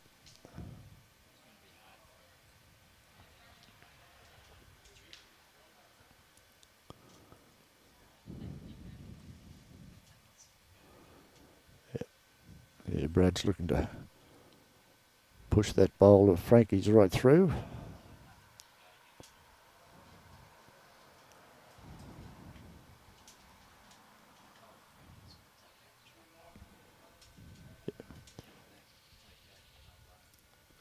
Well, he could even try for that as well, because even if he took Dave Wells's 2 white bowls out, he's still got 2 shots. He's got 2 shots there. Yeah. Oh, what's he done? He doesn't want to push that one. He's pushed that out. So it's only one shot to CUTHERINGA. Leon looking to make a multiple of it. He's got to try and make at least 2 shots out of it.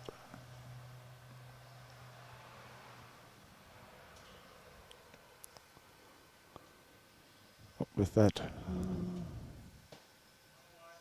1 down, says Frank. So there's 1 to CUTHERINGA, takes him to 16. INGHAM 24 after 23 ends. 2 ends to go, barring any dead ends. And 8 shots the difference.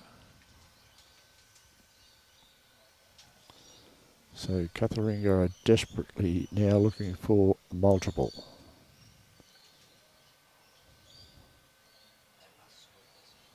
That's right. It's crucial. They've got to get a multiple on this end.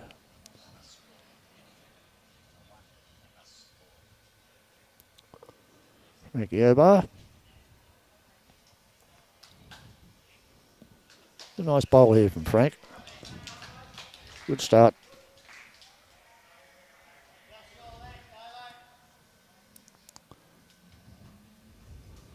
It's a very brave shirt to be wearing.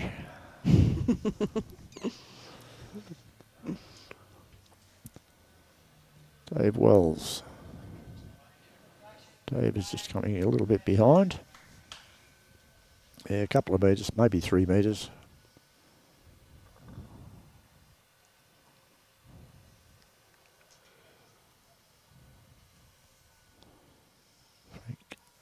Frank Obah with his second bowl.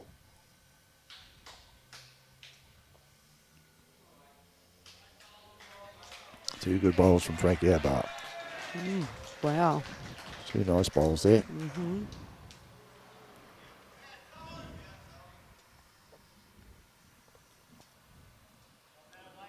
Now Brad will be saying, boys, don't get sweaty palms, just keep it cool. Big bowl coming in here from Dave Wells. Wow. Beautiful bowl there, Dave. What a great bowl.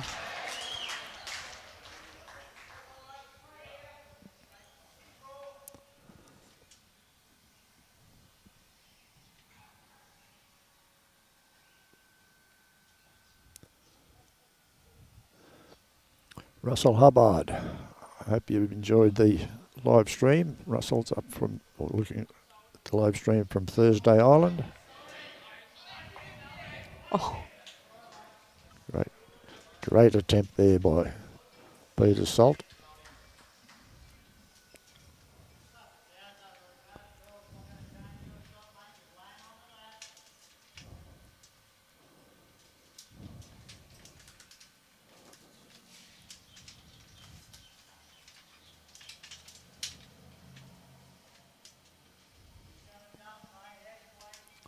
Robbie would know what that means. Russell has sent 99 stars. Thanks very much for that, Russell. Okay.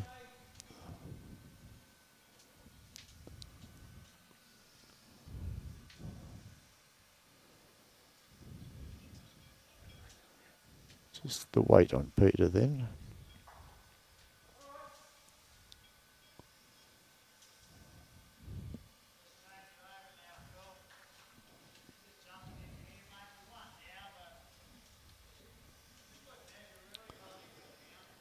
So it was a nice first bowl of Peter Salt's. He got the shot.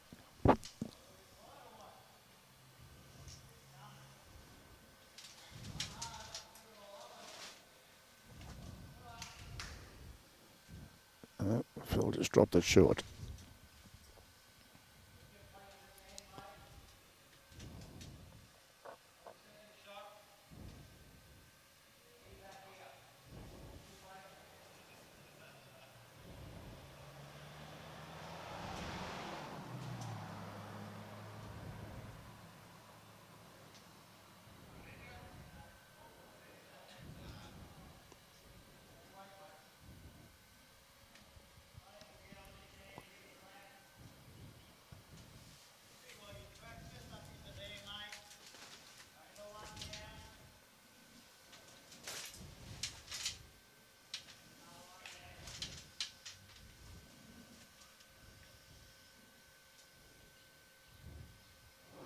And how are the bookings for the African Safari going? Yeah, we've got a few on there. Deb and Greg are going on that one as well. It looks like a pretty impressive trip, to be Yeah. honest. Yeah, it looks amazing. Like, to go see the gorillas in real life in Rwanda would just be something, Yep. like something else.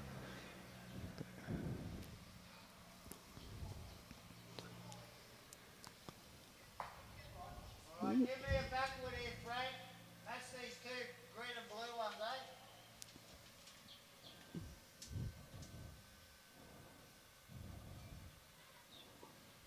Dave Wells signalling for something. Not too sure what he's signalling about. Oh, okay. That ball was out of bounds.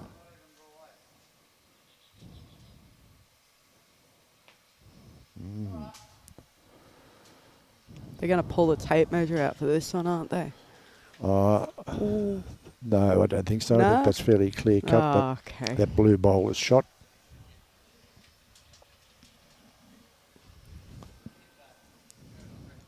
Oh, yeah.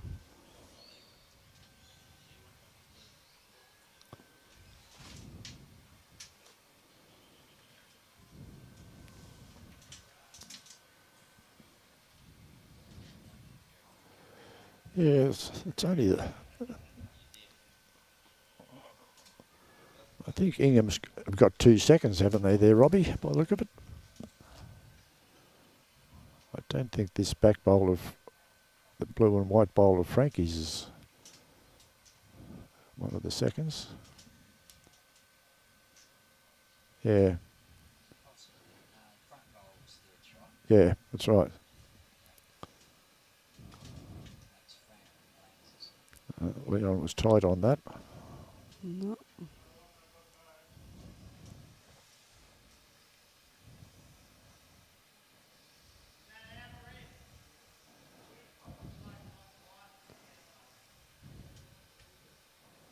Frankie's looking for the boundary peg.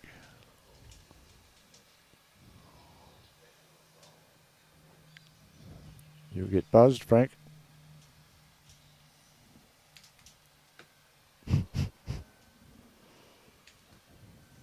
Deaf. They're deaf. Might have run out of battery, Bobby. The realization on their faces is hilarious.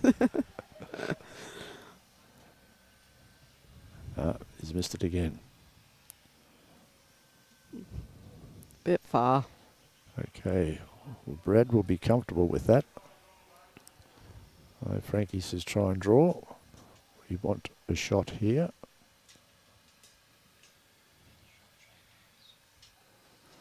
And he's capable of doing it. He's shown us this afternoon that he's more than capable. Not with that though. Oh, so close though.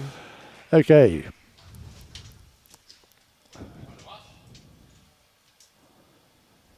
I think Frank knows, but he's not necessarily giving it away. Frank Obah, get out of the camera. Oh, there is a tape measure. No?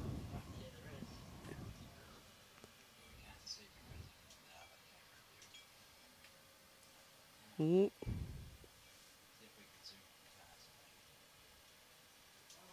Yep. One to Cutheringa. Cutheringa 18. Ooh. Ingham 24. Last end. Potentially last end.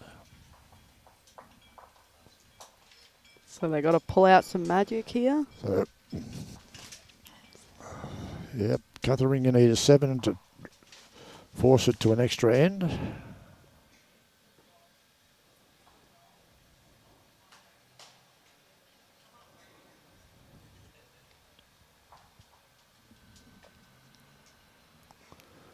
No pressure on either team.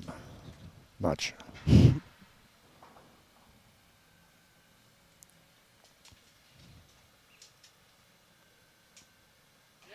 Nice start here from Frank. Oh, great. That's that. Great start.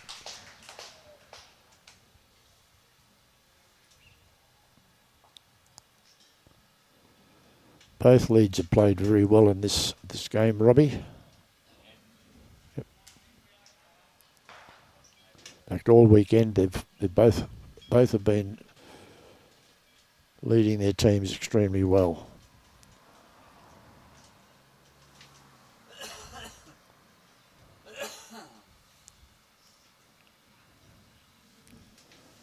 He's cut his grass a bit, I think, although he's got the weight to carry him through. Another nice bowl here from Frank. Oh. Yeah, good bowling. Yeah, Dave Wells has definitely got to get up in amongst it. Otherwise, CUTHERINGA will have every chance.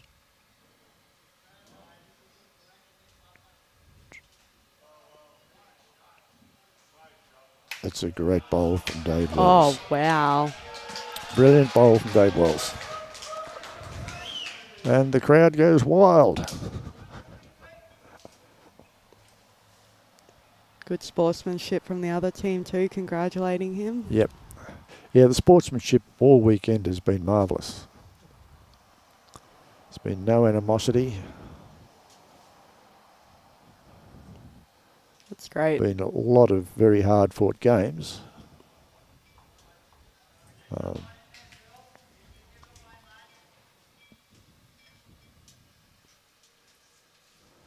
As again, the nature of the tournament can often create a lot of tension between teams and clubs, but there's been no sign of it this year. That's great. Definitely adds to the positivity and the want for the Dunn Cup anyway. Yeah, that's right. There's been a lot of cheerful banter between players. Do like some at times. cheeky banter. Yeah, yeah. There's Peter Salt. He doesn't want to take this out. Oh, no. No.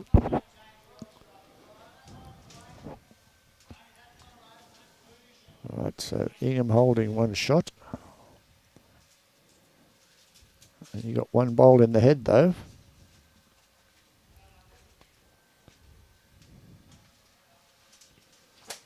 Phil Kite coming up. He's got a nice line here, Phil.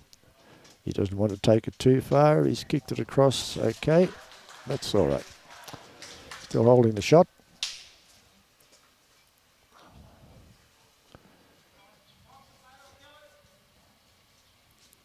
Yes, kill it, he says.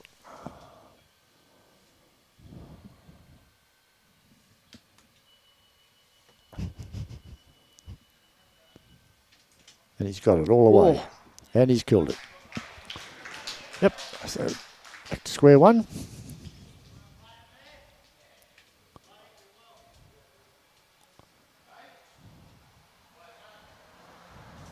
So do they play that one again? Is that what that Yep, means? That, Okay. that then gets replayed. There's no score given. So we're still on the only 23 ends.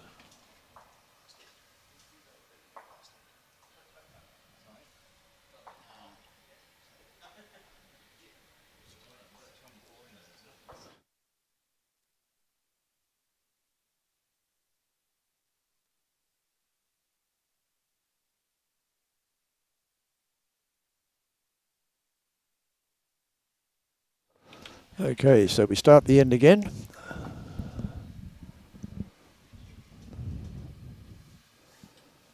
Frank Obah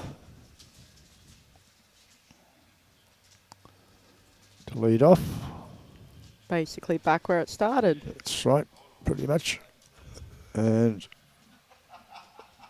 not quite, but almost a T to T length end. Nice looking bowl here from Frank. Yeah, great start again. Good start.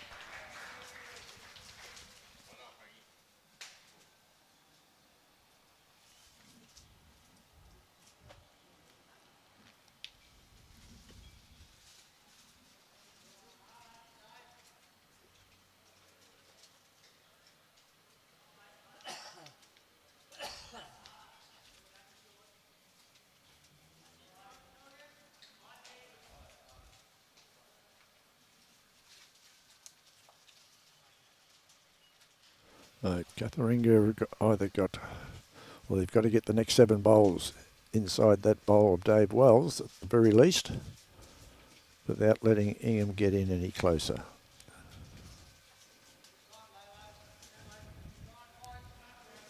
Yep. About home there.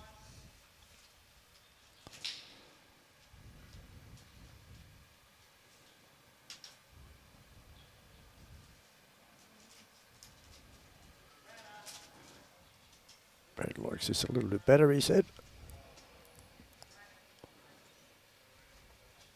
Yep. Nice bowl there from Dave Wells. Gives him the shot. We're close to it anyway.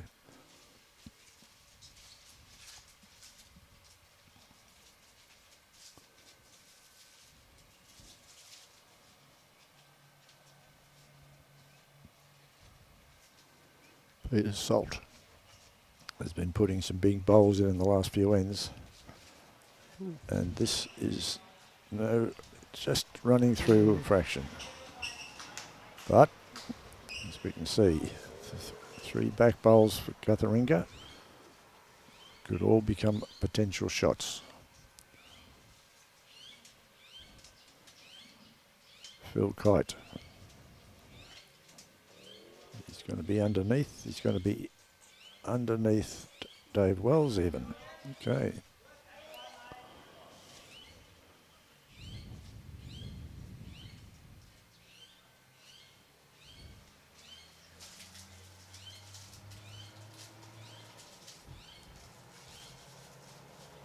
Peter Salt with a nice looking bowl here.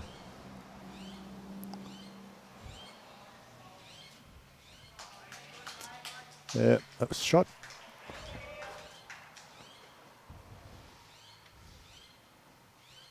Red wanting Phil to come through, push a couple of those bowls through.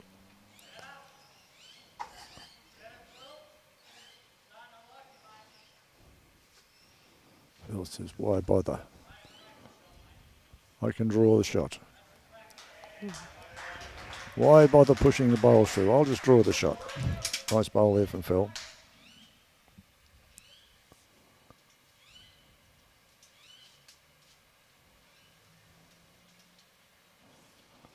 Okay, Leon, you've had your 5 seconds of fame in the camera.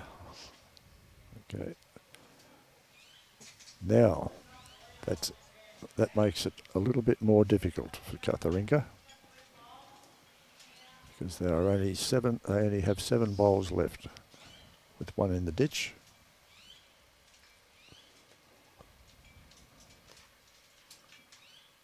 Frank Pallanza.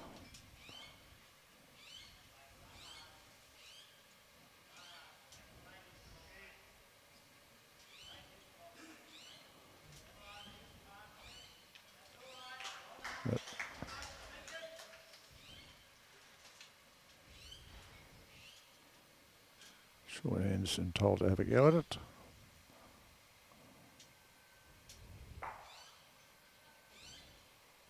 And he's lost his bowl, so it's either another dead end, or the game will go to Ingham. In this situation, if you were Ingham, would you just bowl out or would you still keep playing it? Oh, they've got to keep playing. They can't just stop playing all of a sudden. No, but like bowl their ball out of bounds or anything to not risk it? Well, it's a bit risky doing that, because CUTHERINGA now, their shot selection is to try and kill the end. Okay.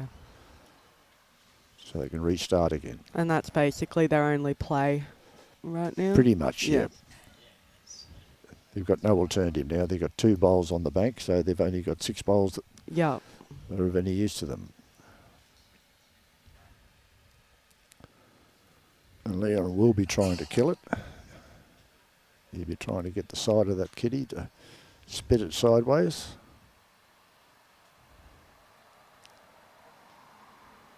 And he's missed this one and taken one of his bowls out. Oh, it's close. Not really. He should have got it. He'd have been hoping to be a lot closer than that. It was a great attempt, yes, a great effort.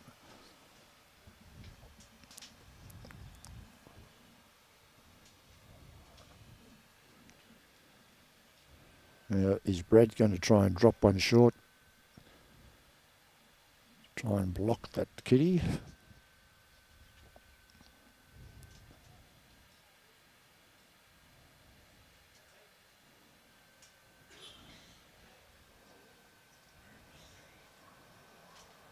Ooh. That's right. He's happy to give 2 away, I think.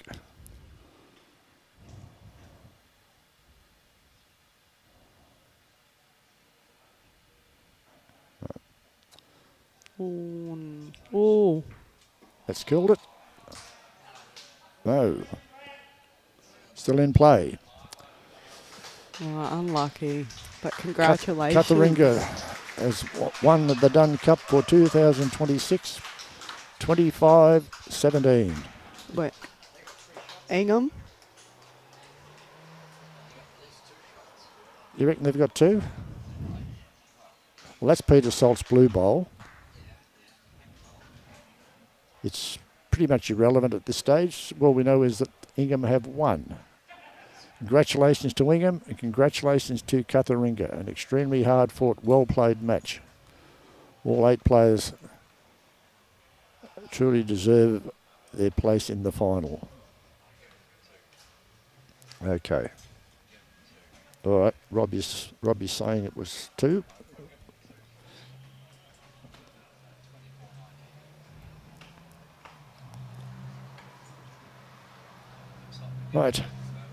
Right now, I'll get a chance to speak to you, Brittany, while they're preparing for the presentation. Everybody's shaking everyone's hands and patting each other on the back.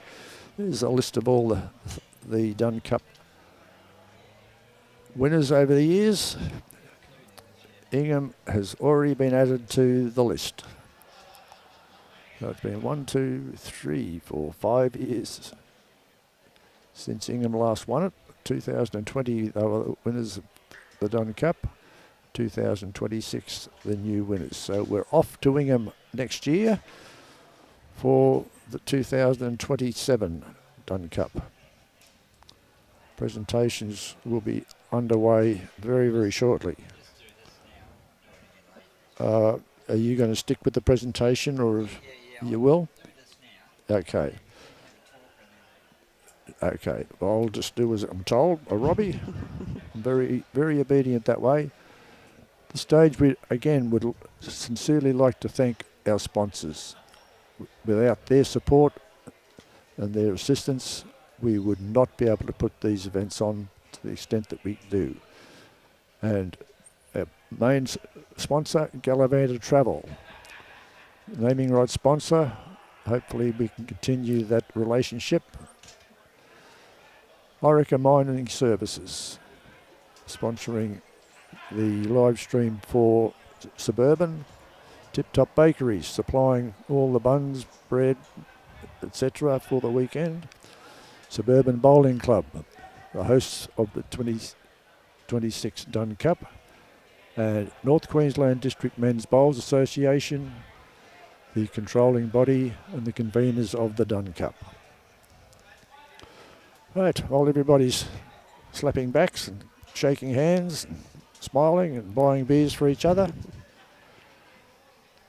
Brittany, your first appearance at a Dunn Cup, I suppose it's all a little bit strange. Oh, I wouldn't say strange. I do like myself some sport, and it's always interesting learning a new one. I honestly didn't realise it was such a big thing. This particular event it's our prestige event for the district for the year, and every club wants to participate in it if they can and be part of it.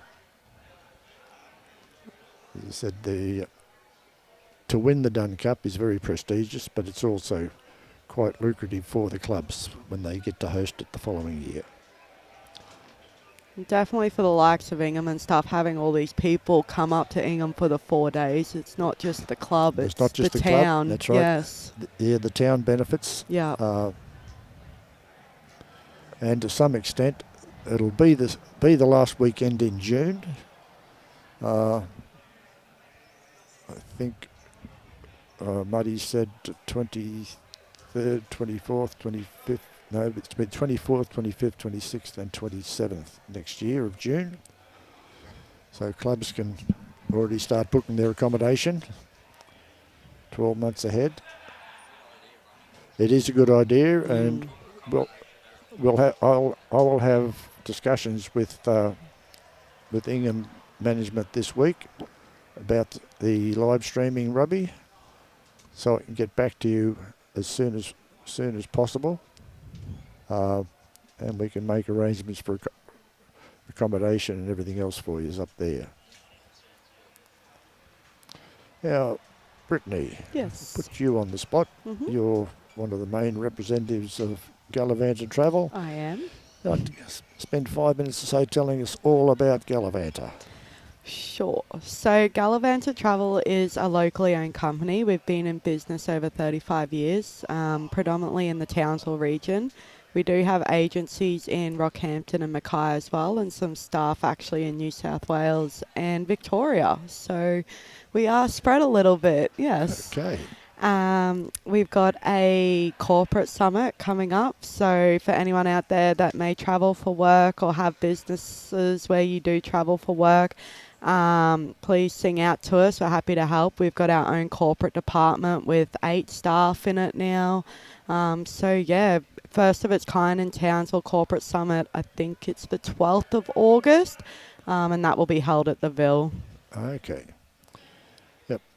Yeah, well, the corporate side of the business has really kicked on. You know, I can remember when it first started out with David, I think it was. Yes, just David. Just David by Yes. himself, yeah. Yeah, so yeah, now we've got quite a few team, and we're, the New South Wales staff member we've got, she's actually part of the corporate team working remotely, Yep. and we've got one in Mackay as Is well. that Kayla, works. is it? No, that's Tanya. Oh, Tanya. Kayla is in the city office, and she's looking after quite a few groups, school groups and stuff too. Yep. So it's not just leisure and corporate. We also look after groups and schooling and all that sort of stuff as Yeah. well.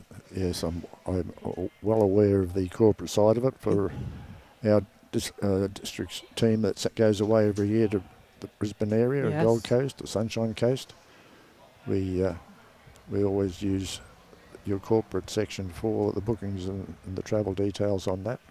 And thank you. Without your ongoing support and stuff as well, we would not be able to give back to community events either. So thank you for your support. Okay, now I'm going to have to let you go because they're going to want you down at the Oh, presentation table. Photo time. Photo time. Woohoo. Thanks, everyone. And thank you again, Brittany, for your support, and please pass on our appreciation and thanks to Mum and Liam. Thank you. If you go down and join Michael, go down and join Michael.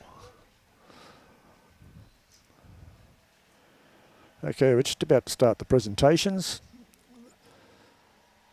President Michael is calling out the teams.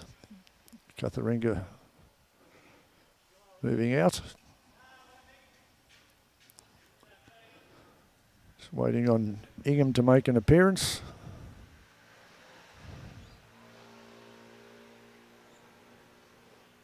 That was a very well hard-fought final of the Dunn Cup. Something we've become used to over the years. So, to get to the final, you are some of the strongest players. Well, we've just witnessed another fantastic Dunn Cup final. Congratulations to all of the players. It was a really good game, guys.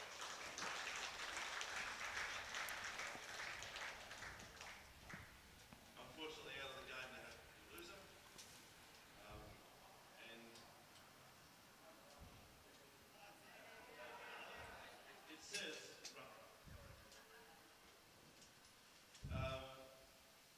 guys played fantastic balls.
It's Bill Green, our patron and life member of North Queensland District.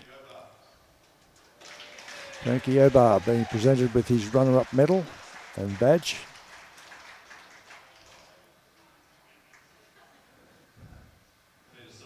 Peter Salt.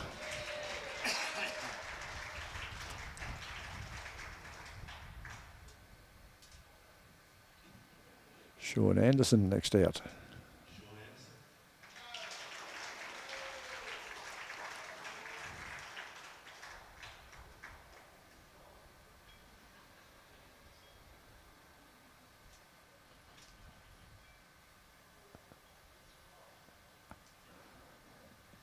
The other two obviously didn't want their photos taken. And Leon Thomas, ex-Young Gun.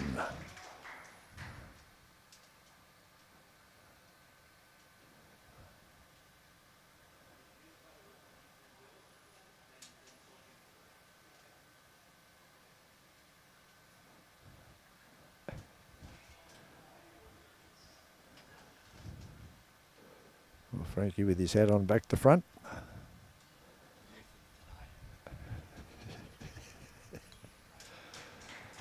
Okay. It's the runners up with their silver medals.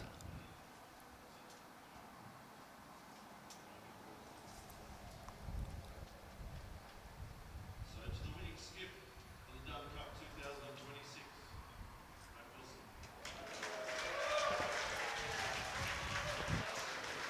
Brad Wilson receiving the Dunn Cup itself from Brittany from Gallavanta Travel.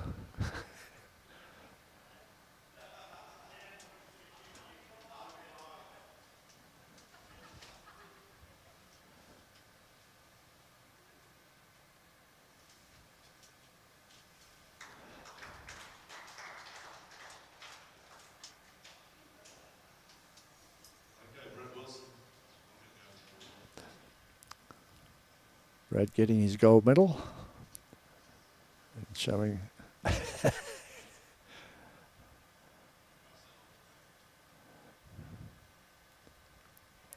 Frank Pallanza receiving his gold medal. Cyclone, as he is affectionately known throughout the district. Phil Kite played a fairly masterful game. It's going to be very interesting to see who the actual player of the final series is. It will come from the INGHAM side. Part of the stipulation from Ren Cantatori was the player of the final must come from the winning side. Not sure if this has happened before. Dave Wells' third club is represented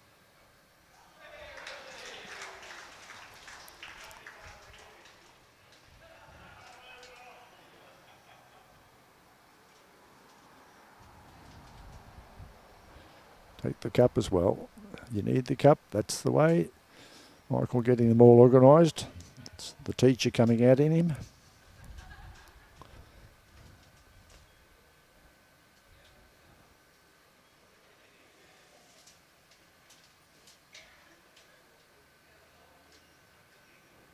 Okay, so brings us to the final part of our presentations, and I'm going to hand over first to Brad. You want to say?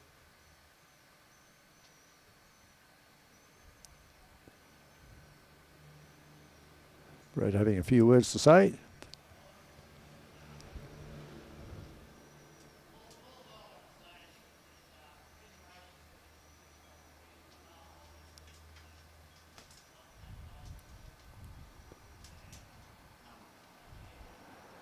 I can't quite hear what Brad's saying. I don't think he's talking into the microphone at all. He's holding it, but obviously not used to speaking into a microphone.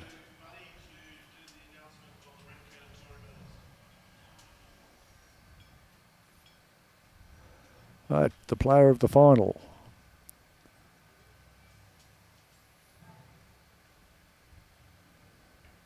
There is a medal gone missing somewhere.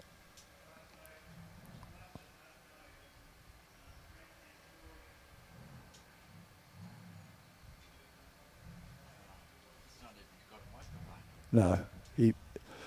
Glenn Atfield refuses to use the microphone. That's no good to us. No.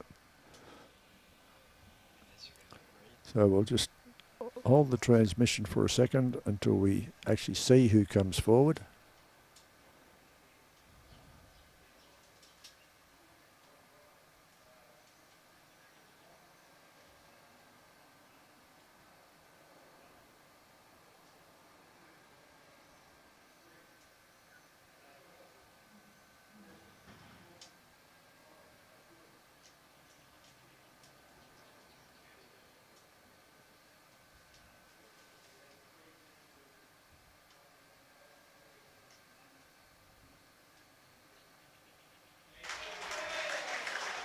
Phil Kite, player of the final. Yes, there were 3 completely independent judges there. I suppose to some extent it could have gone 2 or 3 ways, Robbie.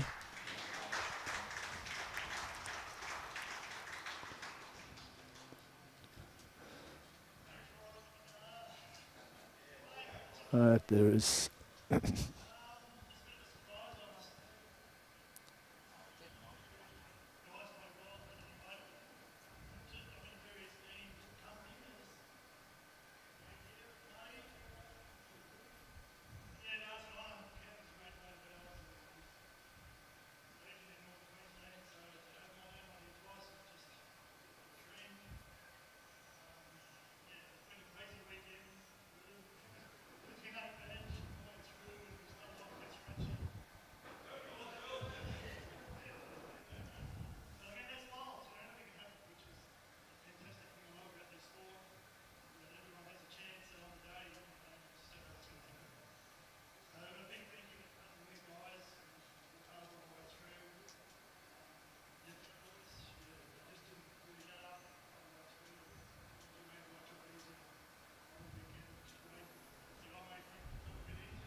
So we have we have a situation this year where INGHAM Bowls Club are the Division 1 pennant winners. Now they have taken out the Dunn Cup too, so quite an achievement to INGHAM.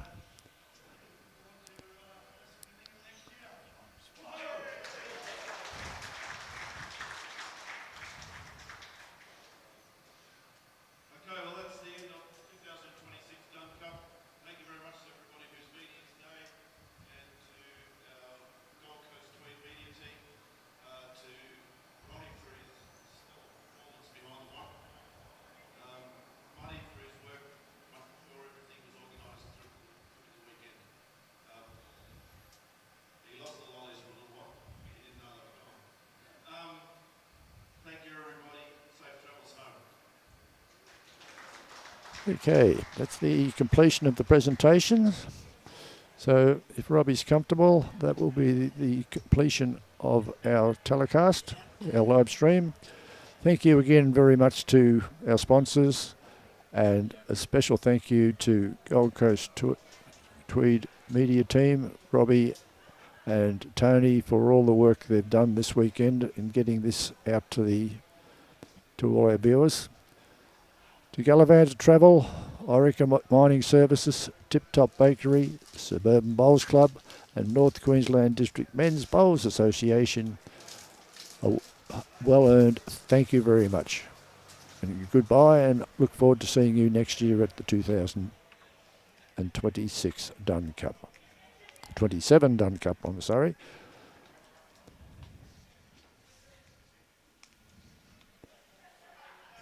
And I'd like to just take this opportunity to thank Ron for his hard and tireless work commentating for the last 4 days.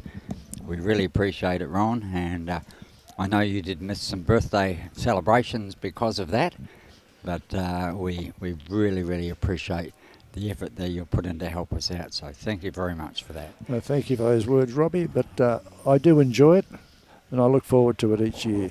Sadly, this may be my last commentating job with the Dunn Cup. There's a few things happening within the district, etc., and personal life, so we'll have to wait and see whether I'm back again next year. I would like to be, but other things might take its place. It's no problems at all. We would appreciate it if you were available next year. We would certainly look forward to your company. However, thanks everybody for watching for the last few days. As Ron was saying, it's been a privilege bringing this event to you. And hopefully our next event, provided there's enough entries, will be the junior tournament up at Glasshouse, which is scheduled for Monday and Tuesday week. And then the following weekend will be out at Chinchilla. So if you want to tune in for those two, more than welcome to. Thanks once again, and good night everybody. Good night.